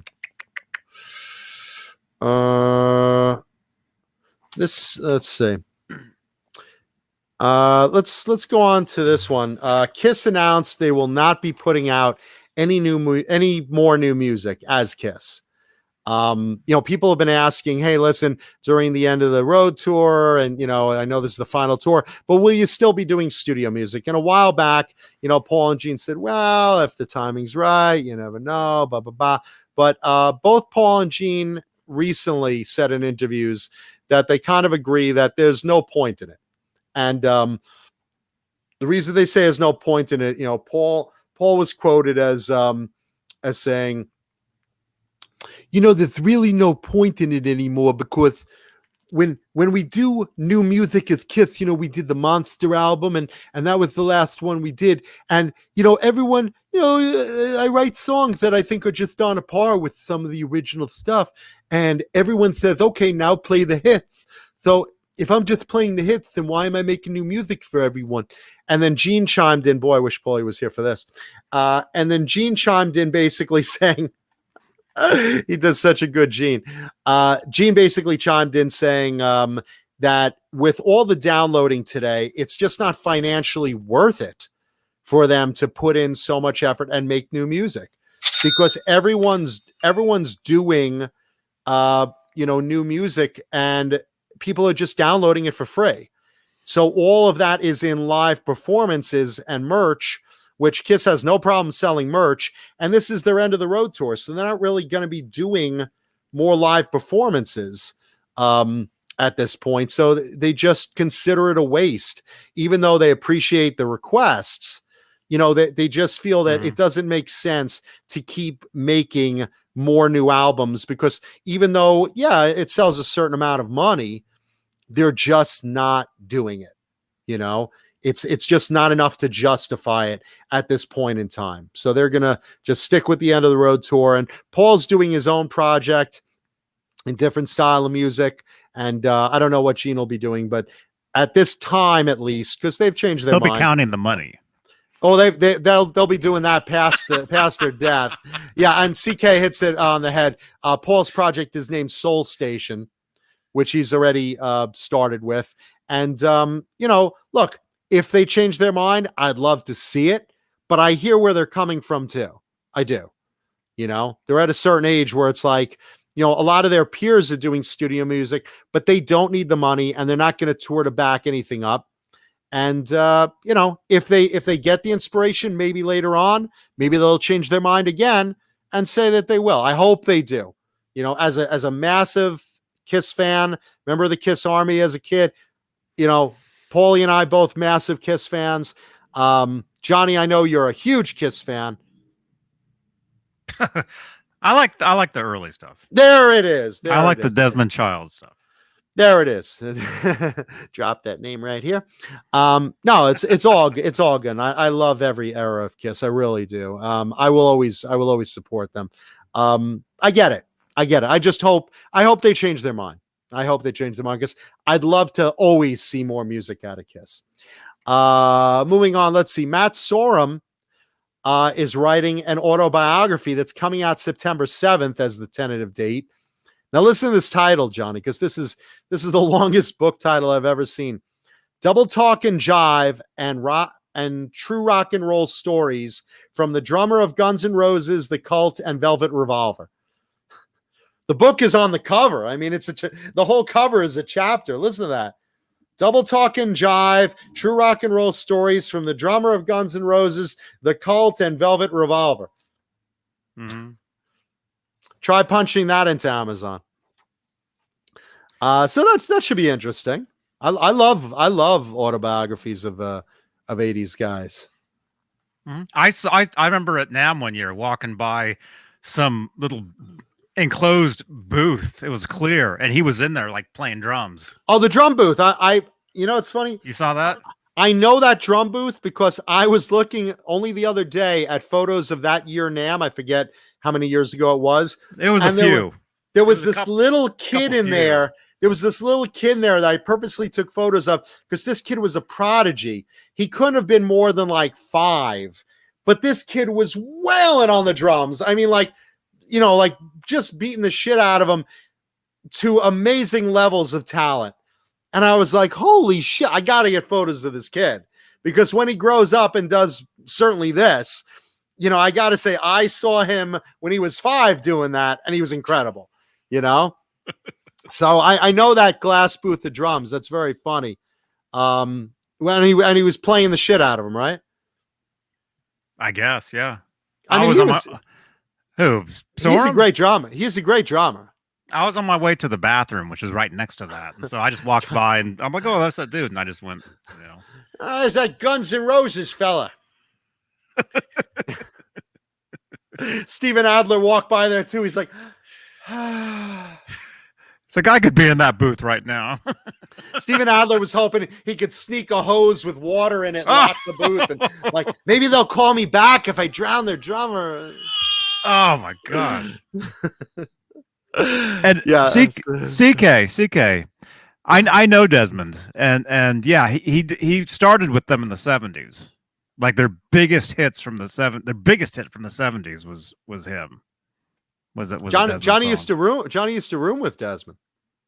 Yeah, he's my father-in-law. And not there it father-in-law. Is. He's my stepdad. Is what I say. This is my father. Your wife's just like, huh? She never watches the show, but she walked by at that moment. No, he's my stepdad, is what we say. I lived in his house and everything. There you go. Yep. And Johnny calls Desmond his stepdad, and Desmond calls Johnny that lazy lump that used to couch surf at my place. That freeloader Beane. He kicked me out of his house, and then I was in this apartment. Paper thin walls. You could hear like everything next door, It's crazy. Oh, baby, I love you. Let's make love. Oh. Stop.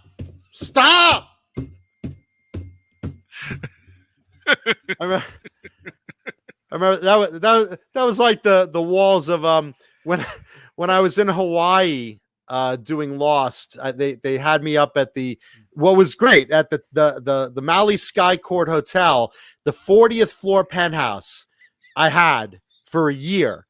So I'm looking over the ocean.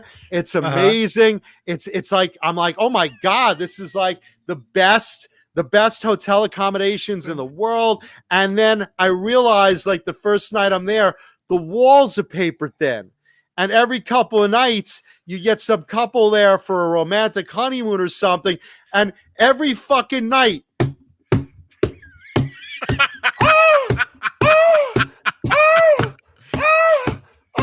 because the backboard of their bed is against the wall of the backboard of my bed. And there were times I'd literally even be in bed sleeping, and my bed would go like this. What? I'd have these dreams I'm fucking because they're banging into their bed is banging into the wall hard enough to hit my bed to the motion. I feel like I'm part of a 3-way because I'm getting the thumping. Oh my gosh. Yeah, so and you heard every moan. There's even one woman I was thinking, Jesus Christ, maybe I should slip a note under the door. Do you want a third? Because I'm hearing it anyway. I feel like I'm a part of it. And this was like every couple of days, someone new would come into the room and like, oh, what a beautiful room, honey. That's fun.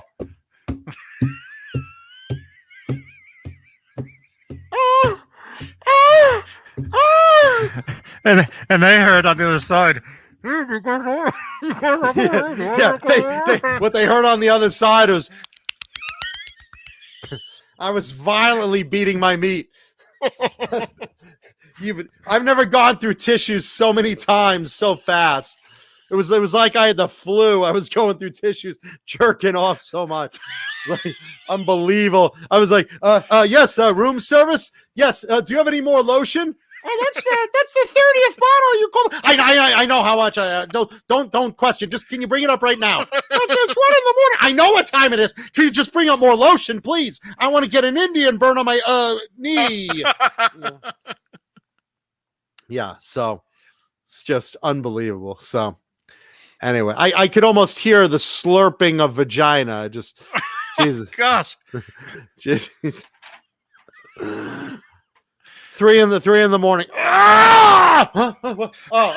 He came. Go back to sleep. And what was embarrassing is if I brought a girl up to the room, I'm thinking like I have to time it with this other guy so it's even better. So if I hear them in the room, come in the room, I know they're gonna fuck soon. I say to the girl I'm dating at the time, hey, listen, we gotta have sex now. I thought we were gonna watch TV. No, we gotta have sex now. Why? What? It's gonna be really good. All of a sudden the bed's rocking, and she's like, oh my god, I've never felt such powerful thrusting. Yeah, that's all me. That's all me. Yeah. So little did she know half of that that energy came from the bed before, and bang energy. The drink you want to be drinking when you are banging. Bang energy. Thank you, Bang. Thank you. There you go. Anyway, next item up.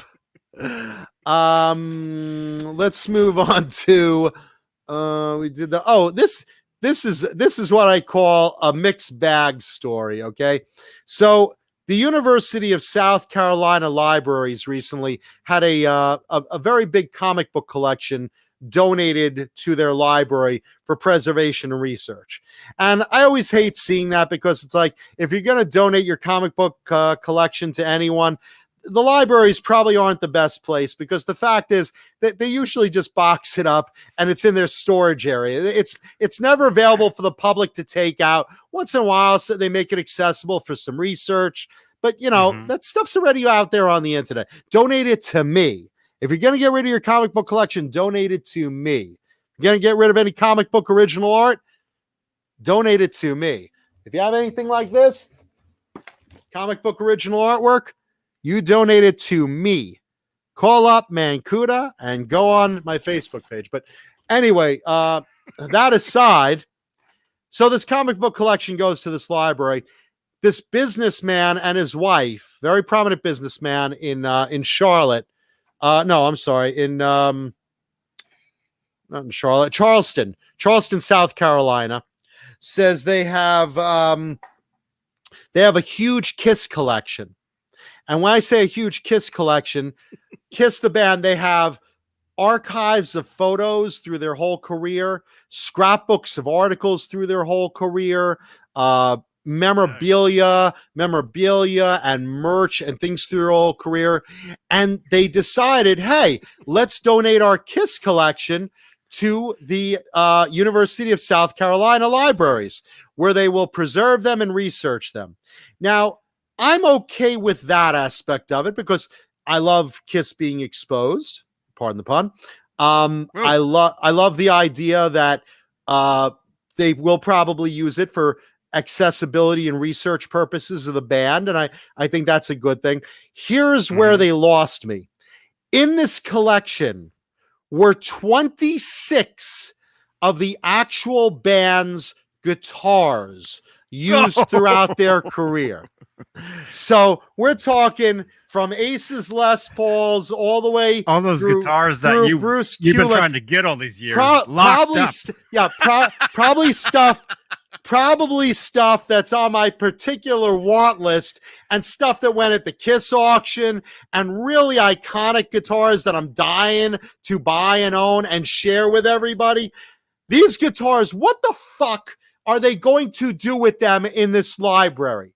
They're going to put them in the back of the storage warehouse. No one will ever see them. No one will ever play them. I don't want to hear, well, they're going to preserve them and research them.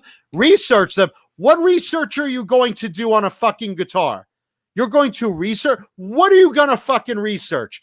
No one's going to be playing with those guitars. I guarantee within the first 5 years, half of those guitars at least will be stolen out the back door. Because I've seen this shit. I've seen when people donate these valuable collections of stuff to these libraries, and, you know, if it's not something of reading material where they really can put it available to everyone, no one's gonna they're not lending out the guitars. There's nothing to research on the guitar. What are you gonna fucking research? What are you going to possibly, let's see. Oh, this is Vinnie Vincent's Pink Flying V. I'd better take it home and research it. What are you gonna research? I don't know. Well, we can't sign it out to you, so you have to research it here. Well, it looks 1, 2, 3, 4, 5 has 6 strings. Write that down. 3 knobs. Write that down. 6 tuners. Write that down. I'm doing a book report on this guitar.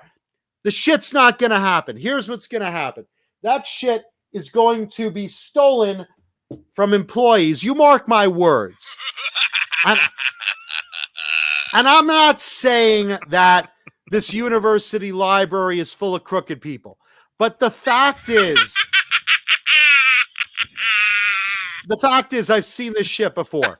There is no fucking reason. If they were donating it to a kid's music class, I would say, okay, at least the guitars are being played. It's a stupid thing to do because you could take those guitars, sell them for crazy money, and buy hundreds of guitars for the school. That would be smart to do. But no one is going to research or preserve these fucking guitars in this fucking library. It's just not going to happen. Someone's going to be working at the library late one night and go, oh, look, all those guitar cases in the back. They won't miss one. Whoop. And it's gone. And then like dominoes over the next few years, boink, boink, boink, boink, boink, boink, boink, boink. And you're just going to see like empty guitar cases or no guitar cases, because no one's going to do anything at the fucking university with it.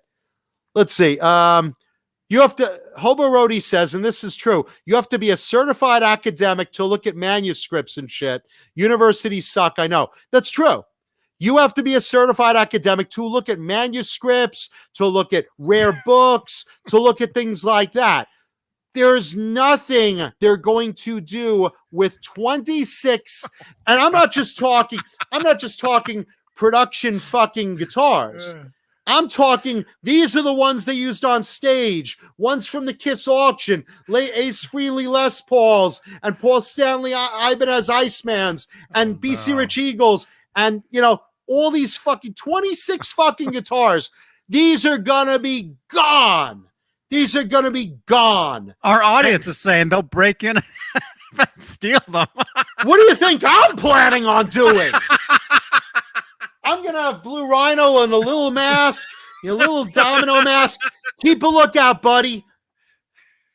Dirty, someone's coming. Yeah.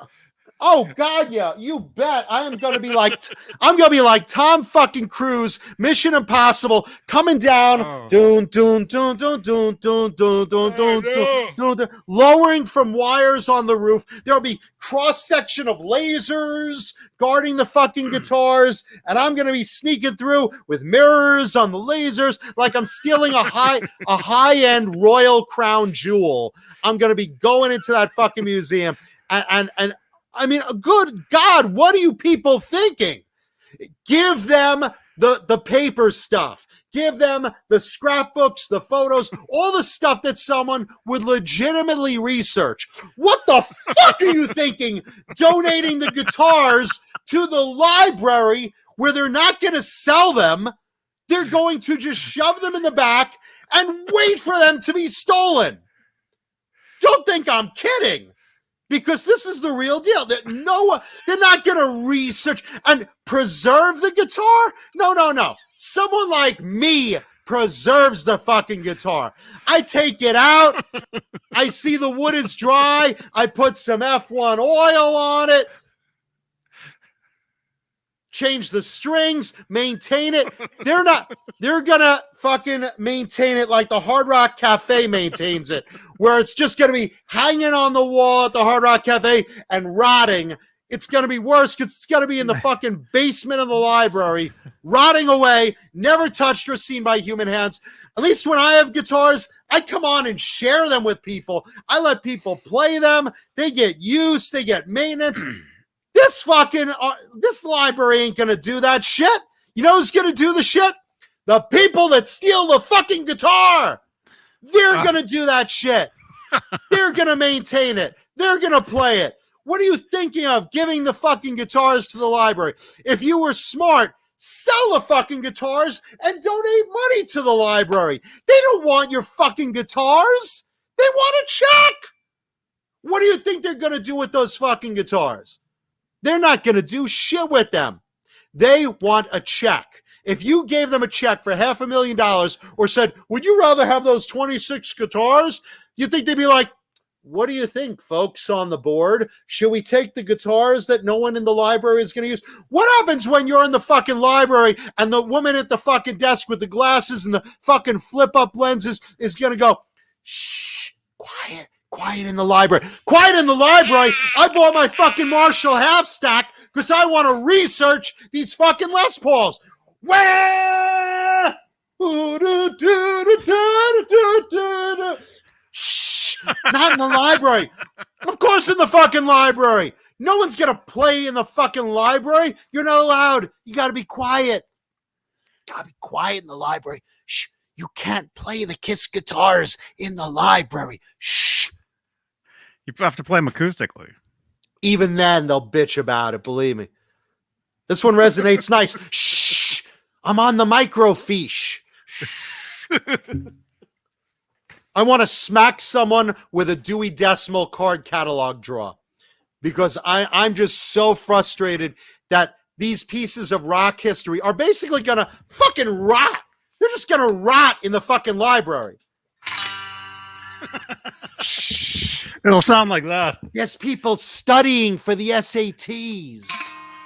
Shh. We're in a library. Shh. But I'm researching this guitar. Shh. No, don't play with. How's it go? That's it. Yeah, Johnny, don't get us flagged. I know the guy that wrote it. It's okay. There it is. That'll be you in the library.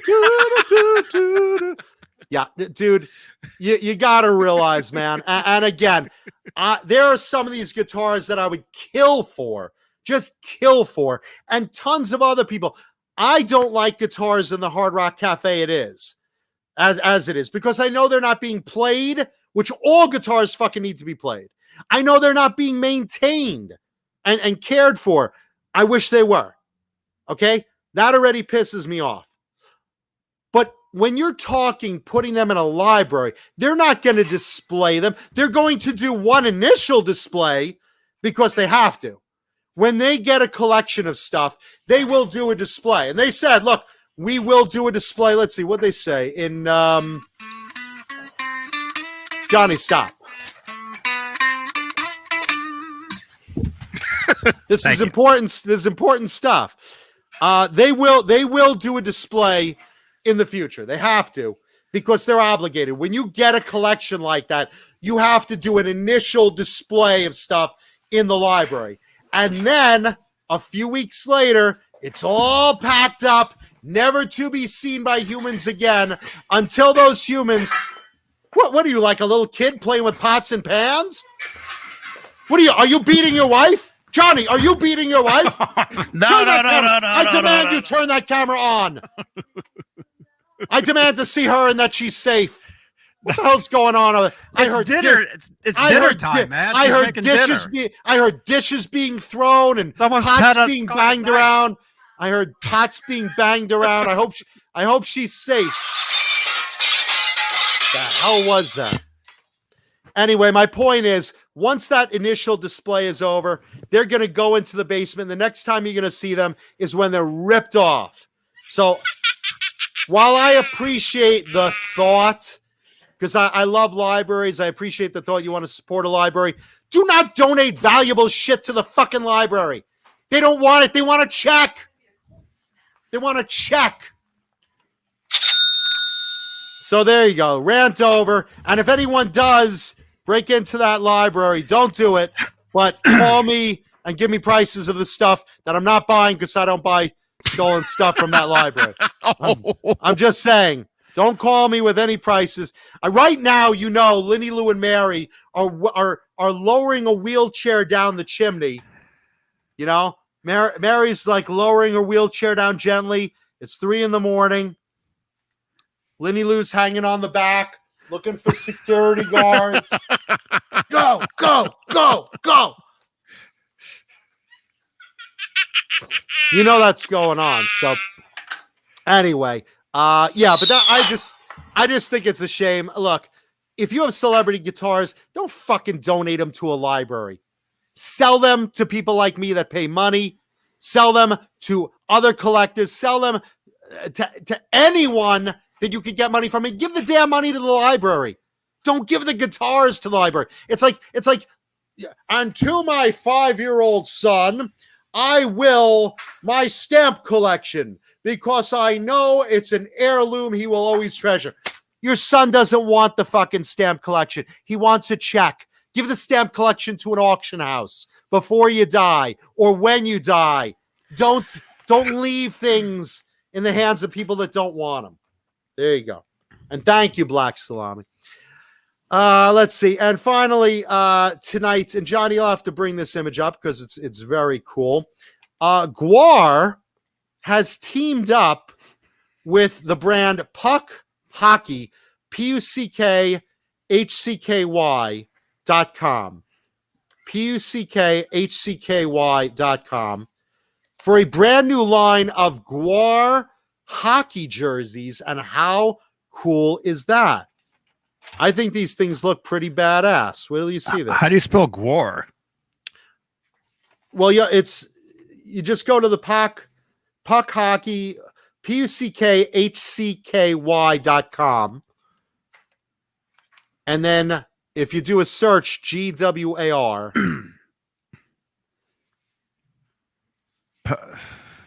Wait, that's not it. Oh, no. Johnny went to bigblackcocks.com again. No. How do you spell puck hockey? That's the weirdest. PUCKHCKY.com. Puck hockey. Okay. Just released. Guar. Oh, there it is. Hockey jerseys. Where do you here guys it is. see Here these? it is. These are cool. And I love Guar. Guar is one of those fun there's bands. Yeah. Guar is one of those fun bands that always puts on like a big stage show, and it's elaborate with the costumes, and they're playing music, and it's just a fun time when you see a Guar show. And I just like the design of these. I think they're fun. These fucking Kiss people should have given the guitars to Jason Becker to auction off for a good cause. Yeah, that's a good idea. And that's at jasonbecker.com again. Now look at these. Zoom in on these, Johnny. How cool are these? With the Guar logo. And then you look on the backs. Look at that. Look at that one. That one in black. That's the one I want. Look at that. Because I always wear black. Look at that. With one of the Guar characters on it. And what is it? Do you have Guar 84? How cool is that? I like the one with the Guar character on the front. Yeah. Love that. Isn't that fun? Look at that. Look how cool that is. That's crazy.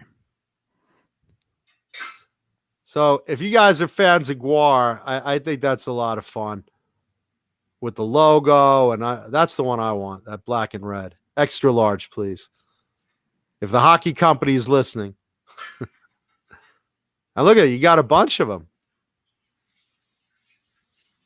Go in on that middle one with the big Guar logo, Johnny.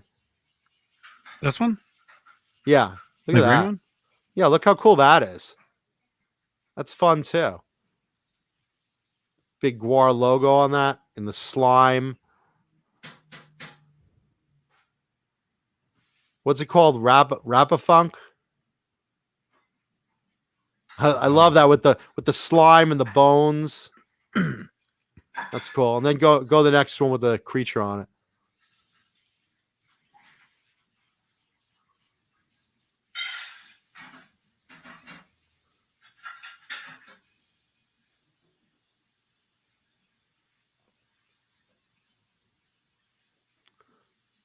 There you go. Look at that. That's pretty badass too. I think I like that one. That's fun. Right? Yeah. You guys in the chat fans of Guar? Let's see. Saw the Robot Master Switch says, I saw the tour with the old lady in the wheelchair that becomes a buzzsaw. Guar and Steel Panther, that would be a fun night. That would be a fun night. I have a great photo of myself and Otis Urungus, who I believe passed away, and my hand is his cod. He had a cod piece like a metal tooth bear trap. Why? Because I'm Jewish? Because I'm Jewish? What a racist thing to say. Okay, I'll have one. Yeah. Yeah, would you like to get some bagels for dinner? Because I'm Jewish, right? No, because we I can't enjoy any other food. Just new food. Is that all I eat? We can't have any bread in the house in a couple days.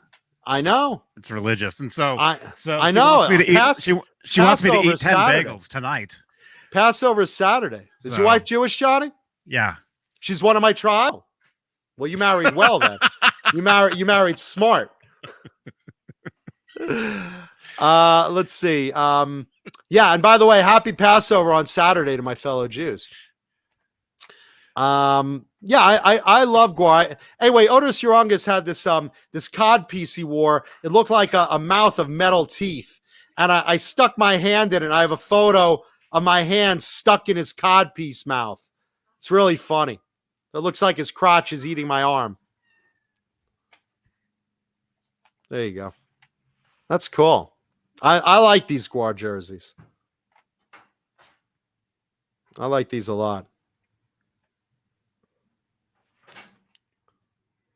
Nice. 2 brain cells. Thank you, man. Did the light change, Johnny? Yeah, it did. Well, we can't see it. And the man paid to see that light. The man paid to see that light change. KXM Rock says you could send him some of the bagels. Yeah. Real bagels are in New York. I know the secret. I know. Thank you. 2 brain cells.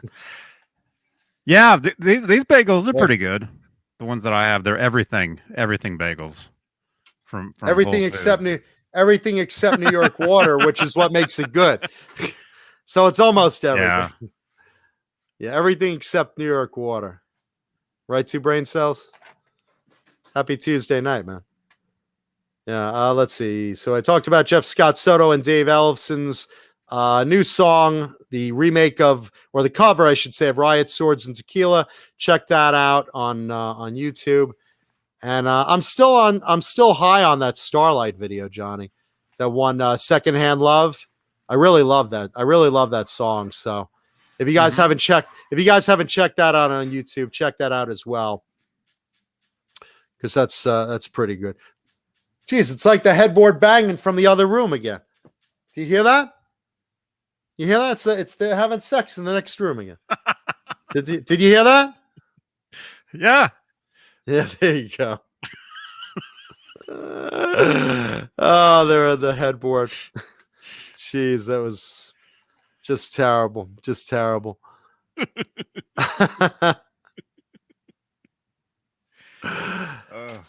Anyway, guys, go to jasonbecker.com. Let's see. We mentioned Tessie Switch earlier. Check out Tessie Switch, the greatest kill switches in the business. Check out Vinum Pickups. Vinum Pickups will make some amazing pickups for you already in their inventory. Check out Vinum Custom Pickups. And, of course, buy the new Gizmachi album if you have not already. Makes a great gift, so check it out. And check out, again, like I said, well, there's Swiss Picks, which we love. And check out FU Tone. Music Therapy Laz wants to know, is that song I like about when you switch hands? Secondhand Love. Yeah, that's a great point.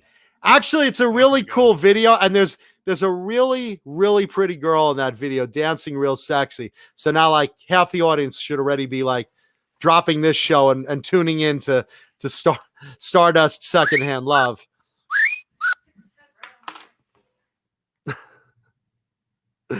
So check that out. What else we got, Johnny? This is a podcast. Happy 42nd anniversary to Van Halen 2. Oh, yeah. Thank you, Mike Neese, for those T-shirts from And Eddie Van thank you- Halen store. Thank you. And thank you, Susan, for the Colonel's Gourmet Popping Corn package that I know is on its way. Thank you. Not here yet, but I'm licking my chops waiting for it. I'll be doing a review of the Lakato WS80 wireless guitar system. Nice. Pretty. I just got this in the mail yesterday, so I'll be doing a review. Which means that Paulie and I will be getting them soon too. I can't wait. What are you laughing at? Even Blue Rhino's ready for one. What are you talking about? So look for this. I probably sometime I'll be doing a lot of stuff next week. Starting Thursday, we'll be doing there'll be a lot of action on the channel here. So look for a lot of videos. Nice. Look for this. Look for next Tuesday. It'll probably be like 9 hours. I'm assuming. Yeah, that's what we're doing next Tuesday. And by the time this video ends, it'll be next Tuesday. John BL's just gonna come in and like tag me. Okay, my show. Jay Hannon's gonna tag you. Okay, switch. Tag team. Just we're just gonna keep it going on. It's gonna be like what's going on in Jason Becker's site. Just endless videos going on. And again, let me take a minute and especially thank everybody I know, every fan, every viewer, everyone who has been very, very nice to myself and my mother in a very tough time for my family. My mother's health, she's recovering from a very serious surgery right now. And, of course, Mom, I love you as you're watching. And everyone's been very supportive. I appreciate that. Myself, I'm also going through some health stuff. And while I'm not getting into it, I am grateful that everyone understands because I've been very, very reclusive. And I understand that. I've barely touched social media. And I've been, other than these videos where I kind of come back to life, I kind of been ducking my head in the sand. And it's just a very, very hard time for myself and my family. So I just want to say again, thank you so much for everyone that has been so kind and supportive and understanding to myself and my family. And I just want you to know I appreciate you so much. I can't properly express my thanks for myself and my mother of what's going on in our lives right now. So thank you so much. Really appreciate it. And thank you for watching our show here on Tuesday night. Myself, Paulie, and Johnny, we really appreciate our viewers. And leave thumbs up, and of course, leave comments in the video because we always appreciate them. Things you saw on the show, feel free to comment on them. We always reply to them, and we love getting fan mail. If you want to send us anything, send it to Johnny's address, and specify if it's for Johnny or myself or Paul or Blue Rhino or Ned or Ned or Lemmy.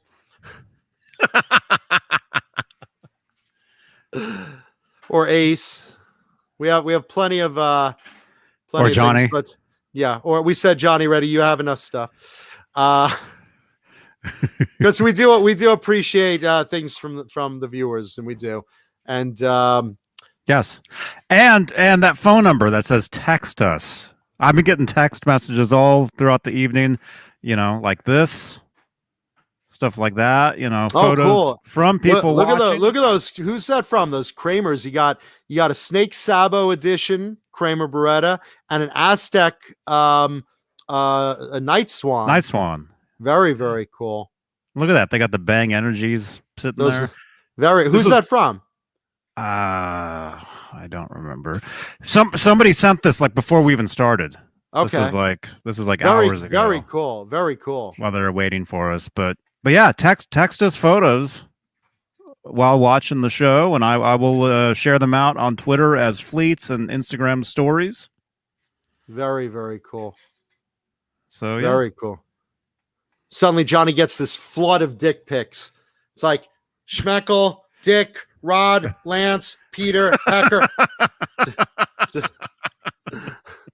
Johnny's sitting there with a calculator trying to figure out how many dick pics you got that day. Motherfucker. Why won't someone send us an amp to test out or something? Yeah. There you go. Yeah. Yeah. If you have a JCM 800 you don't want, send it to me. If you have any old Les Paul, Paulie, I'm sure would appreciate it.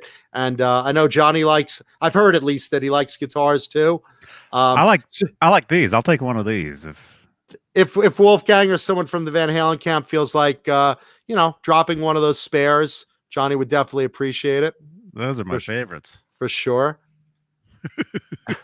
Johnny, speaking of guitars, what happened with your headstock? Is that back yet? No. Still out. Okay. It's out. It's been repaired. I'll tell the story once I get it back. It's a cool story. Oh, cool. Can't wait Thank you to everybody that reached out about that. But yeah, it's very cool. Very nice. Cool. And I have to use the bathroom. Well, not on the air, you don't. Not in my store, you don't. Let's give a big thank you, shout out to our channel members: Hal Face, John Moronic, James Gum, Hillary Lewis, Jim Nicholas, 802 Blues, Mr. BHB Jr. That's Bruce.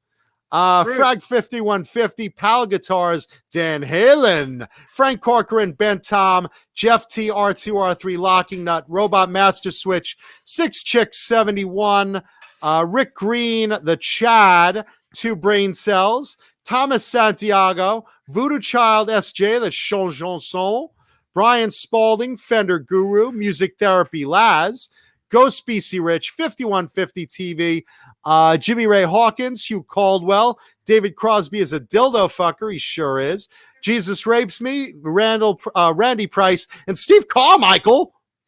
Steve Carmichael. Yeah, by the way, KXM Rock says these lists are getting out of control.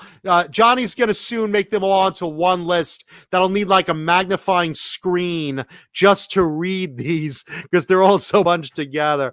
Let's also thank Charles Green, my buddy Fruitcake Tony, Michael the Captain Smith, David Ennis, Mike Neese, Richard Poole, Linny Lou, and my little geriatric sex kitten in the wheelchair, Mary, Garguts Entertainment, Kurt 5150. Sharon Osbourne? What are you doing here? Kurt 5150.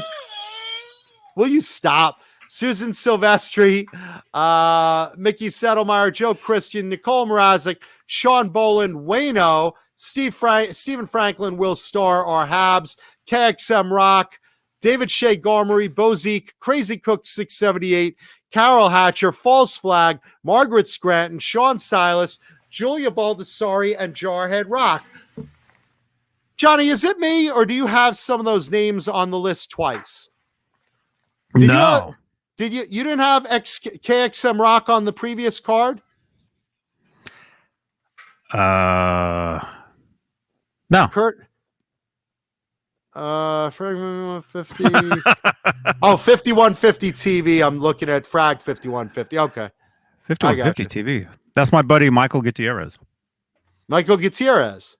Yeah. Very cool. Let's see. Nice. Yeah. Yeah, okay. And look at this. Ooh. Oh, nice. That's a cheese omelet on a bagel? Egg and cheese on a bagel? Yeah. What is that? Oh, that looks great.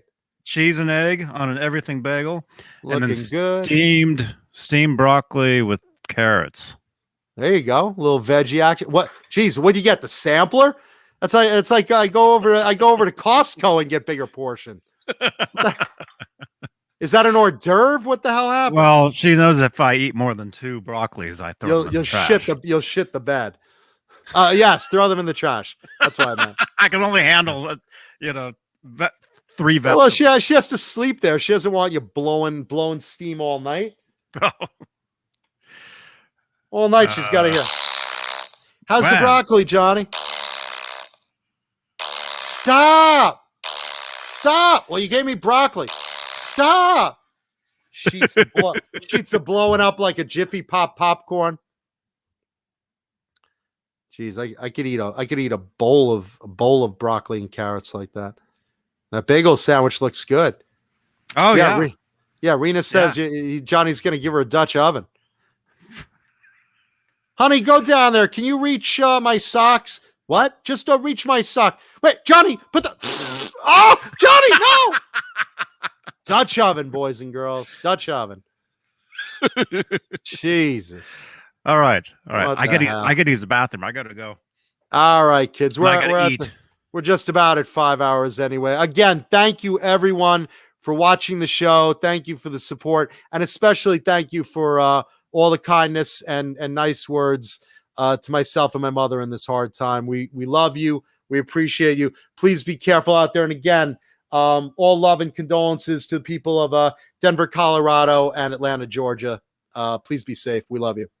Rock on, everybody. Talking Guitars and 80s Metal Live. Bye. Bye.